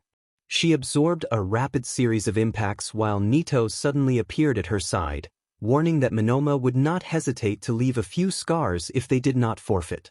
Ochako brushed off the threat and tried to catch him by amplifying the gravity around herself, but Monoma's speed let him escape the pull. Frustrated, Ochako prepared to keep fighting while Denki assumed a defensive stance. Denki offered to take on the speedy opponent and Uraraka agreed, promising to keep the volcano-like Mikumo off him. The two teams split up and engaged their respective foes.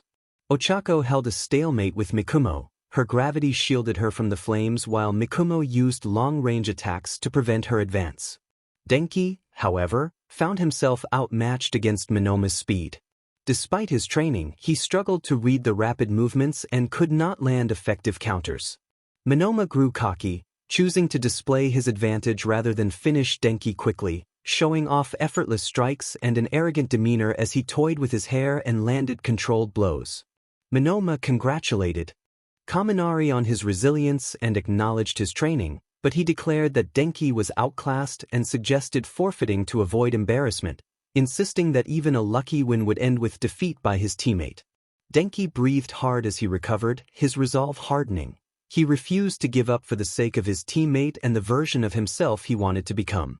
Monoma accepted Denki's answer and sped off to continue the fight.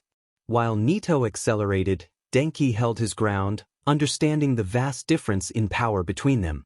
He knew Nito was likely the stronger hero, but he pushed those thoughts aside and focused on one thing: winning the match and proving his worth.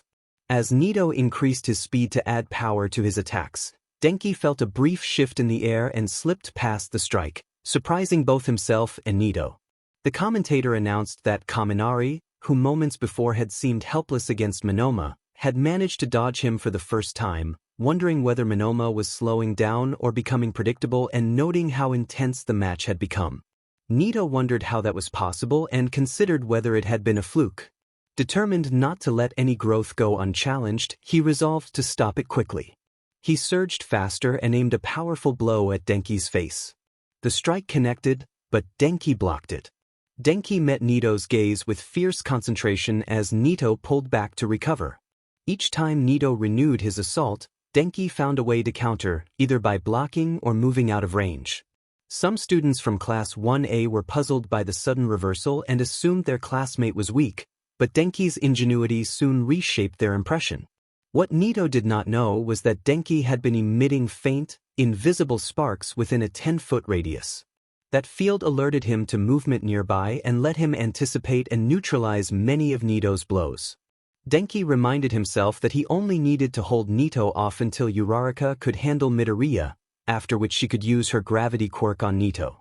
Nito noticed the tactic and changed his approach, loudly asserting that the trick would not save Denki and that he intended to knock him out before he could blink. Nito's speed spiked. Denki perceived multiple afterimages of him before a rapid flurry of strikes came from all directions. Denki managed to shield his front but could not cover every angle as Nito pressed the attack. Realizing he could not stall indefinitely and that Nito might knock him out before Uraraka had a chance, Denki resolved to end the exchange then and there. He made himself a promise. He would not be weak or revert to who he had been before. He had to prove he could stand alongside his classmates. Nito mocked him again, taunting him for not fighting back and expressing disappointment. As Denki attempted to block the flurry of attacks from Nito, his fists began to charge with an unusual amount of electricity. The color shifted from his usual yellow-white to a deep black and red as his electrification quirk distorted and surged with extra force. Denki felt the power flood his hand and then ebb away. Knowing this might be his only chance, Denki struck Nito at the jaw, black and red sparks flashed and the impact jolted Nito, sending him tumbling out of the ring. Midnight announced that Nito Monoma was out of bounds. Denki panted hard, heart pounding, and stared down at his hand while his classmates watched in stunned silence. Kyoko wondered aloud what it had been. Sato suggested it looked like Denki's electricity had changed color. Izuku felt impressed by the display. He had improved at handling his own power, but this was something else entirely. Mikumo, however, felt uneasy about the sudden shift to a 2 versus 1 situation. A spectator admitted that no one would have expected Monoma to be taken out by a move like that. Ochako noticed Mikumo's worry and moved forward, ready to challenge him. Ochako told him that the odds were against him and recommended surrendering since it was 2 versus 1. Denki countered that while it was true they were outnumbered, he had more than one trick up his sleeve and warned her she should reconsider assuming the odds were against him. When Denki positioned himself, he moved his arms in a way that confused Ochako. Only when he clasped his hands together did the culmination of his power begin to show itself. Denki announced the name of his technique as Domain Expansion, Coffin of the Iron Mountain. Mikumo Midoriya's domain manifested with precise control. The power sculpted itself into a dome around him and his 2 opponents, the surface cooling into a solid shell while rivers of molten substance flowed beneath and pooled along the ground. The heat from the structure rose steadily, and despite Denki's best efforts to punch his way out, his strikes did not dent the shell. Denki voiced his frustration that he couldn't make even a scratch. Ochako added that even her gravity quirk couldn't collapse the dome, and every time she tried more molten material seemed to repair it. Mikumo explained that the environment inside was designed to drain their endurance.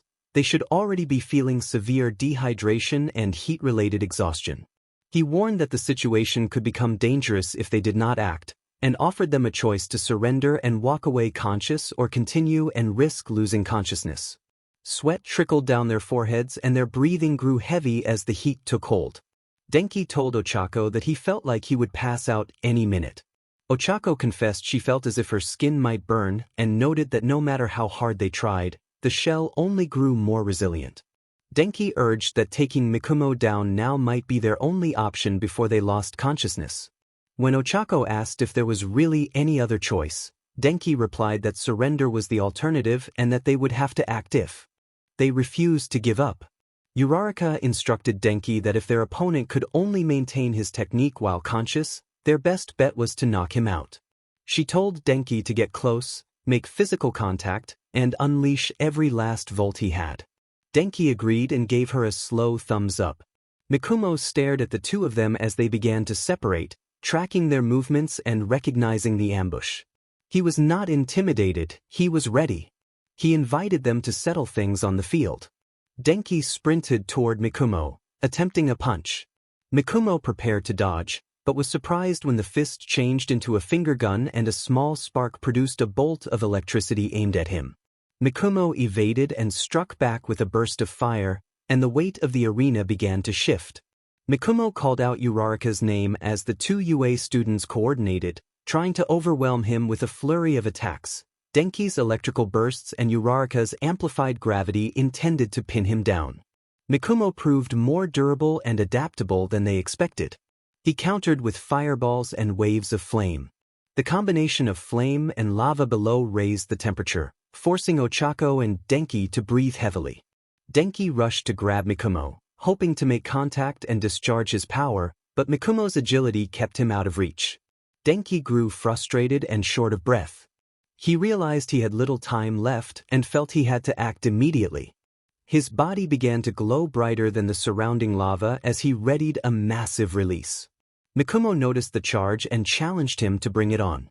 Uraraka urgently warned Denki that unleashing it now would give Mikumo time to counterattack, but Denki insisted he needed to finish the fight then and there. Denki released the stored electricity in a massive wave that washed through the enclosed space.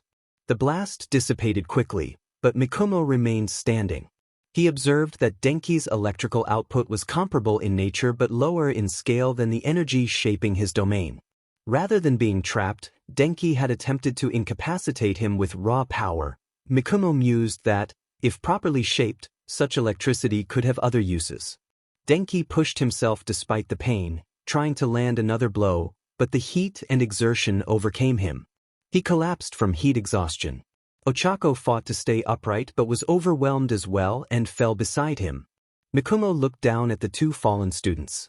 Denki tried to force his body up once more, pleading silently with himself, then finally closed his eyes. Mikumo murmured that they had fought well and expressed hope that their strength would continue to grow. The energy field around Mikumo broke, the arena sunlit once more, revealing the aftermath. The crowd stared in astonishment, some dropping their food and drinks. Present Mike announced that Mikumo Midoriya had staged an incredible comeback, knocking out both opponents with a strange, decisive technique that had trapped them. Inside his domain, spectators erupted at the sudden turn of events. The UA students in the stands reacted in different ways. Shoto felt a chill of worry about facing Mikumo. Izuku was more intrigued than afraid. He wondered how Mikumo had kept that domain so secret and made a mental note that he wanted to ask about its mechanics. With the first round concluded, the event moved on to the next set of matches. Present Mike hyped the upcoming fights while the arena staff prepared the field and encouraged the audience to grab snacks between bouts. As spectators filtered out to get food and drinks, Izuku left his seat and walked through the stadium until he found Mikumo carrying Nito toward the nurses. Izuku commented that Denki had clearly taken a toll on Mikumo and asked if he would be able to fight in the next match. Mikumo dismissed the doubt and said he would be fine. Izuku teased him about the made-up word, unworry, and Mikumo replied that the disagreement with Nito had been minor. Mikumo felt a little embarrassed by the earlier exchange with his friend and greeted Izuku as they stood there. Two students argued about Nito. One student said that Nito was acting prideful and that they were only voicing concerns. Another student countered that the only reason they felt that way was because of a minor injury. A third student pointed out that Nito had been hit in the face by a black and red electrical attack, and Nito dismissed the complaint. Izuku, who had not been participating in the exchange, felt a strong sense of déjà vu and thought it was like reliving arguments he had with Bakugo. Afterwards, Mikumo left Nito in the nurse's office and let out a long sigh. Mikumo remarked that being friends with someone like Nito meant tolerating arguments whenever they disagreed. Izuku observed that it must be annoying to deal with, and Mikumo agreed, then asked Izuku why he had come over. Izuku admitted that he had not been there to congratulate Mikumo on the wins so much as to ask about the sphere move Mikumo had used. Mikumo confirmed that he meant his domain expansion and explained that he had struggled to come up with a cool name. He had considered options like sphere enlargement or territory takeover and even entertaining German names to add flair. Mikumo joked that a move like that needed a memorable title. Izuku asked if Mikumo could teach him the technique, saying how useful it would be in the tournament. Mikumo refused to teach during the tournament, replying that he could instruct Izuku afterward but not give away secrets in the middle of competition. Izuku pouted and reluctantly accepted. When Izuku pressed to at least understand the mechanics, Mikumo warned that his explanation might not help. Mikumo described how he controlled lava to shape a cage that rapidly cooled into a rock-like shell. He explained that even if an opponent used amplified gravity to try to break out, the domain constantly repaired itself to prevent escape. Inside the hardened shell, a steady flow of lava continued while the ground beneath changed to raise the ambient heat, forcing opponents to collapse from exhaustion. Mikumo compared it to what had happened earlier with Denki and Ochako and noted that for Izuku the results might be different, or he might not be able to unleash a domain at all. Startled, Izuku held Mikumo's arms and asked for clarification. Mikumo revealed that not all quirks could even produce a domain. He had tried to teach Nito and Shinso, but neither could manifest one. Mikumo said Inesa was close to producing a domain, though he worried about what name Inesa might choose. Izuku admitted his disappointment at the possibility of being unable to learn such a powerful technique. Mikumo reassured him not to worry too much, and the two continued catching up as they walked back to their seating areas in the arena. Spectators and students ate food from the stands and sipped cold drinks while time passed. Cementos repaired the damage in the arena, then gave a thumbs up and said that the arena was officially repaired. Midnight called for attention and announced that the tournament would continue. Present Mike returned to the commentator's box and energized the crowd, saying it was time to get back into the fights. Present Mike introduced the next match as the first fight of the second round, highlighting how tensions were high with some of the strongest Hero Corps students participating. He announced Team 2, consisting of Izumi and Izuku Yagi, versus Team 3, consisting of Shoto Todoroki and Hantashiro. The 4 students entered the arena. Shoto glared at Izuku, Shiro scanned the crowd with a clueless expression, and Izumi kept to herself, fiddling with a device in her hand. Present Mike noted that earlier delays had been caused by the lava incident but that the match could finally begin. As they prepared for the start, Izuku asked Shoto if he was ready for a friendly exchange of fists, since it was, after all, a tournament. Shoto replied that he was not interested in a friendly exchange and intended to end the match quickly, taking a page from a previous fight. Izuku grew confused and wondered what Shoto planned and whether he intended to finish the match quickly like before. He thought that even someone with a weak quirk could anticipate the ice spikes after seeing them before, but he reminded himself he could not let his guard down. Present Mike grabbed the microphone and shouted for everyone to begin. As the fog lingered, Izumi felt irritated by the sudden cold brushing her skin and the frost forming on the device in her hand. She decided she had no choice but to cooperate if she wanted to progress further in the tournament. Izumi grabbed Izuku's shoulder to get his attention as he deactivated his barrier. Izumi asked if he knew who was causing the cold and pointed out that the frost was spreading to her equipment, then insisted that they would have to take down Shoto to stop it and asked what the plan was. Izuku glanced at his sister and, surprised by her willingness to speak on friendly terms, pushed aside his irritation and adopted a more relaxed, childlike demeanor. Izuku explained that Todoroki presented himself as calm and controlled, like a robot, and that the best tactic was to throw him off his game by annoying him. Izumi asked what her role would be. Izuku said he would find chooks in Todoroki's armor and asked Izumi to distract Shiro while he focused on Todoroki. Izumi agreed to the distraction but reminded him that the arrangement did not put them on speaking terms. Izumi tossed several small cubes onto the ground. They unfolded and assembled into human-sized support robots. Izuku, impressed, noted that these must be the support course's Mechamar drones. Izumi told him not to compliment them now and urged him to find Todoroki and take him down. The drones spread through the arena to survey the situation. One drone became entangled in tape and was kicked to the ground, prompting Shiro to exclaim in surprise upon discovering it was a robot. Shoto asked what was happening nearby. Shiro admitted he had thought he found someone but had found a machine instead. Shoto realized the robots were the work of the support course and called attention to that fact. Several glowing blue eyes appeared on the drones as Izumi approached Shiro with a confident, charismatic attitude and a visible frosty breath. Izumi warned that the drones were tedious in numbers and advised Shiro not to be taken down easily. Shiro swallowed hard and suddenly found himself chased by the Mechamaru horde. Meanwhile, Shoto kept watch for Izuku, who was deliberately drawing his attention and provoking him. Izuku taunted Shoto about the ice pillars he was forming, suggesting that Shoto's mimicry of another hero's technique was impressive but not his full power. Shoto responded that the technique was all he needed to win. Izuku challenged that belief and mocked the idea of relying on ice alone. He made deliberate noises to bait Shoto, prompting Todoroki to create ice pillars in locations where Izuku might be. The strategy worked. Shoto's overuse of ice caused frost to build on his body, slowing his movement and dampening his control. Izuku pressed the advantage, approaching carefully and dodging Shoto's slowed attacks while the boy's white hair and blue eyes became more visible as he weakened from the cold. Izuku advised that to compensate for the frost, Todoroki would normally regulate his temperature with his fire, and suggested he should do so to keep his body warm. Shoto refused, insisting he had vowed to win only by using his mother's power and rejecting his father's contribution. Izuku pointed out that clinging to resentment would limit him and may even cost him his life. Villains would not care about his trauma or reasons for holding back, they would only care about defeating him. Shoto reacted with anger but could not move effectively because of the frost, which left him unable to strike. As Izuku drew close and continued to press his point about wasting potential, Izumi kept fighting against Shiro in the background. Izuku told Todoroki that he saw the kind of power at his disposal and that it was being squandered.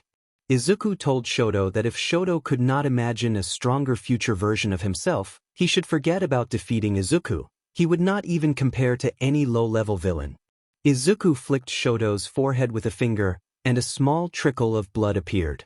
Shoto walked toward his two opponents as ice began to form around him and spikes spread across the arena. Mikumo was taken aback by the sudden development. He could not believe Shoto was attempting a similar construct after only watching his match once. The ice spikes shifted into a large dome, and more spikes formed inside.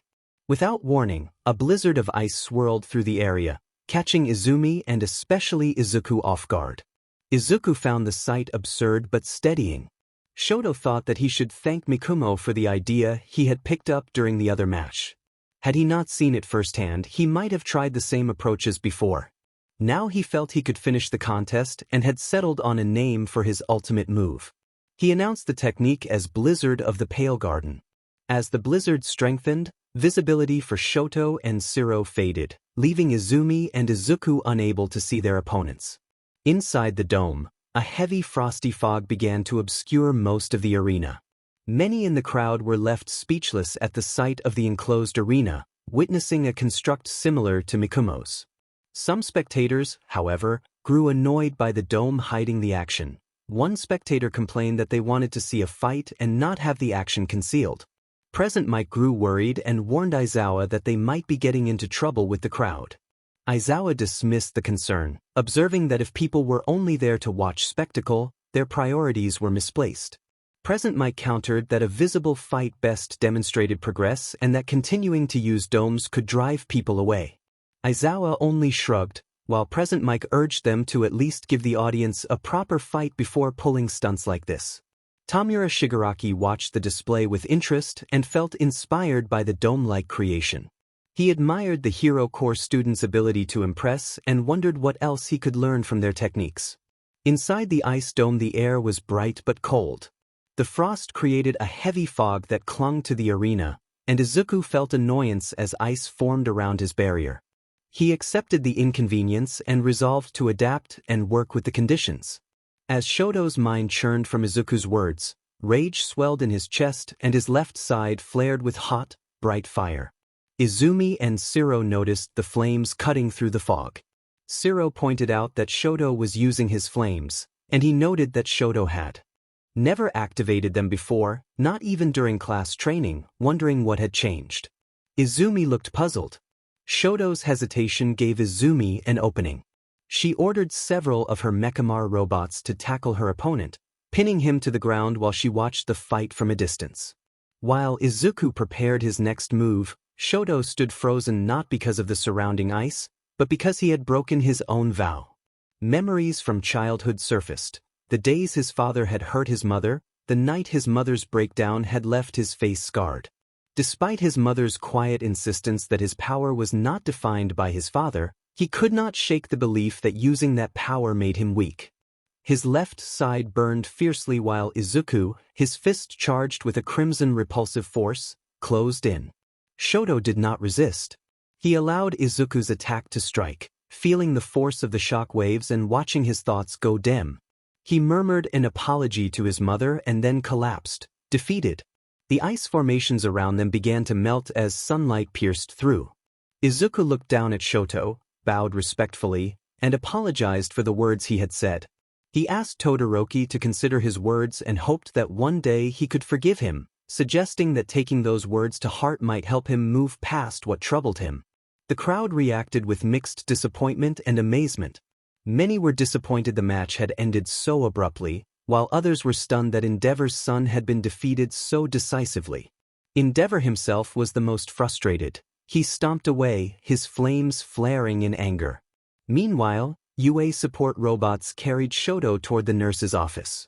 The Mechamar drones released Shiro, sparing him from needing medical attention. Shiro remarked on how firmly the robots had held him and questioned how they were permitted at the festival. Izumi explained that they were technically support items and that support corps students were generally allowed to bring them so long as they did not hand them to competitors outside the class. Shiro acknowledged that they were impressive. Izumi thanked Shiro and praised his performance. Shiro told her it was nice to hear and wished her the best in the next round. Izumi and her Mechamar drones lingered in the center of the arena for a moment before following Shiro out. Izuku left last, lost in thought. When things settled, Present Mike drew the crowd's attention with his booming voice, calling the last match a mixed bag and expressing hope that the next round would be more action-packed and visible. He introduced the first teams. Team 5, consisting of Inasa Yurashi and Katsuki Bakugo, versus Team 7, the wild cards from Shiketsu High, Nito Monoma and Mikumo Midoriya. The two teams entered the arena. Inasa greeted Mikumo and Nito with energetic enthusiasm, while Katsuki glared and warned his teammate that he would regret it if anyone threw the match to help the others advance. Inasa assured them he had no intention of doing so and intended to give his all. Nito reminded Inasa of how their last encounter had gone and asked if he wanted to forfeit. Inasa insisted that things would be different this time. Present Mike urged the audience to put down their drinks and focus on the arena, called for everyone to get ready, and then signaled for the match to begin. Upon receiving the signal to begin, Nito immediately went on the offensive, rushing toward Inasa as Inasa attempted to separate the two fighters, leaving Katsuki to face Mikumo.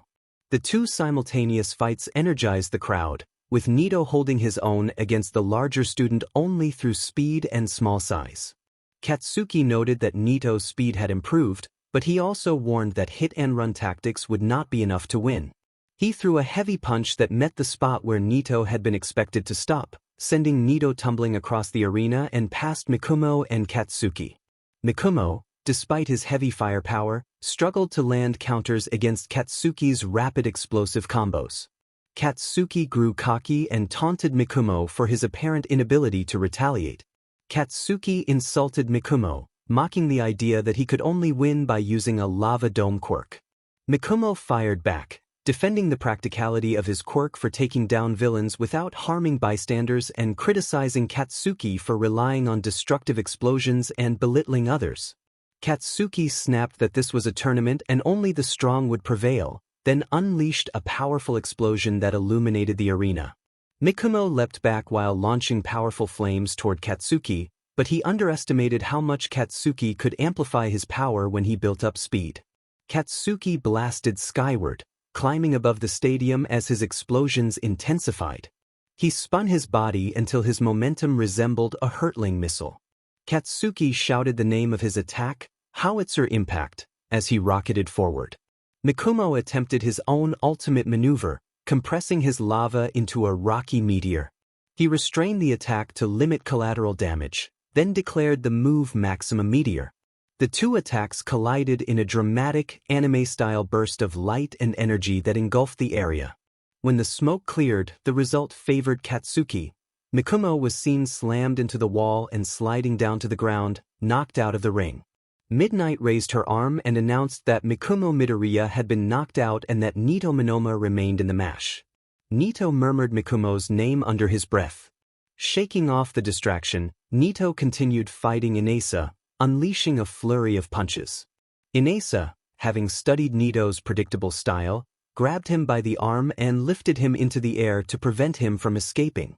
Inasa told Nito that he had a tendency to rely on the same moves and urged him to learn more variety for his own good. Nito protested, but Inasa sent him out of the ring. Nito hit the grass and Inasa released a victory cry. Midnight announced that Nito Monoma was out of the ring and that Katsuki Bakugo and Inasa Yorshi were the winners. The crowd erupted into cheers, tossing food into the air, and Present Mike declared the end of the second round. The hosts then urged everyone to take a short break while the fighters recuperated, suggesting that spectators relax, get refreshments, and enjoy the pause. Aizawa responded with a terse admonition to stop the theatrics. The hosts recommended that the competitors stay hydrated and rest, noting that the winning team would need all the energy they could muster. Izuku, Izumi, Katsuki, and Inasa exchanged puzzled looks at the comment, uncertain whether it was a playful warning or a reference to the upcoming final round. They followed the advice and drank water to refresh themselves. Izuku sat with Ochako and Tenya, the latter scrolling through his phone and watching videos about hero laws and study notes. Izuku apologized for not providing a more interesting match to watch and expressed regret, while Ochako reassured him that it was fine and that Todoroki had surprised them with an unexpected technique. Tenya observed that Todoroki's move had been reckless, suggesting that Todoroki might have imitated the technique after seeing Midoriya use it and may not yet have full control. Izuku asked what he meant, and Tenya explained that using such a move without control could have led to someone getting hurt, perhaps worse. Izuku urged them to have faith in Todoroki, calling improvising after seeing a move once a sign of talent. Tenya looked up at the sky, and at that moment his phone rang. He answered and greeted his mother with a pleasant but weary expression, acknowledging that she had likely watched his performance at the sports festival. Tenya began to apologize for not living up to expectations, but his mother cut him off, telling him she was not calling about that. Tenya felt confused and concerned by the hesitation in her voice. He asked his mother if something had happened and why she sounded like she was about to cry. His mother told Tenya that his brother Tensei had been hurt. When Tenya pressed for details, his mother explained that a villain had attacked Tensei and that they were at the hospital in Hosu City. Tenya told her he was on his way and ended the call. Ochako and Izuku noticed Tenya's sudden panic and confusion, and they watched him leave the stadium. Tenya told them he would explain later and wished them the best in the tournament before running off. Izuku could only stutter as Tenya accelerated, the wind rushing past him, showing that Tenya was using his quirk to get to the hospital as quickly as possible. Ochako commented that Tenya had looked very worried, and Izuku said he did not know what had happened and hoped it was nothing serious. In the nurse's office, Shoto lay on a bed staring at the ceiling and listening to the ticking clock. The sound annoyed him, but he found it preferable to the presence of his father, who had come to criticize his recent performance. Endeavor lectured Shoto about his disappointing match and his supposed refusal to abandon his rebellion against the family legacy. Shoto continued to stare at the ceiling while his father spoke about power and expectations. As his father's words continued, Shoto thought back to his fight with Izuku, remembering the moment he had used his fire despite his vow never to rely on that side of his quirk. He reflected on feeling like a failure, hollow and trapped by his father's shadow. Shoto told his father that he had used his fire during the match and that the flames had been strong enough to melt the ice forming on his body. He explained that he had not wanted to use it and that for most of his life he had seen the fire as a curse, something he might escape by trying hard enough. He said that during the fight he had realized he could not escape his genetics and felt that his father's fire was a curse he could not break free from. A small tear leaked from his eye as he spoke. Endeavor, annoyed by Shoto's words, left the nurse's office in a brisk walk. Recovery Girl sighed and commented that Endeavor's ego often got the better of him, adding that while parents could place expectations on their children, there were limits. Recovery Girl apologized that Shoto had to go through such treatment and offered to fetch him a glass of juice. Shoto accepted the offer and thanked her. Recovery Girl left the room with the drink, and Shoto was left alone with his thoughts, still reflecting on the match and his frustration at having resorted to using his father's power. After a brief moment of silence, Recovery Girl returned with the juice, breaking the quiet. Before he could finish, he stopped himself upon seeing that the person who walked in was not Recovery Girl. It was a man wearing a black hoodie that obscured most of his face, and scars ringed his mouth. He hesitated to speak further as his worries intensified. Tamura began by commenting on fathers, observing that many young men grow up with fathers who serve as ideals to emulate, while a few are born into families where fathers seek to break their sons and strip away any light within them until only an empty shell remains. Shoto sat still for a moment, processing how those words seemed to apply to him. Tamura admitted to eavesdropping but said he felt a kinship with Shoto, claiming his own father had been abusive and that the man was gone now. He described, in restrained terms, how his powers had led to his father's end and that the memories of his father's voice and the handmark on his face had faded into the past. He then introduced himself as Tamura Shigaraki. Shoto's eyes widened at the name. He wondered aloud whether Tamura had come to kill people or enact revenge, and he resolved he could not risk anyone's life. As he moved to take action, Tamura intercepted his hand, holding only a pinky and moving it left to right as if warning. Tamura cautioned Shoto against attacking, explaining that if Shoto tried, there would be nothing to stop him from causing great harm before being stopped. He then said he was not there to kill and that he had come merely to observe the festival, but that overhearing Shoto's conversation with Endeavor had reminded him he was not the only one suffering under a cruel father. Understanding the gravity of the situation, Shoto relaxed the ice forming on his arm, and Tamura released his grip. Tamura noted that at least Shoto knew how to cooperate. Shoto clarified that any cooperation was only to prevent violence. Tamura then offered something he believed would interest Shoto. Tamura proposed that he could help Shoto escape the shadow of his father by severing the biological ties through a process that would alter his DNA.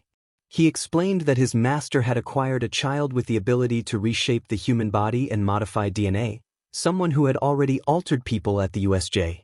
He framed the child's power like upgrading stats in a game, able to change both abilities and physical traits. Tamura promised the opportunity to rid Shoto of his father's DNA. Shoto asked what the catch was. Tamura admitted there was one. Because they lacked insider access, Tamura asked Shoto to act as their mole inside the school in exchange for the DNA alteration. Shoto recoiled at the idea of betraying his classmates and the school.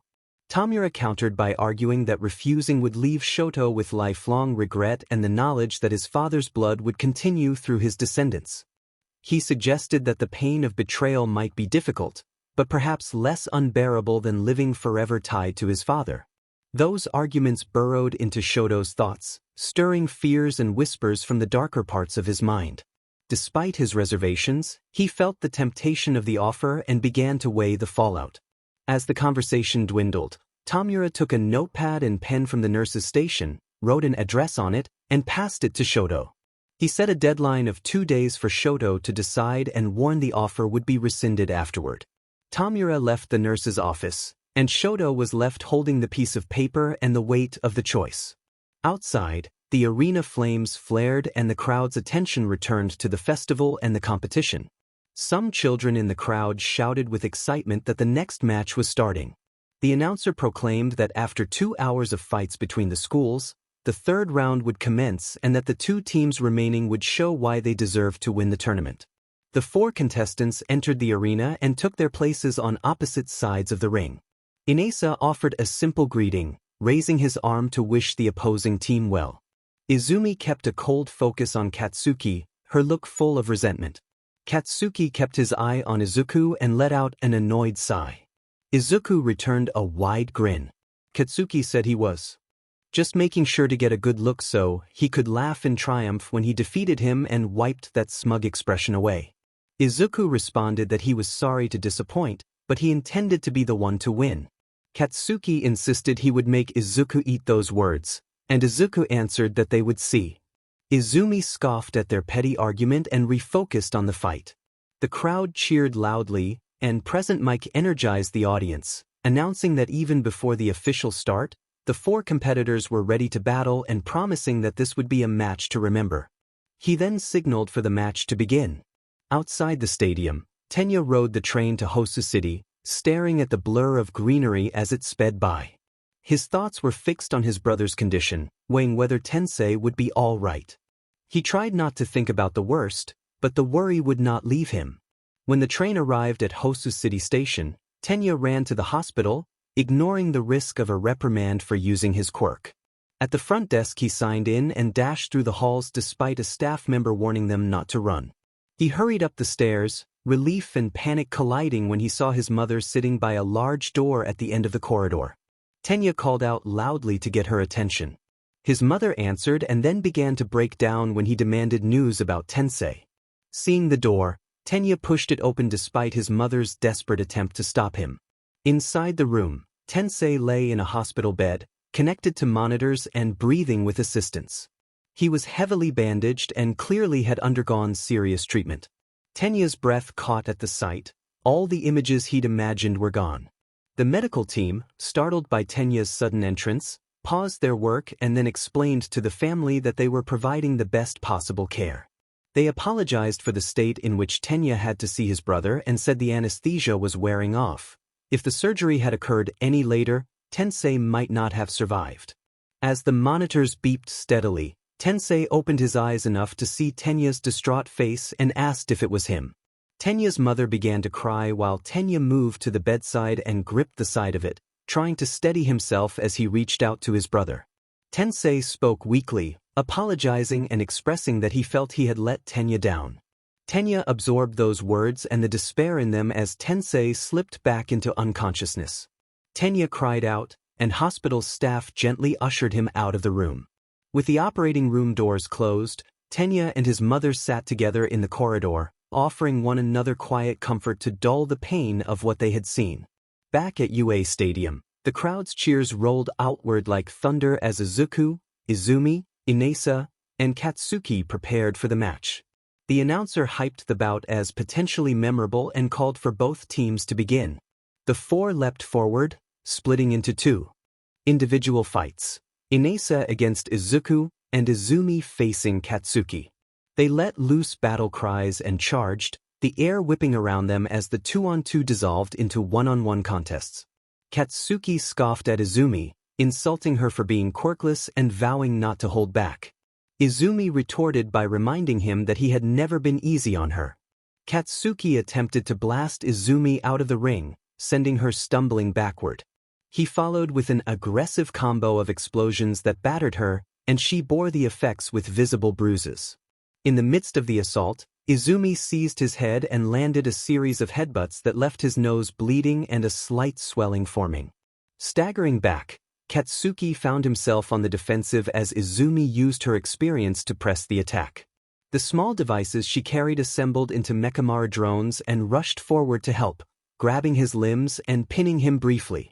They delivered a flurry of strikes that left him with bruises and scuffs across his face, torso, and arms. Members of the crowd murmured in sympathy, and some classmates watched, surprised at the sudden shift in momentum. Sato expressed surprise that Katsuki was being overwhelmed.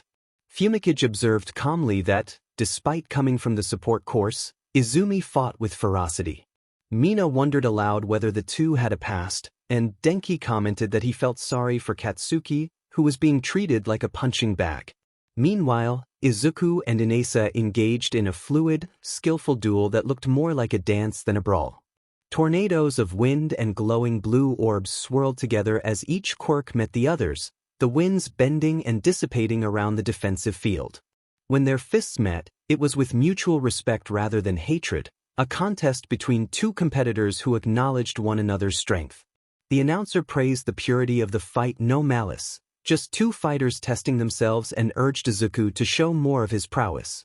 Izuku acknowledged the call with a determined grin. Beads of sweat flew into the sunlight as the two continued, their faces bright with effort and the fierce joy of competition. The fist fight continued, but it halted when a sudden explosion erupted nearby, sending metal fragments flying and blasting Izumi backward. Katsuki reacted with a snarl, accusing Izumi of resorting to cheap toys and calling him pathetic and quirkless, a person who had to mimic power with machines. Katsuki sneered that Izuku may have helped them as children, but that only made his view of Izumi worse. Izumi told him to shut up. Then she struck Katsuki in the jaw, her eyes blazing with a fury he had never seen before, a rage born of years of bullying and torment. Each punch carried the weight of those memories. She accused him of his constant belittling, calling his behavior sick and insisting he had no right to claim the title of hero. Her blows left him dazed and barely able to speak. Adrenaline gave her the strength to lift him and hurl him out of the ring, then she panted heavily. A voice from the stands shouted at Izuku to quit any act and just defeat the remaining opponent, adding that they were tapping out and would hold it against him if he lost. Izumi jumped out of the ring.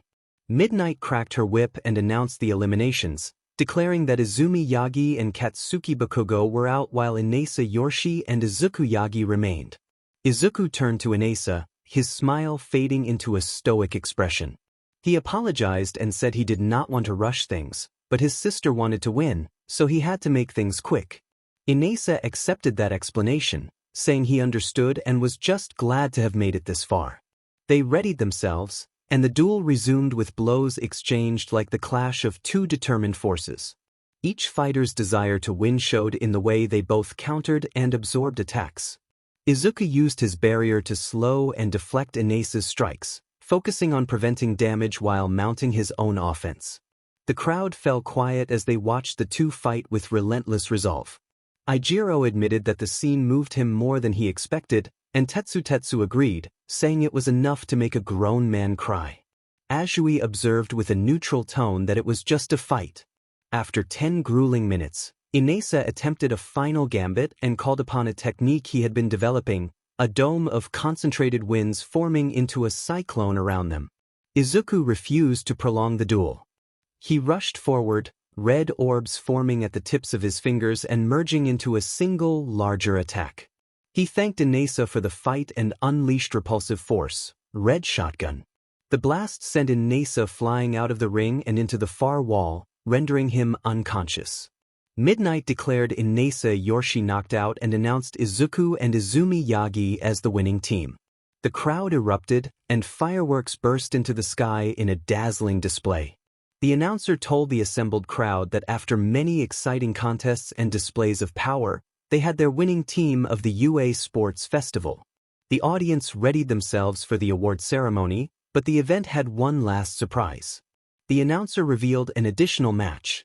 The two winners of Team 2 would now face each other.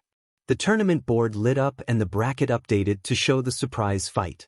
The crowd cheered at the unexpected twist. The announcer framed the match as a story told many times sibling against sibling and proclaimed that only one Yagi would be crowned the first-year UA Sports Festival champion. The surprise match was broadcast on television, and patients in the hospital watched with excitement. One of them, Tensei Ida, lay looking up at the ceiling, his condition stabilizing after doctors had finished operating. While their mother stood in the hallway speaking to her husband on the phone, Tenya sat beside Tensei, making sure he was well looked after while the doctors tended to the other patients. Their mother told her husband that the doctor had said Tensei should be able to come home in the next couple of weeks, that she had been relieved at the news after briefly fearing he might be permanently on N4, and that she was glad he was going to be okay. Tensei called Tenya's name weakly. Tenya reassured him that it was all right and asked if he needed something to eat. Tensei replied that he did not want food, he needed to talk about something important. Tenya responded to his name with concern. Tensei admitted he had not been sure whether to speak until tomorrow, but he could not let things continue as they were. Tensei confessed that he could not feel his legs. The revelation widened Tenya's eyes in despair. He listened as his brother explained that his legs felt useless and that, from his point of view, his career as the hero Ingenium was over for him. Tenya protested that he could not give up, that there were still so many people to help and inspire. Tensei asked Tenya to look at him and, when Tenya did, Tensei made clear that he was in no condition to be a hero anymore. He emphasized that the name Ingenium carried hope and could not be allowed to die, and then asked Tenya to take the name and carry it forward. Tenya looked at his brother with worry, doubting whether someone as young and inexperienced as himself could shoulder that legacy. He glanced at Tensei again and saw that, despite his condition, Tensei wore a hopeful smile. The sight eased Tenya's sadness and he returned a small smile beneath his mask, though his eyes still showed uncertainty. He agreed to carry on the name Ingenium.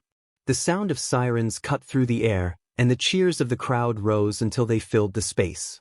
An announcer described the match as a long-told story of sibling rivalry, with only one of the Yagi siblings to be crowned the first-year UA Sports Festival champion, and urged them to begin. As the siblings stood at their respective sides, Izuku wondered what was going through Izumi's mind. He thought about the plans she might be formulating, the devices she could use, and every little detail, but something else caught him off guard, the look on her face, which was oddly happy. Izumi said that she had been waiting a long time for this, that all her planning and years of work were ready for this moment. Izuku asked her to speak louder because he could not hear from his position. Izumi replied that he would hear her soon, that he would hear her when she defeated him and proved she was not a weakling. She muttered that under her breath. Izuku thought the confrontation would be interesting. The announcer declared that if both competitors were ready, the match could begin. When the signal came, Izuku rushed at Izumi, hoping to end the fight quickly and secure victory. Izumi released several small cubes onto the ground, which unfolded into Mechamar drones.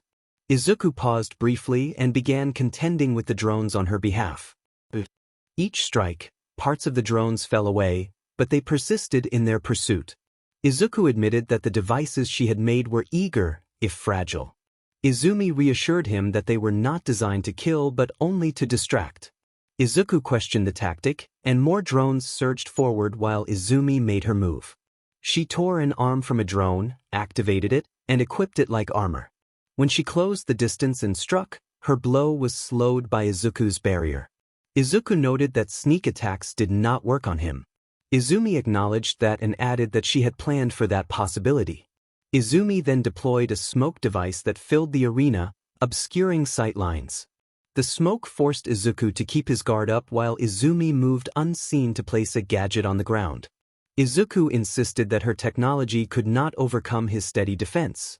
He believed there was no point in fighting an immovable object. Izumi answered that she did not need a knockout, she only needed to incapacitate him. She activated the gadgets from her gauntlet and ice began to spread across the arena floor, freezing Izuku's feet in place. Izuku realized he had not been paying enough attention and used infinity to free himself from the ice. He wondered why she would attempt a technicality, since his quirk could neutralize many hazards. As more Mechamaru drones charged, he began to understand her strategy. Izuku recognized that repeated use of his quirk could strain his mind, and she was trying to distract and overtax him to create a critical opening.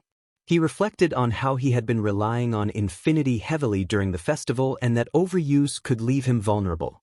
He heard Izumi call out from the smoke as her robotic arm charged a specialized blast. Izumi declared that all quirks had limits, even his, and that a good plan could beat the greatest obstacles. She insisted this would be her victory. She fired the blast. Izuku narrowly avoided it and deliberately deactivated infinity to let his mind cool. He advanced, weaving through attacks and dodging the remaining drones. When he reached her, he gathered a small repulsive orb at his fingertip and launched it toward Izumi, naming the attack Red in his own head. The orb carried only a fraction of his repulsive power. Its purpose was not to shove Izumi out of the ring but to disable the gauntlet on her arm. The strike heavily damaged the gauntlet.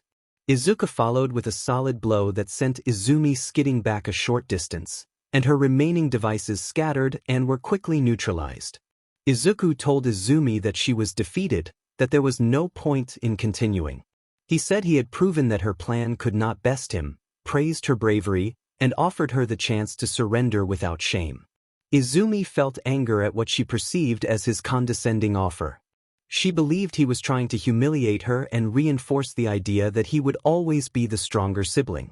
She clutched one of the last gadgets she had kept, a device she had built to emulate the explosive style of a loud hero she had admired when she was younger. Though she had not expected to use it, she decided now was the moment. Izumi refused to surrender and voiced the resentment she had carried all her life, saying that living in his shadow had driven her to change her fate and prove herself. The arena fell into a tense silence as Izumi readied her final device. Izumi shouted that she would show just how strong she really was. She revealed a specialized modification to her arm gauntlet that transformed it into a sound cannon and fired it immediately at Izuku. Izuku activated his infinity to protect himself from the sonic attack, and the gauntlet continued working for around 30 seconds before failing permanently. That did not stop Izumi from using one last trump card. She pressed a button on her belt and it unfolded into a complete set of wearable armor modeled after the Mechamaru robot, and Izumi proclaimed she had unleashed her ultimate Mechamaru. As Izuku stared at his sister inside the suit, he stretched his arms and prepared to continue the fight while he processed what had just happened. He assessed that the sound attack had been easy to handle but decided he needed to end the match quickly. He concluded that if Izumi had been fighting out of resentment, thinking he saw her as weak, she was mistaken, and he resolved not to hold anything back so the fight would be decisive. Taking a fighting stance, Izuku cleared his mind and focused. In a single motion they clashed again. Izumi surged forward, dramatically increasing her speed and delivering a flurry of punches at her brother. Seeing that Izuku had chosen to deactivate infinity, she pressed her advantage, grabbing his arm and throwing him down hard. Izuku proved durable enough to absorb the impact, firing a red orb at her chest and tumbling away before re-engaging at close quarters. They traded blows, each landing strikes as Izuku managed to damage parts of the armor while parrying her assaults. Izumi grew frustrated at how quickly her ultimate Mechamaru armor was taking damage and pushed it harder, unleashing a relentless volley of punches. Izuku found an opening, locking her arms to halt the attack and driving a close strike against the helmet area. The helmet cracked, briefly revealing part of her face. Izumi broke the deadlock and continued to press the attack, but Izuku countered the next blows and refused to be fazed by the fury in her eyes. He responded with several strong kicks to her torso, sending her sprawling to the ground. The armor began to spark and malfunction, its systems failing so she could not move a single arm as Izuku stood over her. Izumi had expected insults and gloating, the usual taunts about weakness that would sting worse than any blow. Instead, none of that came. She stared up at her brother and, for a suspended moment, everything slowed when she met his eyes. Neither of them realized that, without meaning to, Izuku's gaze had triggered something in him that projected information into her mind, images, feelings, and memories delivered with the cadence of his voice. The sensation left her bewildered. Izumi could not immediately make sense of what she was feeling. Physical movement became sluggish as her mind flooded with new impressions. They were not technical facts or cosmic truths but raw emotions, NTMT and sorrowful, not her own. She struggled to identify whose pain she was experiencing and how that person could endure it and keep going. Alongside the emotions came memories and thoughts that sounded like Izuku. His internal reasoning reached her in fragments. He had never considered her weak, he only wanted to keep her safe, and if her aim in the tournament was to defeat him out of resentment, he did not wish to be part of it. He was willing to concede. The mental space she found herself in felt like an empty expanse with distant white shapes, and within it she saw Izuku not smiling or showing contempt, but wearing an expression full of hurt from rejection. That image moved her and she could not stop the tears. Gradually she came out of the trance. The roar of the crowd returned and she realized she was no longer on her feet in the arena but had stepped outside the boundary. Present Mike announced incredulously that Izuku had left the ring and was out of bounds, a result the commentators had rarely seen. Aizawa watched with curiosity, puzzled that the student he had considered most difficult had chosen to exit rather than press for victory. Izumi called frantically for her brother, demanding to know why he had left the stage, but Izuku did not stop. He was not answering because he felt too drained and because, having conveyed what he needed to, there seemed nothing left to say. Midnight declared that Izuku Yagi was out of bounds and that Izumi Yagi was the winner. The announcers confirmed that the final match had ended and that the first-year champion of the UA Sports Festival was Izumi Yagi from the support course. Izumi stood in a state of stunned confusion and quiet panic, struggling to comprehend the outcome and the sudden change that had just unfolded.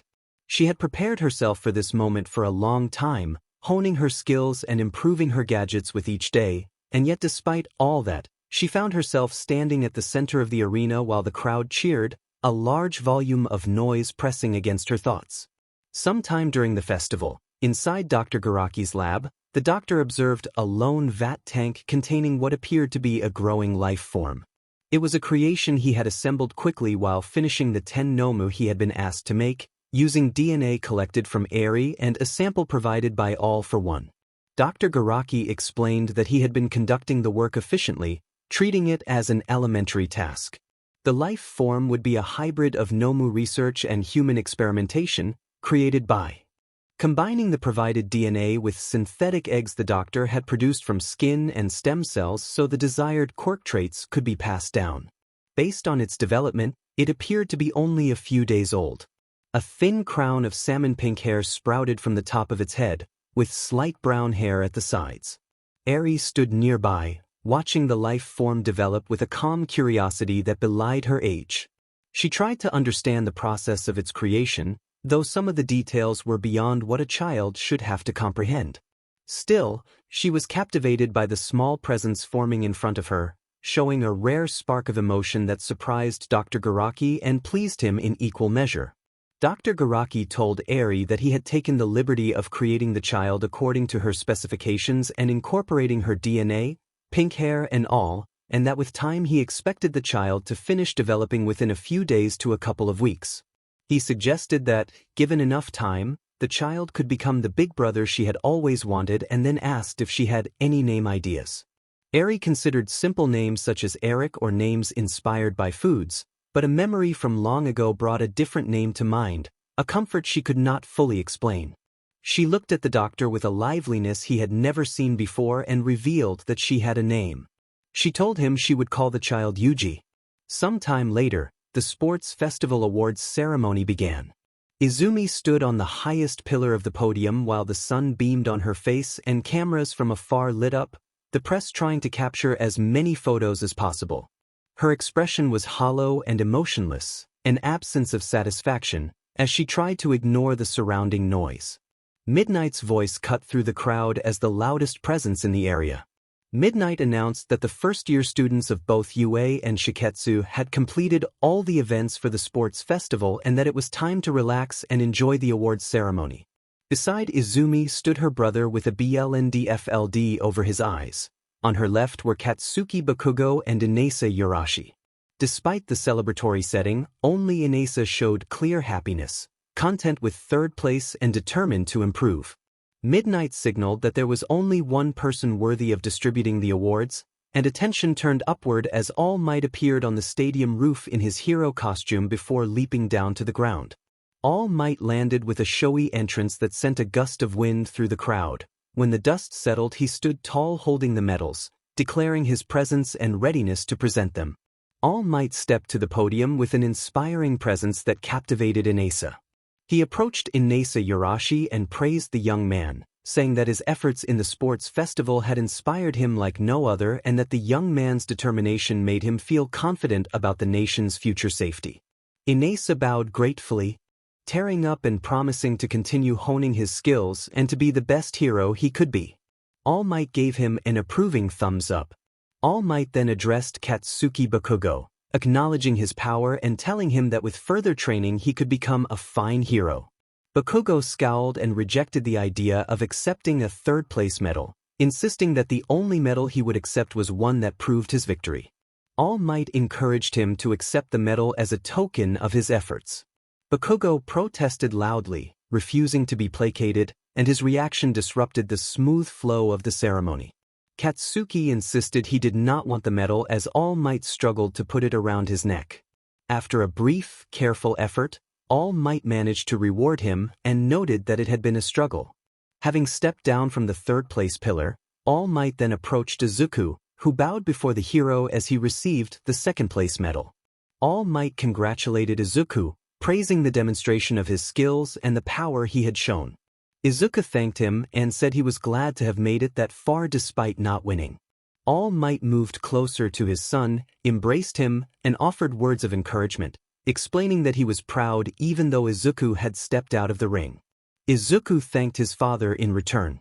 All Might then went to the first-place podium and presented the top medal to Izumi, commending her intellect and ingenuity for compensating for her lack of powers. Izumi did not respond to her father. She felt undeserving of the medal because her brother had chosen to walk away. All Might announced the winners of the sports festival and addressed the crowd, urging everyone not to be discouraged and to reflect on what had transpired, what they had done, and what they could do to improve. He reminded them that by challenging one another and understanding each other's abilities, they had moved closer to their goals of becoming professional heroes and had shown the public that the next generation had great potential. He then invited the crowd to join him in a shout. The spectators expected the usual catchphrase and began to chant, but All Might surprised them by simply thanking everyone for their hard work. The crowd and many students voiced their disappointment, insisting that he had missed the perfect moment for his signature line. When the festival ended, the students from Shiketsu boarded a bus to leave the campus while UA students were escorted back to their classrooms. In Class 1A, all the students except Tenya sat at their desks as Aizawa stood at the front of the room. Aizawa told them they had performed well at the sports festival and had earned a rest. He informed them they would have the next 2 days off to recuperate while staff collected offers from pro heroes to compile for them upon their return. He emphasized the need to rest because they would have extensive training when they came back. The students responded affirmatively. The train began to depart from the station. Izuku walked home along the familiar path he always took. He crossed the quiet marketplace, careful not to disturb the family businesses. As he approached closer to home, he saw children playing in the park before returning to their parents and heading home. He took a detour past a few more memorable spots, then stopped at the front door of his house. After removing his shoes and stepping inside, he saw his mother preparing a meal to celebrate the family's results at the sports festival. She hurried over, embraced him, and kissed his cheek, saying she was glad he was back. Izuku responded that he felt the same. Later, Toshinori and Izumi arrived home. The air between the two children felt tense, enough for them to remain quiet while the parents did not notice. Inko told Toshinori that she had heard he and the other teachers had been held up in a meeting. Toshinori explained that it had been a standard meeting about delegating students for internship offers. Inko said that sounded exciting. Toshinori listed the students he had been assigned to oversee for offers: Jiraiya, Mineta, Tokoyami, Ida, and Yaoyorozu, and he admitted he was not looking forward to some of the resulting offers. Izuku asked why, and Toshinori explained that some students, like Ida, would likely draw a large number of offers due to family connections. Izuku asked whether there had been any offers for him, and Toshinori said the teacher handling Izuku's offers was present Mike and that Izuku would have to ask him. Inko suggested they not worry yet and reminded everyone that Izuku and Izumi had 2 days off from school, so they should enjoy the time. She invited them to eat the celebratory meal she had prepared. Both children apologized briefly before joining the family at the table. The family enjoyed Inko's dinner as the mood grew warmer and the sun set, stars appearing in the night sky. After dinner, Izuku and Toshinori went outside to enjoy the cold air. Wearing puffy jackets, they sat on wooden chairs and reflected on the day's events. Toshinori praised Izuku's performance in the tournament and said he expected agencies to be interested in offering internships. Izuku admitted he was getting nervous just thinking about it. He wondered aloud whether Endeavor might offer him an internship, and Toshinori expressed doubt that Endeavor would do so. Toshinori predicted that Izumi might also receive offers, noting that she had won the sports festival and had handled complex gadgets, which would attract agencies wanting to use her intelligence.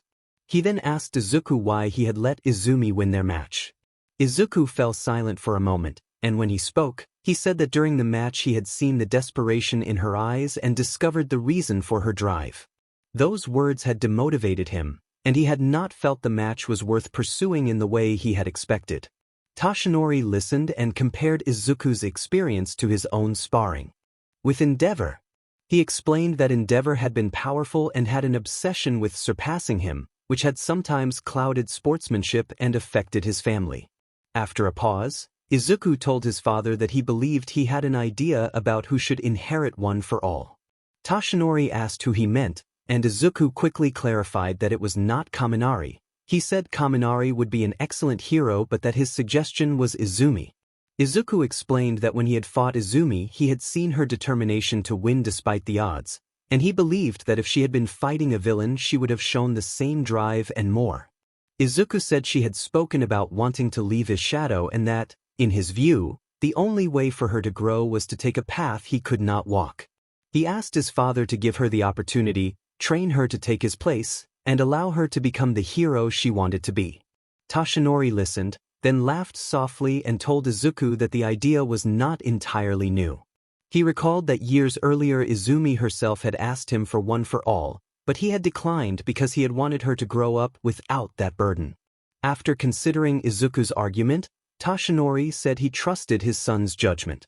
He confirmed that the next day he would take Izumi out to eat and then offer her the chance to inherit his quirk, leaving the decision entirely up to her. Unbeknownst to Izuku and Toshinori, Izumi had overheard the conversation. She had not intended to listen, but the information had been revealed to her nonetheless, and she now carried the weight of what she had heard. As the night sky clouded over, rain and thunder followed, and any trace of human presence faded. Inside Dr. Garaki's lab, Eri continued to observe the life form in the vat she had named Yuji. Kurojiri, who accompanied the doctor, was surprised by the sight of her smiling. Kurojairi remarked that it was the first time he had seen the girl smile like that. Dr. Garaki attributed the change mostly to Yuji and explained that Yuji was the name Eri had given the being in the tank. Kurojairi asked about the purpose of the creation. Dr. Garaki described it as a side project, not overly complex, and considered a success given how quickly Yuji had been produced. When Kurojairi suggested that Yuji had been created to support Eri, Dr. Garaki agreed, saying the life form was intended as a sort of older brother figure. Considering Tamura's personality and what he had observed about Eri, Dr. Garaki believed a companion would help keep her company while she assisted them. He admitted, however, that the project had encountered complications. Dr. Garaki then carefully revealed that he had attempted the creation several times and that only 3 subjects had been viable.